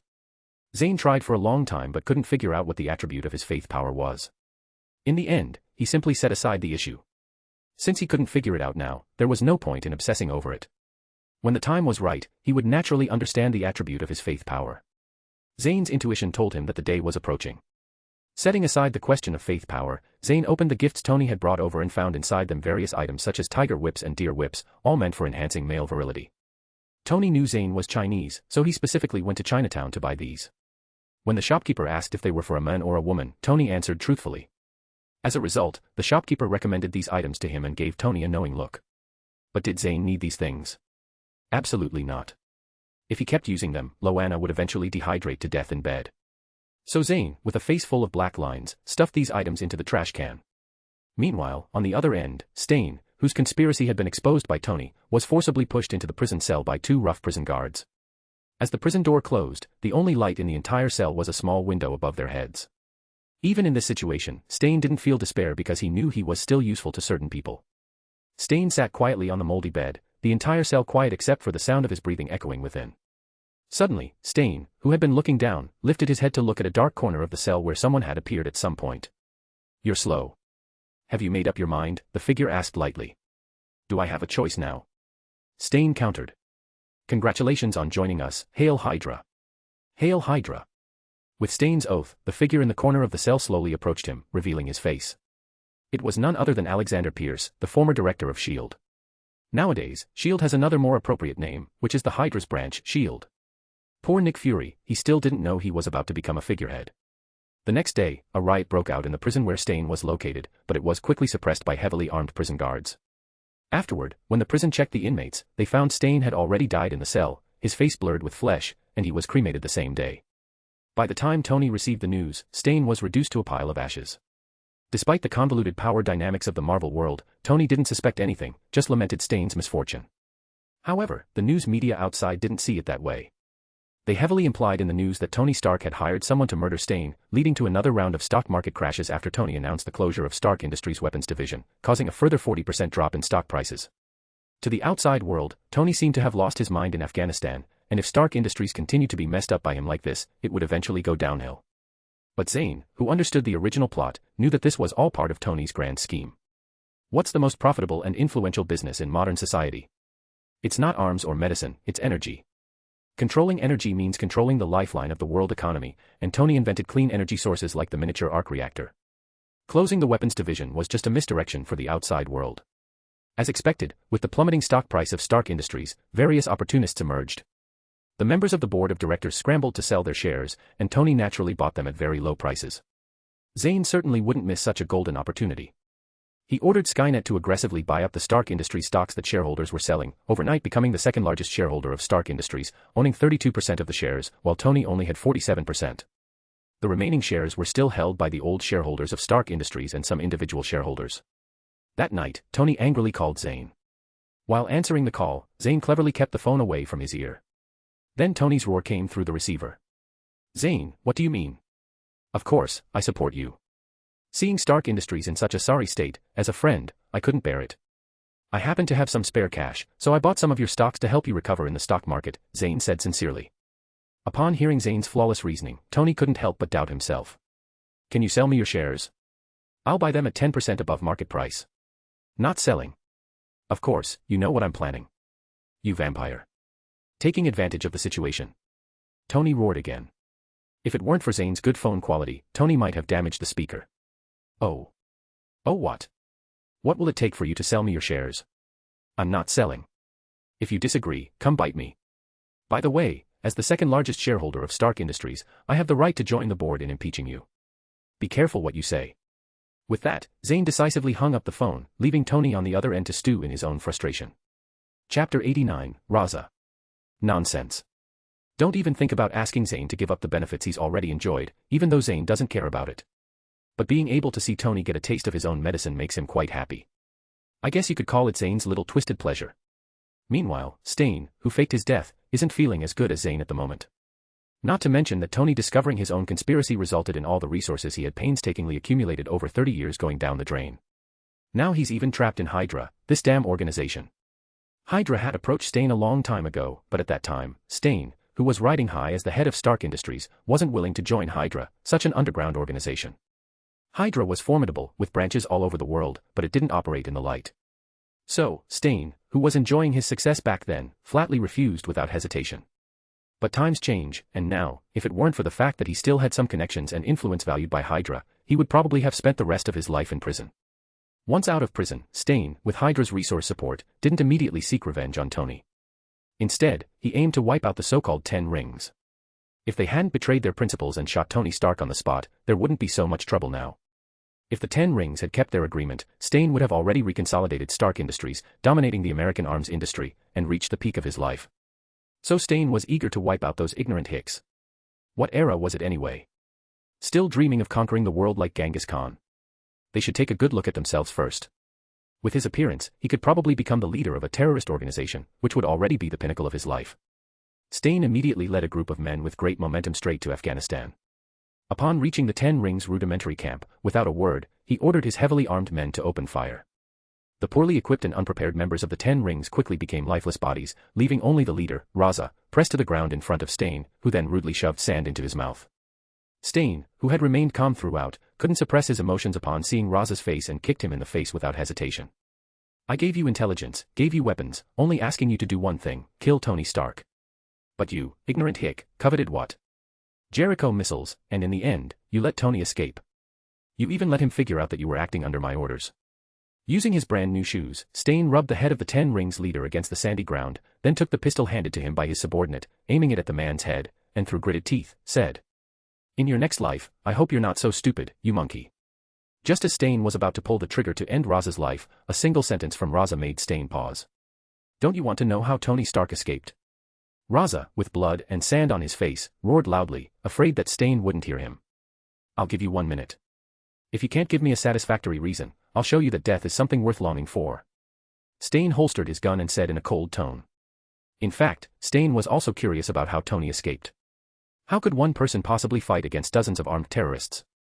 Now, hearing Raza's words, there seemed to be more to it than meets the eye. Raza breathed a sigh of relief, glad to have temporarily saved his own life. He struggled to swallow a mouthful of saliva, stood up, and said to Zayn, "Follow me." With that, Raza walked into the central tent of the camp, and Zayn, not afraid of any tricks, followed with 2 of his men. After lifting the oil-stained curtain of the tent, Zayn saw a broken humanoid mech, which was the Mark I created by Tony in the lab. Tony escaped using this. Zayn pointed to the Mark I. Raza nodded, confirming Zayn's suspicions. "You mean he built this thing right under your noses? It seems that cooperating with you was the biggest mistake of my life." Zayn said incredulously, unable to believe it. After speaking, he couldn't contain his anger and fired a shot at Raza's thigh. Raza screamed and fell to the ground, clutching his wound tightly, but blood still gushed between his fingers. Zayn was now seriously questioning life. How blind must someone be to allow their captive to build a suit of steel armor right under their noses? "If you spare me this time, I'll give you the design of this iron armor." Raza gritted his teeth against the pain, propping himself up and said. Seeing that Zayn showed no intention of continuing to shoot, Raza, with a peculiar thought process, subconsciously thought that he had moved Zayn. Then he continued passionately. "After that, I'll help you kill Tony Stark, and you'll become the head of Stark Industries. Similarly, you'll have to supply me with a batch of iron armor." The more Raza spoke, the more excited he became. In the end, he even exposed his ridiculous ambition without any reservation, as if Zayn had already agreed to his laughable deal. Facing Raza's words, Zayn, who had been keeping a straight face, suddenly smiled. At this moment, he understood completely. He understood why he had ended up in this situation today. In fact, it wasn't Raza's fault at all. If anyone was to blame, it was himself for having such a pig teammate. He really didn't know how he ended up choosing them in the first place. Seeing Zayn smile, Raza thought he had already agreed to his deal and smiled back, his eyes filled with the light of ambition. Chapter 90, Crossbones. Just give me 20 sets of iron armor, and I can conquer Asia. By then, Stark Industries will be my weapons supplier. Zayn said nothing. He was afraid that if he said anything more, Raza would lower his own IQ, and then defeat him with his rich experience in stupidity. So Zayn simply and decisively made Raza's head blossom until he died.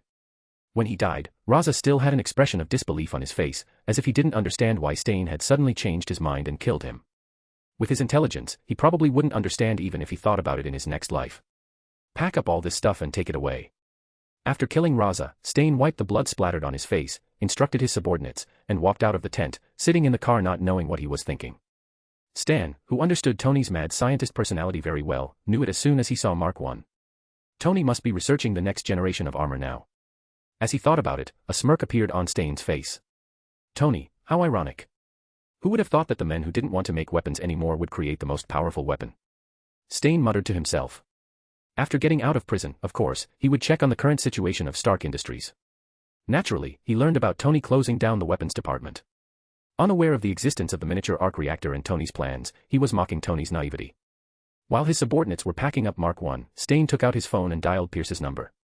Alexander Pierce, still in the SHIELD building, opened the anti-listening device in his office upon seeing the incoming call display, then pressed the answer button. "Pierce, I have a big gift for you," Stan said. "What gift?" "A weapon that can change the world's balance of power." With Stan's words, Alexander Pierce, who was sitting in his chair, subconsciously stood up. "Bring it to me." That evening, Stan, who was presumed dead by the outside world, drove into the underground parking garage of the SHIELD building in a dignified manner. Behind him was a small truck containing the battered Mark I and the Mark I design plans found in the Ten Rings camp. From this, it could be seen that SHIELD had been almost completely infiltrated by Hydra. In the underground parking garage, Pierce and Brock Rumlow had been waiting for Stan. Pierce was very curious about what the weapon that could change the world's balance of power, mentioned by Stan, was. It should be noted that Stan was not like Raza, he had 30 years of experience in arms dealing. It could not be overstated that the weapons flowing out of Stan's hands were now spread all over the world. Even many of Hydra's weapons and equipment were bought from Stan. Thus, a weapon praised by Stan must surely be beyond people's imagination. After getting out of the car, Stan hypocritically hugged Pierce. "Why are you in such a hurry to give gifts just after joining the organization?" Pierce joked. "This is my calling card. Since I can't be a weapon giant anymore, let Hydra help me achieve my goals," Stan replied. But the fact was, he didn't have a research team at the moment. He couldn't research Mark I completely on his own, so he could only hand it over to Pierce. After saying that, Stan boarded the truck's compartment with Pierce and Brock Rumlow, opened the box containing the damaged Mark I. Pierce, with keen eyes, instantly noticed the large hole in the chest of Mark I. Where's its power source? Actually, countries all over the world were developing wearable mechanical armor, but they were all stuck at the energy source. Without a powerful energy source, the armor could not be activated.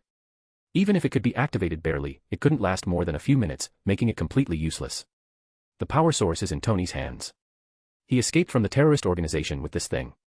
Pierce listened and nodded disappointedly. Without energy units technology, the value of this suit of armor would be greatly reduced. Although it still had research value, it wasn't as important. "Pierce, I can assure you that Tony is now at home modifying the armor.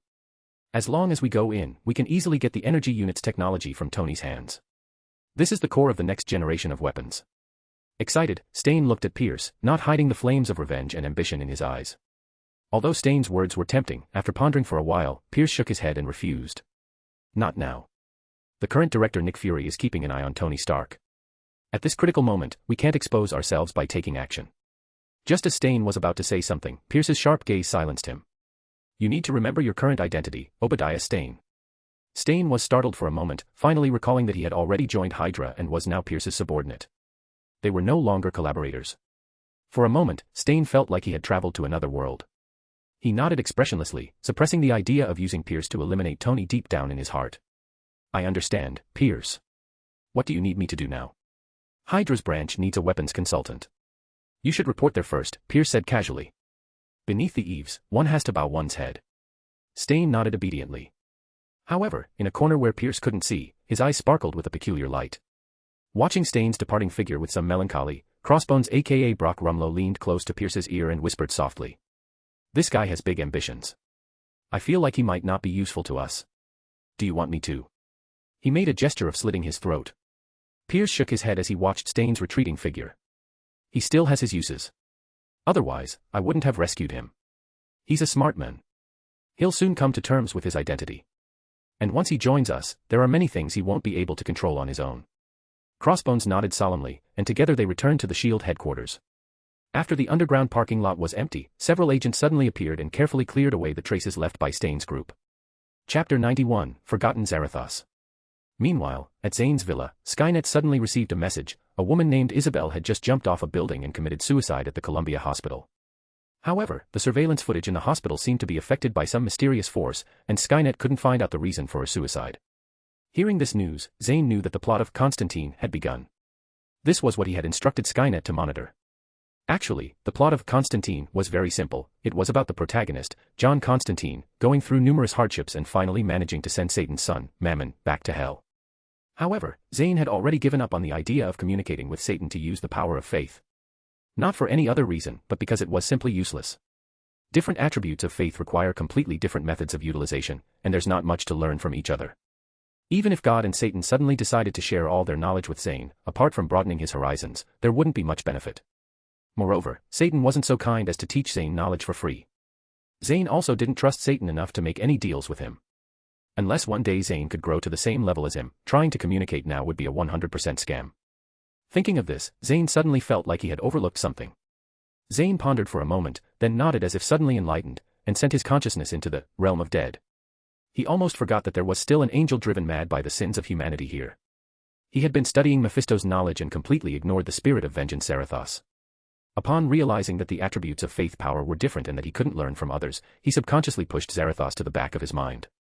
Because even if he dissected Zarathos and learned how to create angelic light or hellfire, Zayn couldn't use it. Different attributes were just that frustrating.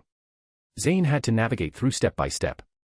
When Zayn's consciousness entered the realm of dead, he found that Zarathos had somehow broken free from the imprisonment of faith power.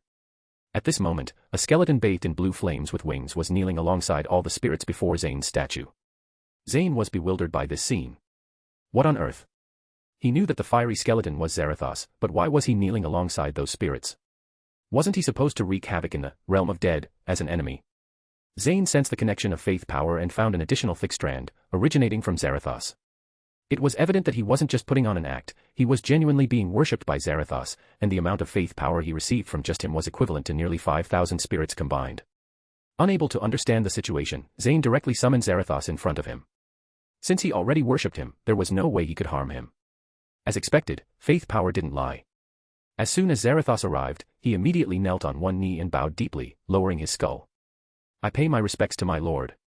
Zarathos, you can raise your head. Humble as I am, I dare not look upon your divine countenance. Zayn felt a bit exasperated.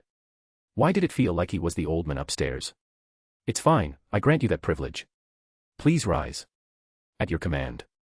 With Zayn's affirmation, Zarathos stood up, still keeping his head slightly bowed. Zayn estimated that from his angle, he could only see his own chin. But at this moment, Zayn was too puzzled to pursue further.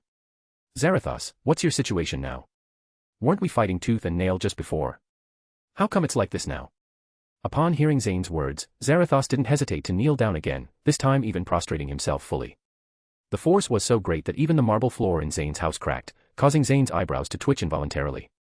What the hell, can't we have a normal conversation? Why kneel every time? What's going on? Zayn muttered to himself. I beg the forgiveness of my God for my previous offenses. All right, I forgive you. Now, tell me, what's going on? This time, Zayn didn't let Zarathos stand up. What if he knelt down again later? He had figured out the pattern. This Zarathos was a bit of a masochist. God, in fact, I am no longer Zarathos. After breaking free from your imprisonment, I was shattered by the powerful space and reconstituted into a new life form from the fragments of Zarathos' soul. Thank you, God, for granting me a new life. As Zarathos spoke, he knocked his head twice against the ground. The cracks on the floor grew wider. And yet Zayn found this scene inexplicably familiar. As his gaze swept over the skeleton of a salmon in the kitchen trash can, Zayn suddenly remembered. This was just like Busty's back then. They were both reconstituted from fragments of the original soul in the realm of dead, and obeyed the dominion of the realm of dead, showing absolute loyalty to him. And the reason Zarathos now worshipped him was simple. A long time ago, Zayn had engraved a command in the realm of dead that all spirits entering the realm of dead must worship him, day and night, avoiding the trouble of issuing commands every time a new spirit joined. As for Busties, she hadn't returned to the realm of dead since 5 years ago, so she remained as she was initially, without worshipping Zayn. The reason Busties didn't return was that it was dark there, and there was no salmon to eat. Zayn felt that the latter reason was the main reason why Busties didn't return. The realm of dead only allowed souls to enter and exit, other things couldn't be brought in. Chapter 92, John Constantine. Clearly, this was a cat with personality, or rather, a panther. Did you inherit Zarathos' memories? Zayn asked. I only inherited Zarathos' memories before he went mad. After he went mad, his consciousness fell into chaos and he acted only on instinct. There were only fleeting images in his memory.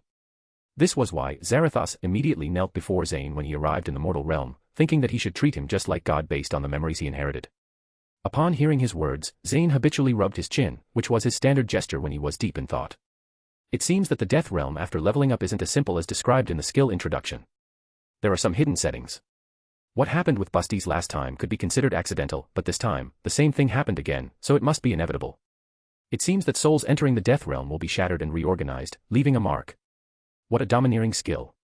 In that case, it looks like I have to meet that legendary Constantine and Lucifer. As Zayn contemplated, a mysterious smile suddenly appeared on his lips. While Zayn was pondering his plans, in the lounge upstairs, Lorna and Busties, who were playing games, heard the commotion, the sound of Zarathos kneeling and knocking his head, and they put down their game controllers and walked out. When Lorna saw Zarathos, her pupils suddenly contracted. She controlled the kitchen knives to fly out, pointing directly at Zarathos, while Busties sensed the aura from the realm of dead on Zarathos and didn't make a move. Lorna was so nervous because Zarathos looked too much like the Ghost Rider, except for the addition of skeletal wings and a change in flame color. Naturally, she immediately regarded him as an enemy. "Relax, girl, he's one of us," Zayn said, lifting his head. After hearing Zayn's words, Lorna put the kitchen knives back in place. She had absolute trust in Zayn. If Zayn said the skeleton was one of them, then he must be. There was no doubt. "As per the usual, let's give you a name," Zayn said with inexplicable anticipation. "I humbly request God to grant me a name. Then you shall be called Proudbone. This name is majestic. Thank you, God. I swear upon my life to dedicate everything to you. Your will shall be the direction of my life." You see, the way Proudbone made that oath, and the attitude toward naming by Zayn, is completely different from that silly cat. That silly cat even dared to dislike the name I gave her. Zayn always thought that Snow sounded much better than Busties. One has to admit, God knows how to train people. Regardless of whether Proudbone is brown-nosing or not, Zayn feels incredibly comfortable listening to it now. Even if it's flattery, it's a million times better than the forced flattery from Busties. Thinking about this, Zayn glanced disdainfully at Busties on the second floor, while his gaze towards Proudbone became increasingly satisfied. Even his skeletal frame suddenly seemed much more good-looking than before. "Oh, by the way, Proudbone, are you male or female?" "I report to God, I am female." "What? Female?" Zayn couldn't help but exclaim. Because Proudbone's current voice wasn't the typically male voice like the Ghost Rider's, but rather neutral. So out of curiosity, Zayn asked this question, not expecting to uncover a female charade. No one would have guessed from Proudbone's appearance that she was female. The original work didn't specify Zarathos' specific gender, so now Zayn felt a bit embarrassed. Not actually. In the comics Zarathos is male. Maybe the real author did not know this and choose Zarathos' gender as female for fun. He actually named a woman Proudbone. Even though she's now just a skeleton, the name is still a bit off. Ahem, Proudbone. Yes, God. From now on, Proudbone will be your title. Your nickname will be Little Bone. I obey God's decree. Whether it's Zayn's misconception or not, he felt that this time Little Bone's response was unusually loud, and she seemed to relax completely, as if she had let out a sigh of relief. Damn, is my naming really that unwelcoming? But this was just a minor incident. There were still important matters to attend to.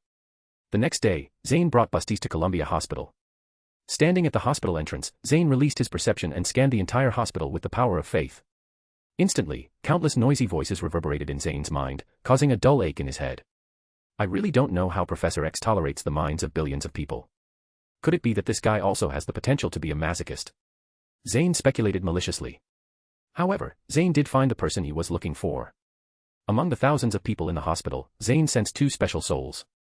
According to the plot, one of them was the vessel chosen by Mammon to descend to the mortal realm, Angel, who was Isabella's sister. Originally, Mammon chose her sister Isabella, but now that Isabella had committed suicide, she could only choose Angel, who had the same mediumship as her. But this woman was of no value to Zayn. Zayn came here to find another special person, John Constantine. As Zayn's power of faith swept through the hospital, both Constantine and Angel looked in Zayn's direction at the same time. Unlike Angel's confusion, Constantine was more shocked. Because Zayn's presence made him feel an immense, majestic, and somewhat terrifying power that seemed to penetrate his soul, as if God himself had descended to earth. The next moment, a smile appeared on Zayn's lips as he teleported directly in front of Constantine. Chapter 93, Deal Failed. Constantine shook his head and led Zayn upstairs into his home. When the two were sitting facing each other, Constantine asked solemnly. As a dying man, what do I have that's worth trading with someone like you? It's simple. I want a way for living people to enter hell or heaven. If you have it, I can cure your cancer, Zayn said with a smile. Yes, that was Zayn's purpose for this trip. In Mephisto's knowledge, there was only a way to smuggle from hell to the mortal world, and the price was so great that Zayn couldn't accept it. In the original work, Constantine had several times been able to enter and exit hell as a living person without seemingly paying any price, so that's why Zayn personally came to find him. Upon hearing Zayn's words, Constantine began to ponder. It wasn't that he doubted whether Zayn could cure his cancer, the power fluctuations he felt in the hospital couldn't be faked. He was pondering Zayn's origins. If he were an angel or demon descended into the mortal world, he wouldn't need to make such a deal with him. Are you human? Constantine asked in confusion. Of course. How is that possible? How could a human possess such power? Constantine said incredulously. John Constantine, the world is vast, and there are many things beyond common sense. Just like in the eyes of ordinary people, God is only a fictional existence, but he does live in heaven, doesn't he? Zayn glanced meaningfully at Constantine. After a while, Constantine finally calmed down and accepted Zayn's existence. He shook his head with a bitter smile. Sorry, I don't have a way for you to enter or exit hell. As for heaven, it has always kept me out. After hearing this, Zayn frowned. He began to feel a little impatient. Constantine, if you refuse the deal, I don't mind pulling your soul out and finding what I want from it. As the threat fell, the immense pressure descended on Constantine once again. Really, I don't have it. My method is just exploiting loopholes in the rules, and those loopholes can only allow someone like me to pass through. You're too powerful. You can't possibly pass through that loophole. As he spoke, Zayn kept monitoring Constantine's soul fluctuations. After confirming that he wasn't lying, Zayn reigned in his power. Constantine, on the other hand, stared tightly at Zayn. Seeing Zayn's disappointed expression, he tensed all his muscles, ready to flee at any moment. Although he knew that his chances of surviving under Zayn's hands were less than 1 in 10,000, even ants cling to life, he wasn't ready to die yet. Constantine wasn't afraid of death, he feared the consequences after death. He had attempted suicide when he was just over 15 years old, so heaven's gates had been closed to him ever since. Despite sending countless hybrid demons back to hell over the years, that old bastard god still paid him no mind. Now, if he died, he would definitely go to hell, where he would face endless torment. But Zayn, watching Constantine's nervousness, remained unfazed, even finding it slightly amusing. Although he was selfish, he wasn't insane enough to kill someone just because they didn't suit his preferences, otherwise, the original Tony Stark would have died countless times over. Last night, after learning about the hidden settings of the realm of dead, Zayn immediately thought of heaven and hell. Heaven and hell were never short of souls, accumulated over thousands of years, they likely had billions of souls. If he could bring all these souls into the realm of death, Zayn could possibly accumulate enough faith power and ascend to godhood instantly, relying on the vast number of undead believers. He didn't believe he wouldn't know the attributes of his power by then. So, today's deal seemed to have been a wasted trip. Since Constantine didn't have what he wanted, staying here would be a waste of time. Zayn ignored Constantine and teleported directly back to the mansion. After Zayn left, Constantine suddenly relaxed, unaware that his clothes were soaked with cold sweat. But none of that mattered. Constantine was just glad to have kept his life. It seemed that despite the opponent's strength, they weren't unreasonable beings like those bastards in hell and heaven. He walked to the liquor cabinet and grabbed a bottle of strong alcohol, not bothering with the glass, and took a swig straight from the bottle. Letting the alcohol burn down his throat and stomach, the intense sensation eased his tense nerves. After downing half the bottle, Constantine placed it on the chair, his mind blank. At that moment, Constantine's friend, Beeman, entered, carrying a briefcase containing demon hunting equipment for Constantine. Seeing Constantine's absent-minded state, Beeman hurriedly set down the briefcase and anxiously asked, "John, are you okay?" Startled by Beeman's voice, Constantine stared blankly at him and suddenly uttered a sentence that made Beeman question life itself. "Beeman, today I saw a deity walking among us, in London." "Impossible. Angels and demons cannot descend to earth. Where would this deity come from?" Constantine didn't answer Beeman's question. Such things would never be believed unless witnessed firsthand. "Beeman, do you think humans can become gods?" Constantine asked, his eyes devoid of life, staring at the ceiling. "Of course not. Wait a minute, I seem to recall from some ancient texts that God was initially a human." Beeman was about to dismiss Constantine's ludicrous idea but suddenly remembered a passage from an ancient text. Initially, he had thought it was just fiction, but now, seeing Constantine's reaction, maybe, just maybe, there was some truth to this absurd notion. Shaking his head, Constantine pushed aside this mind-boggling question and put on a carefree smile, looking at Beeman. Chapter 94, Soul Offer. Got any new goods? Beeman also gave up on the matter that shouldn't have concerned them at their level and began to take out demon-hunting weapons from the briefcase. "This is holy water collected from the River of Jordan. These are the screech beetles. Their screams can make demons collapse. This is the dragon's breath you asked for last time." "The dragon's breath? Didn't you say you couldn't get your hands on one again?" Constantine, now fully awake, exclaimed with some surprise. But Beeman just shrugged smugly, a satisfied smile creeping onto his face, feeling proud and self-satisfied. I happen to know someone who knows someone, so, you know. After saying that, Beeman solemnly handed Constantine a cylindrical object wrapped in newspaper. Constantine took it and immediately unwrapped the newspaper, intending to test out the dragon's breath he had longed for. However, when his gaze inadvertently fell on the newspaper wrapping the dragon's breath, he froze in place, his entire being fixated on it. Because on that crumpled newspaper was a figure he would never forget in his lifetime. Beeman, do you know who this is? Without hesitation, Constantine set down the dragon's breath he was holding and smoothed out the wrinkles in the newspaper, pointing to the photo that occupied half of the newspaper page. John, since when did you start paying attention to those billionaires? Beeman joked. But Constantine wasn't in the mood for jokes. His tone was unusually serious as he spoke slowly and deliberately. Beeman, tell me, who is this? It's important to me. Seeing Constantine's seriousness, Beeman understood that it wasn't the time for jokes. He hurriedly replied, this is Zayn, the chairman of Skynet Technology. He's hailed as one of the most outstanding business geniuses in the US. He founded Skynet Technology at the age of 16, and now he's only 21 years old, but his net worth is estimated to be over tens of billions of dollars. Unfortunately, while Skynet Technology produces healing agents, they can only restore severed limbs. If there were a cure for cancer, you'd be saved, Beeman said with a hint of regret. He didn't want to lose Constantine as a friend. People like them were rare in modern society, and they were often seen as lunatics or freaks by others.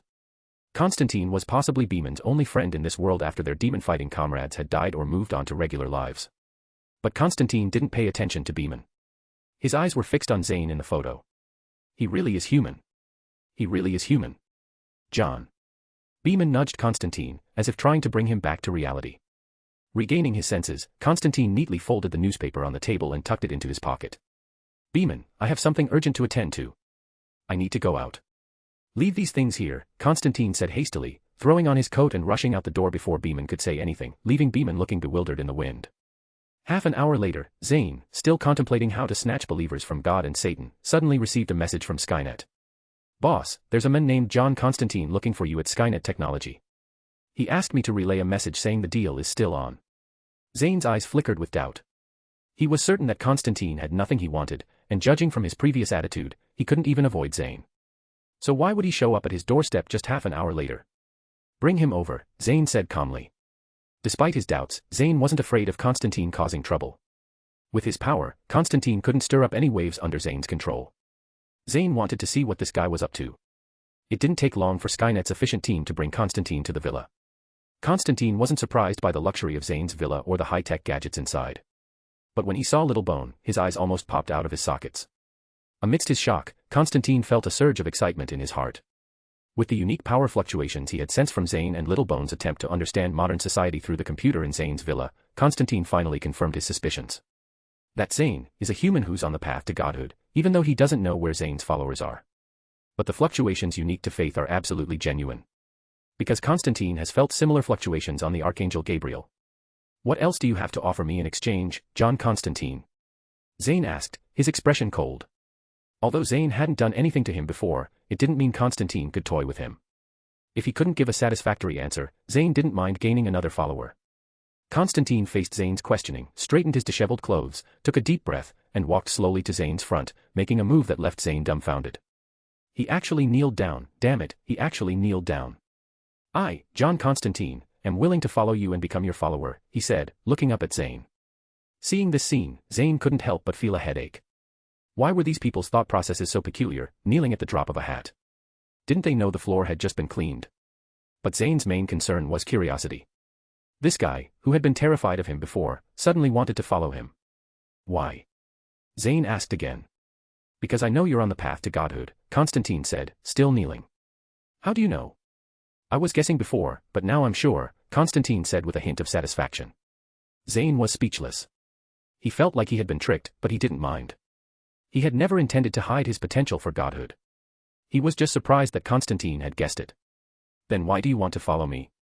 Zayn asked once more. Because I don't want to go to hell, and only you can help me escape Satan's clutches in this world. Constantine's gaze held a hint of hope, a hint of pleading, and a hint of fear. Zayn nodded, indicating he understood, but he wasn't a saint going around saving everyone. You want to join me, fine, but you need to prove your worth. I remember you're a follower of God, and Satan is also after your soul. Why should I take the risk of offending two deities and accept you? Zayn asked calmly, sitting back and waiting for Constantine's answer. Constantine, still kneeling, began to rapidly turn over his thoughts, trying to find something about himself that would make Zayn favor him. Strength? Definitely not. When Constantine first arrived at Zayn's place, he knew that anyone here could easily beat him, including the driver who brought him here, Skynet. Knowledge? No, his exorcism skills were useless against Zayn. Connections? Better not to mention them. His friends combined probably couldn't match Zayn's skill. Gradually, Constantine despaired, realizing he had nothing that would interest Zayn. His once proud posture slumped. Am I destined for hell? Constantine thought in despair. Wait, hell? Satan. Suddenly, Constantine seemed to realize something, and hope flickered back into his eyes. Have you made up your mind? Zayn looked calmly at Constantine. My soul is worth you taking me in. Constantine said firmly, even his tone carried a sense of willingness to die. Soul. Yes, Satan once said that when I die, he will personally come to take my soul to the underworld. Throughout history, only I have received such treatment. If beings like Satan value my soul so much, then I believe my soul must have hidden value. Zayn stared directly into Constantine's eyes, then smiled after a few seconds. You're gambling, aren't you? Who isn't? Chapter 95, Lucifer. The moment Constantine saw Zayn smile, he knew he had made the right bet. Finally, he could break free from the shackles of hell. In truth, Constantine wasn't particularly interested in going to heaven, it was just that he was terrified of hell. He had died for 2 minutes once, and those 2 minutes in hell felt longer than 2 lifetimes. Hell was filled with magma and flames, with countless hellish soldiers tormenting human souls, their cries echoing through the sky. So, he reluctantly took on the path of an exorcist, all to cleanse himself of the sin of suicide and to escape hell. Constantine was never one to follow rules, on the contrary, he despised the lofty attitudes of both God and Satan, as well as their plethora of rules that seemed capable of crushing anyone. John Constantine never had any bullshit faith, he just wanted to live a good life. That's why he found Zayn, to help him break free from the rules set by God and Satan. I admire you, John Constantine, because you and I are the same kind of person. Hearing Zayn's words, the little bone beside them immediately turned her head away, afraid that Zayn would notice the disdain on her face. Get up. I'm not into that Jehovah stuff here. After receiving Zayn's command, Constantine stood up. He was a smart man who knew his place, and from this moment on, he was Zayn's subordinate. Let's go. This isn't the place for you to become my follower. Zayn didn't want to kill Constantine in his own home, that would be too messy. With that, Zayn grabbed Constantine's shoulder. Constantine saw this familiar scene and felt his mouth twitching. Just why? Before he could finish his sentence, Zayn teleported him using flash to the deserted plain where he had vacationed with Lorna before. Seeing Constantine bent over, coughing violently and occasionally retching, Zayn said with a hint of disdain. This won't do, you're still like this after the second time. Constantine cursed inwardly, but since he had already pledged himself to Zayn, he could only swallow his grievances. When Constantine finally recovered, Zayn solemnly said, Are you ready? Constantine wiped the corner of his mouth and nodded. Although he didn't know what Zayn was going to do to him, he knew he had no other choice at the moment. Even if Zayn wanted to kill him, he would accept it. Seeing Constantine's determined expression, Zayn smiled faintly and took out a magnificent sword from the king's treasury. Then, right in front of Constantine, he pointed the tip of the sword at his chest, right where his heart was. Author, Eternal Creation First. TN, what the view maintains is that the universe, considered as a whole, exists at no time, but is dependent on the eternal will of God. Events occur in time as a consequence of the exercise of the powers of created things. Source, 13 Eternal Creation, Oxford Academic. Constantine forcibly suppressed his body's instincts and didn't dodge Zayn's sword, allowing Zayn to control his life. Seeing Constantine's performance, Zayn's eyes flashed with admiration. The next moment, the sword pierced through Constantine's heart, piercing through his entire chest. In that instant, time seemed to stand still. No, it didn't seem so, time truly stopped. The sand grains blown into the air on the plain froze in midair, and the blood dripping from the sword that pierced Constantine's heart also stopped. At that moment, the entire plain seemed like a huge frozen painting, with only Zayn, wearing an excited smile, and the dying Constantine, still able to move. And what excited Zayn was that Satan had arrived. Zayn looked up into the sky, and at some point, a figure had already begun descending slowly from above. It was Satan, clad in a white suit, barefoot, with a black, mud-like substance constantly flowing from his feet, corroding the ground and creating eerie, sizzling sounds. This guy hasn't washed his feet in God knows how many years. For some reason, in such a tense moment, Zayn's mind suddenly came up with this strange thought. Satan immediately noticed the dying Constantine, a fond smile appearing on his face, like a child finally seeing the toy he had longed for. But the next moment, he noticed Zayn, who was staring at him underground with a determined look. As Satan sensed the power of belief in Zayn's soul, the sinister smile vanished from his face, and his attention shifted entirely from Constantine to Zayn. Haven't awakened your divine power yet? How could the old woman, the ancient one, allow such an existence in the mortal realm again? Satan thought to himself. Zayn looked at Satan, who appeared just like an ordinary person, or more accurately, like a projection or an avatar. There was no fluctuation of power in his body. If it weren't for him slowly descending in the air, anyone seeing him would probably just think he was a middle-aged man with a weird appearance. But his eyes were like bottomless abysses, giving people a feeling of their souls plunging into darkness. The moment Zayn saw his eyes, he felt negative emotions surging in his heart, until Zayn used the power of belief to shield his soul, and the constantly growing negative emotions disappeared like weeds. Should I call you Satan or Lucifer? Zayn looked at Satan calmly. Either is fine, just a name. By the way, future god, what do you call yourself? Satan looked at Zayn, a weird smile appearing on his face. Zayn. Facing the powerful Satan, Zayn still maintained a respectful attitude, even though they were destined to become opponents. So, Zayn, would you like to come to hell for development? Great benefits, social security, and even more vacation days. I'll let you be my right-hand man, how about it? Zayn was confused. This Satan seemed different from what he had imagined. It seemed a bit too modern, and what's with this quirky style? By the way, Lucifer, you are so down to earth. Zayn couldn't think of a better word after thinking for a long time. Of course, as the world progresses, hell must also keep up with the times. I'm not like that old Jehovah, who only knows how to stick to old rules. Satan chatted with Zayn like a neighbor. The atmosphere of opposition between the two disappeared in an instant. Thanks for your kind offer, Lucifer, but I don't want to be subordinate to others. Zayn shook his head decisively, refusing Satan's recruitment. Well, that's a pity. When you awaken your divine power, remember to come to hell and play with me. Zayn's refusal was also within Satan's expectations, but he still felt somewhat regretful. After all, in the vast universe, there might only be 3 beings with the potential to become gods: himself, Jehovah, and the just discovered Zayn. Over the years, Satan had traveled to many places and had never seen any other beings capable of becoming gods through the power of belief. Those so-called divinities were just advanced aliens with powerful technology. If he could recruit Zayn under his command, when Zayn became a god, it would probably only be a matter of time before he could overthrow that old Jehovah. Huh, Lucifer, when did you become so easygoing? I've rejected you, and yet you react like this. You don't have the domineering aura of the Lord of Hell at all. Zayn teased. Ah, what's good about being the Lord of Hell? Haven't had a vacation in hundreds of years. I was hoping to lure you over to help me with some administrative work. Zayn, you've also realized that I'm just a projection now, right? Yeah. Zayn nodded. Chapter 96, Father. Zayn nodded. Under the barrier of that old woman, I can only descend to the mortal realm in a projected form, and my strength is basically similar to yours now. Although I'm confident I could defeat you, I cannot retain you. So why should I make an enemy of a future deity? I'm still waiting for you to ascend to divinity so we can crush that old, messy-haired god's dog head together, Satan patiently explained. Satan valued Zayn's future, which allowed him to communicate with him so calmly. If it were someone else challenging his authority, the irritable Uncle Satan would have dragged their soul into hell and thrown it into the flames long ago. Zayn's talents and future were worth giving him some face. Oh, I see. After hearing this, Zayn also nodded in understanding.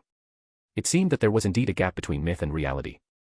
At least Satan didn't seem as mindless and cruel as in the legends. Gentlemen, I'm about to die. Can we talk about my situation?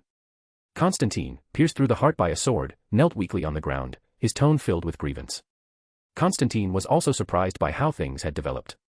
How did Zayn and Satan end up chatting like old friends? Only then did Zayn and Satan notice Constantine. Zayn also remembered his initial purpose. The contrast between the strange Uncle Satan and the image in his mind was so great that after a moment of surprise, they almost forgot about Constantine.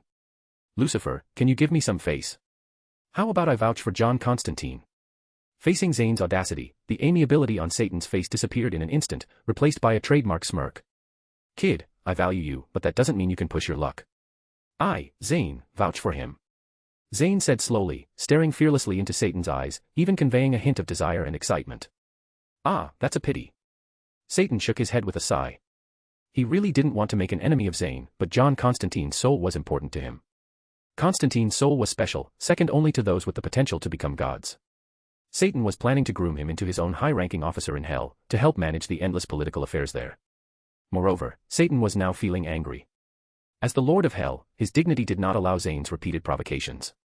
In the next moment, an endless gust of wind mixed with black flames blew in all directions from Satan's center. Zayn, have you made your decision? Bring it on. Even if your true form descends, you won't take away my people. Zayn's face was full of eagerness. He couldn't wait to test Satan's strength. However, just as Zayn and Satan were about to clash, a circular portal formed by orange sparks suddenly appeared in the void between them, and a distant beam of holy light rushed towards them. Zayn and Satan both stopped their actions simultaneously, knowing that someone was intervening, and they both guessed who it was. "And, don't worry, I didn't deviate from the plot. The path to divinity was set from the beginning and is closely related to the later development. And don't you feel there's no dissonance between the path to divinity and the worldview of Marvel?" 5 minutes earlier, in Kamartaj, the Himalayas, known as the sacred place of sorcerers, the Ancient One was supervising her disciples' training when suddenly she seemed to sense something and turned her gaze westward. That was where Lucifer was descending, and at the same time, Gabriel in the New York church also noticed Lucifer's arrival. "Hope you won't cause trouble, Lucifer." The Ancient One silently returned to the hall of Kamartaj, using magic to remotely observe Satan's situation. She and Satan had been dealing with each other for thousands of years, and they had silently reached an implicit agreement. Lucifer could project himself into the mortal world, but he couldn't endanger it. As for the Archangel Gabriel, she didn't seize the opportunity like the Ancient One did. Instead, she transformed directly into a beam of holy light and headed straight for Satan. As an angel, she couldn't tolerate even a hint of darkness. And so, the current scene unfolded. Upon seeing the Ancient One's arrival, Zayn sighed irritably, realizing that today's confrontation was definitely not going to happen. The beam of holy light, slightly lagging behind the Ancient One, landed on the ground, revealing the figure of Gabriel. Zayn looked at the Ancient One and then at Gabriel, realizing that they were almost identical, except for the color of their pupils, and Gabriel had hair. In the movie, the same actor played both characters. After seeing the Ancient One arrive and Satan stop his actions, Zayn's eyes kept shifting between the Ancient One and Gabriel, and he also guessed Zayn's confusion. Gabriel is the petty creation of God based on the appearance of the Ancient One. When God was driven out of the mortal realm by the Ancient One, he created Gabriel to satisfy his vanity and to annoy our dear Sorcerer Supreme, Satan explained. Both Zayn and Satan then curiously looked at the Ancient One, wondering how she would react to Gabriel, who looked exactly like her but was a lackey of God. However, to their disappointment, the Ancient One remained as calm and expressionless as ever. "Lucifer, you have violated our agreement and acted in the mortal realm," the Ancient One said lightly, as if nothing could shake her emotions. "Ancient One, your days are numbered. I sense your power waning. Even if you steal Dormammu's power to extend your life, what does it matter? Your soul has reached its limit. When you die, the mortal realm will all be mine," Satan said with a smirk, his gaze burning hotly on the Ancient One. Before the Ancient One could respond, Gabriel, already brainwashed by God, couldn't wait any longer and swiftly flew towards Satan. "Satan, in the name of the Father, I shall strike you down." However, an embarrassing scene occurred in the next moment. Midway through her flight, Gabriel suddenly fell to the ground, experiencing an abrupt halt. At this moment, Gabriel began to question her life, as her divine power had been withdrawn by God. In other words, she was now just an ordinary person with wings. God was someone who learned from his mistakes. When creating Lucifer, he gave him a complete soul and perfect qualifications for self-improvement in power. In other words, Lucifer was an expanded version of God, created according to his own likeness. Lucifer had what God had, without any difference. As a result, Lucifer, who had his own thoughts, felt disgusted by his creator's hypocrisy and promptly defected. Later, God also created angels, but they were all neutered versions, lacking complete souls, lacking complete emotions, and their power sources all came from God himself. There was simply no possibility of defection. Even if something happened, God could immediately withdraw the divine power within the angels to avoid any losses. Now, Gabriel was just like this. Acting recklessly, she faced Satan, who was on par with God. Although Satan was currently a projection, so was she. Therefore, the outcome of the battle had been determined from the beginning. She, Gabriel, was doomed.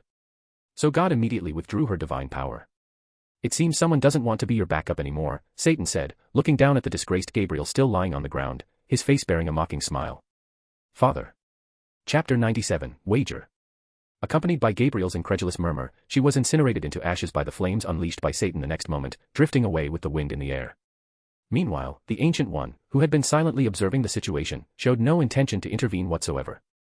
Zayn keenly noticed that at the moment of Gabriel's death, there seemed to be a faint smirk at the corner of the Ancient One's mouth, but it was only for a fleeting moment, disappearing without a trace the next. Zayn couldn't help but think, women. Even though she cared a lot, she always pretended not to. "Ancient One, I only need that person's soul. Once I have it, I'll return to hell, never lingering in the mortal realm. What do you say?" After killing Gabriel, Satan pointed to Constantine, who was now rolling his eyes and gasping for breath. The Ancient One didn't say anything but instead looked at Zayn, who was standing by, enjoying the spectacle. Through magic, she had already learned that this incident was caused by Zayn, the time traveler. Zayn, undaunted, faced the death stares of the two big shots without flinching. He swiftly pulled out the sword piercing Constantine's chest and delivered another blow to his head, ending Constantine's life once and for all. At the same time, he collected his soul into the realm of dead, and separately allocated a region for Constantine, to prevent him from being mentally incapacitated by the rules of the realm of dead, and reduced to the intelligence level of a 5-year-old. Seeing Zayn's actions, Satan's eyes seemed to burn with angry flames. The entire wasteland was shrouded in Satan's immense killing intent, and all life on the wasteland was instantly annihilated into powder, including the microorganisms in the soil. Satan, with just the projection of his aura, turned a radius of several kilometers into a complete death zone. One can only imagine what it would be like if his true form descended. Zayn, unafraid, openly confronted Satan with his own aura, setting the stage for an imminent confrontation. Just then, the silent Ancient One spoke up. You cannot fight here on Earth. However, both Satan and Zayn seemed to ignore the Ancient One's words, simultaneously exerting their auras on each other. The entire wasteland seemed to form two distinct boundaries between the two, unable to bear the pressure emanating from them, emitting sounds similar to shattered glass. Sparks occasionally flashed between Zayn and Satan in the void. I said, you cannot fight here on Earth. This time, the Ancient One raised her voice, and at the same time, a gigantic magic array of golden light enveloped the entire wasteland, trapping both Zayn and Satan within. Feeling the threat from the Ancient One, both Zayn and Satan involuntarily withdrew their auras. Zayn then looked at the Ancient One with a flickering gaze. Indeed, last time you and I fought, you didn't use your full strength, Zayn thought to himself. Ancient One, I respect you, but that doesn't mean I fear you. I will claim that soul today. According to the rules set by God, you, and me, that soul rightfully belongs to me, Satan said to the Ancient One coldly. The Ancient One nodded in agreement, then turned to Zayn. Mr. Zayn, what do you say? John Constantine swore allegiance to me before his death and willingly became my follower. Your rules have no jurisdiction over him since the moment he kneeled before me in prayer. Zayn said indifferently. The Ancient One nodded, indicating that she understood. She looked at Zayn and Satan, who were still on edge and ready to start a war at any moment. Even the formidable Ancient One felt a headache dealing with these two lawless individuals. If it weren't for her presence, they would have probably fought countless times already. After pondering for a while, the Ancient One finally came up with a somewhat unconventional solution. Lucifer and Zayn, since both of you have valid points, I will give you a battleground. I will act as your witness. The one who loses must voluntarily give up Constantine's soul. How about it? Good. Satan confidently nodded. He didn't believe he couldn't defeat Zayn, even though he was currently just a projection. Facing Satan's acquiescence, the Ancient One nodded in satisfaction. However, when it came to Zayn, he hesitated. I disagree. Constantine is currently in my hands. Why should I use my possessions as a stake? Winning gains me nothing, but losing means losing what I already have. Zayn decisively rejected the Ancient One's proposal. What do you want then? Satan asked, his face dark with murderous intent. 100 million souls. If I win, I want 100 million souls from your hell. I believe for the Lord of Hell like you, this is nothing, Zayn said with a smirk of cunning triumph.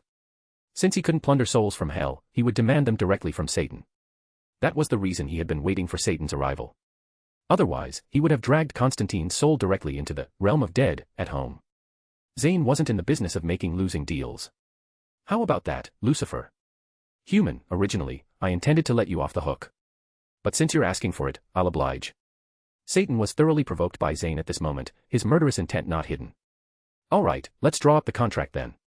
Saying so, Zayn sent a strand of his power of faith towards Satan. This was a utilization method he discovered for his power of faith. Once the contract was signed, it was almost impossible to violate it because if broken, the consequences would be far greater than the wager they placed. Zayn couldn't trust Satan to honor their informal agreement once he lost.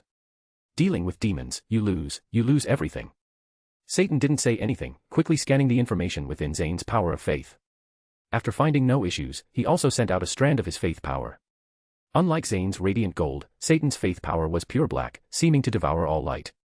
As a god for thousands of years, Satan naturally knew about this application of the power of faith.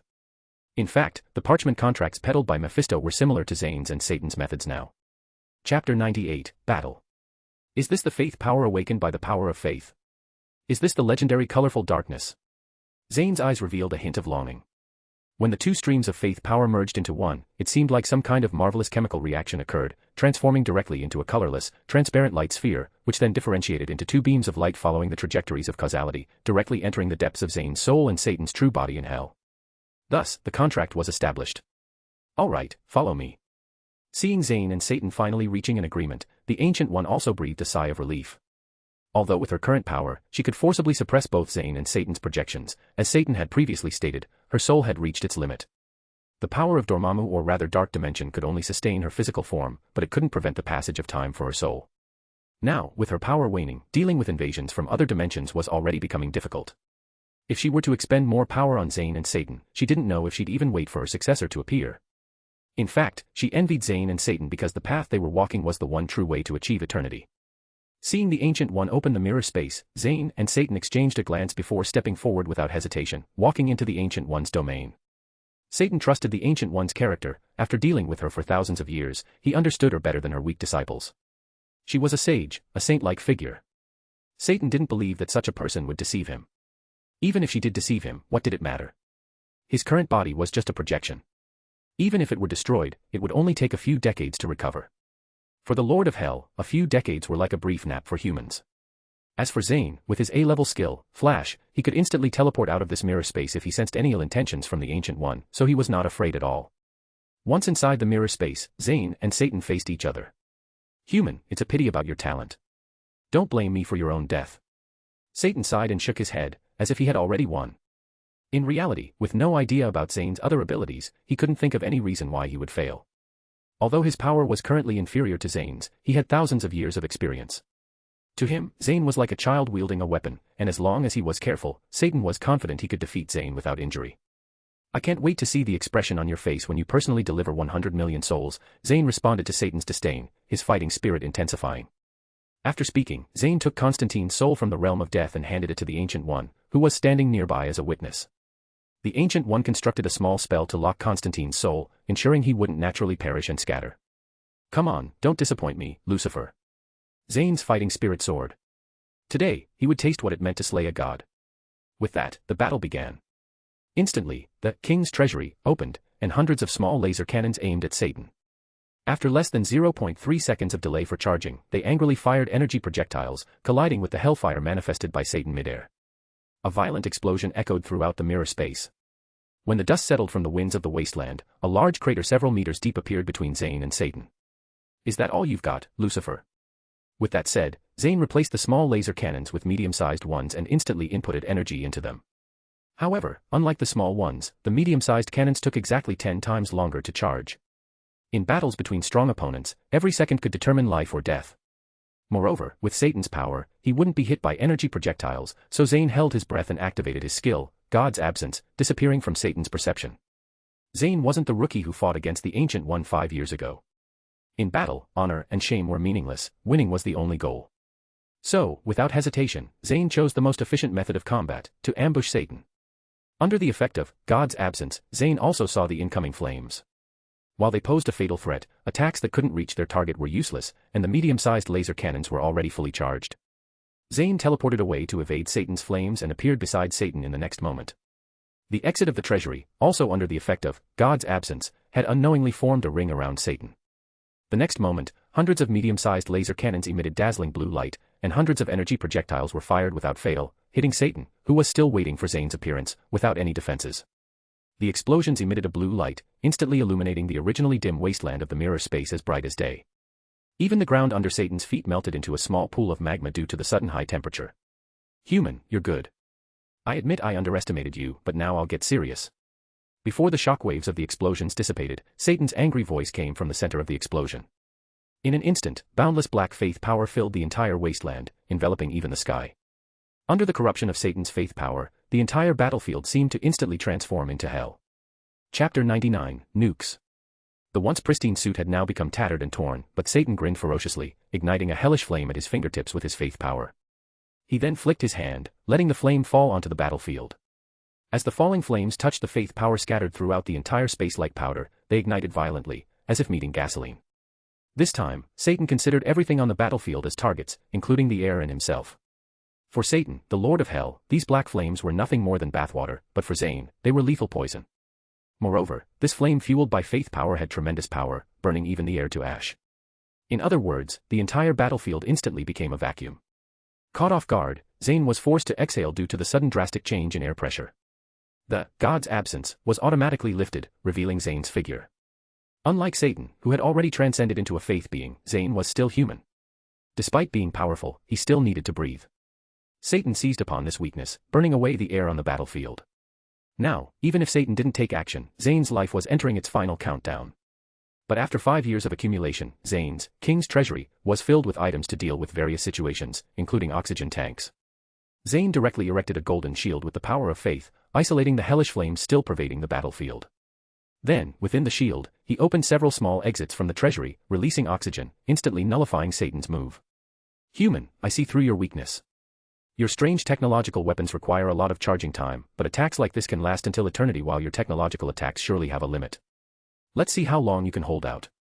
Satan, appearing battered on the surface, looked at Zayn inside the shield with satisfaction. However, faced with this predicament, Zayn's face showed no hint of despair. On the contrary, there was even a hint of mockery in his eyes. Lucifer, human development has surpassed your imagination. Witness the power of technology. After speaking, 5 huge golden portals opened in the space outside the shield. 5 massive projectiles, exuding a futuristic sci-fi atmosphere, shot out at supersonic speed, directly aimed at Satan. The magic furnace covering the surface of the projectiles blocked the floating divine flames, firmly protecting the nuclear warheads inside. Yes, these were super-nuclear bombs transformed by Skynet with Vibranium, and these were all the inventory from Zayn's, King's treasury. The moment the super-nuclear bombs appeared, Satan and the Ancient One, who was farther away, felt a frantic warning. Death. Death. Absolute death. For the first time, the Ancient One's face lost its usual composure. At the moment the super-nuclear bombs appeared, she moved Constantine's soul to the outer edge of the mirror space, completely isolating the battlefield between Zayn and Satan using spatial magic. Meanwhile, she applied all the defensive magic she could think of. This lunatic wants to take us all down with him. The Ancient One's face showed an unprecedented trace of annoyance. She had seen through Zayn's plan. It was to perish together with Satan, just like what he did to her 5 years ago. In such a narrow space on the battlefield, releasing so many super-nuclear bombs at once, Zayn had nowhere to hide and was destined to die. As for Satan, he maximized the output of his faith power to defend himself to the fullest. He even showed signs of cracking due to the excessive output of faith power. Although he had a way to escape the Ancient One's mirror space and thus evade Zayn's nuclear bomb attack, he couldn't, because Zayn had added a clause in the contract earlier: escaping the battlefield was automatically considered surrender. You cunning human, you planned this move long ago. Satan's eyes spewed fire as he looked at Zayn, gritting his teeth. If looks could kill, Zayn would have been dead countless times by now. Satan was right. Zayn had planned this scene long ago. The reason he initially used laser cannons to bombard Satan instead of launching nuclear bombs directly was just to test whether technological weapons could harm mythical creatures like Satan. Marvel had many unreasonable abilities, such as immunity to physical attacks and magic attacks. It's always better to be cautious. The fact that Satan could be harmed by technological weapons proved Zayn's point. So, Zayn released the nuclear bombs at the first opportunity, intending to quickly end the battle. Now, Satan was waiting. His intuition told him that facing these 5 nuclear bombs meant certain death for him, but he still didn't give up. He was gambling, betting that Zayn on the battlefield would be ashes before him. Unbeknownst to him, Zayn had already planned out this moment. He still thought that Zayn chose this mutually destructive method out of desperation after realizing he had no chance of winning the fight. Chapter 100, Death God. From the loneliness and seclusion of past lives to the gradual establishment of forces in the Marvel world and obtaining a beloved, all flashed past his eyes. The next moment, time resumed its flow, and the radiance emitted by the super-nuclear bombs began to advance step by step. Even at the edges, there were space fragments shattered by the rupture of the mirror space. It must be noted that the power of 5 super-nuclear bombs detonating simultaneously was not as simple as adding 1 plus 1, it multiplied exponentially. Different from Satan's gritted teeth and full defense, Zayn had removed all defenses, opening his arms and welcoming the arrival of death with anticipation. In life and death, there was great terror, but also great opportunity. At this moment, Zayn seemed to understand something, yet seemed to understand nothing. What he didn't know was that deep within his soul, the lake formed by liquefied power of faith was roiling madly, as if to tear apart his soul. Meanwhile, at the deepest part of the lake, a strand of golden power of faith slowly transformed into a deep gray, representing death. Before Zayn could notice, he and Satan were engulfed by the light. Satan's defenses, constructed with countless divine powers, were torn apart by the brilliance of the super-nuclear bombs as easily as paper, disintegrating instantly into nothingness. Outside the mirror space, the Ancient One also spat out a mouthful of blood at the moment of the full detonation of the super-nuclear bombs. However, she couldn't afford to relax the reinforcement of the battlefield, exerting all her magic power. Even a rune, emanating a dark aura, appeared on her forehead, representing the use of dark dimensional power. The Ancient One couldn't afford to relax because the combined power of the 5 super-nuclear bombs was enough to break through the confines of the mirror space and rush into the real world, turning Mexico into a dead land, something the Ancient One could never accept. Under the Ancient One's restraint, the battlefield at this moment was like a pressure cooker, with the shockwaves of the nuclear bomb explosions continually surging and impacting the magic array laid down by the Ancient One. As time passed, the Ancient One's complexion became extremely pale, blood flowing freely from her facial features, looking extremely miserable. Finally, the first magic array collapsed, triggering a chain reaction, as if forming a domino effect. One after another, the magic arrays were broken by the shockwaves from the nuclear bomb explosions. Finally, a rift appeared in the mirror space, and the energy surging within it poured out like a hungry shark smelling blood, tilting from the gap. The Ancient One could no longer stop the collapse of the mirror space. All she could do was to control the direction of the space crack with all her strength, trying not to harm the innocent. In the sky above the barren plain in the real world, a pitch-black space crack suddenly tore open, and a brilliant blue pillar of light shot out from it, piercing through the sky and dispersing the dark clouds, as if constructing a blue bridge connecting the firmament. The pillar of light persisted for a full minute before slowly shrinking until it disappeared. At this moment, the previously gloomy sky over the Mexican wasteland became unexpectedly clear. And many people's gazes were focused on this wasteland because of this pillar of light. In the office of Nick Fury at the S.H.I.E.L.D. headquarters, a piercing alarm suddenly sounded. Alert, alert, an SSS-level energy reaction detected in the Mexico area. Alexander Pierce also received the same message. Heimdall, stationed on the Rainbow Bridge in Asgard, also turned his eyes, capable of seeing through the 9 realms, toward Earth. When the dust settled, only Zayn remained in the battlefield within the mirror space, while Satan had completely disappeared. Just moments ago, Zayn had died and come back to life 3 times. If Satan was still alive after that, Zayn would have conceded. Unharmed, Zayn wore a bright smile on his face. He nodded slightly at the disheveled Ancient One and then teleported back to the real world's barren plain. The Ancient One watched Zayn disappear from the mirror space, feeling another shock. She had thought she could still control Zayn, but she didn't expect his power to have grown to such an extent in the 5 years. This was also one of Zayn's intentions, to warn the Ancient One not to meddle in his affairs, or else he would wipe out her sanctuary in the Himalayas in a flash. In the outside world, as soon as Zayn teleported, he instantly felt 2 pairs of eyes peering at him.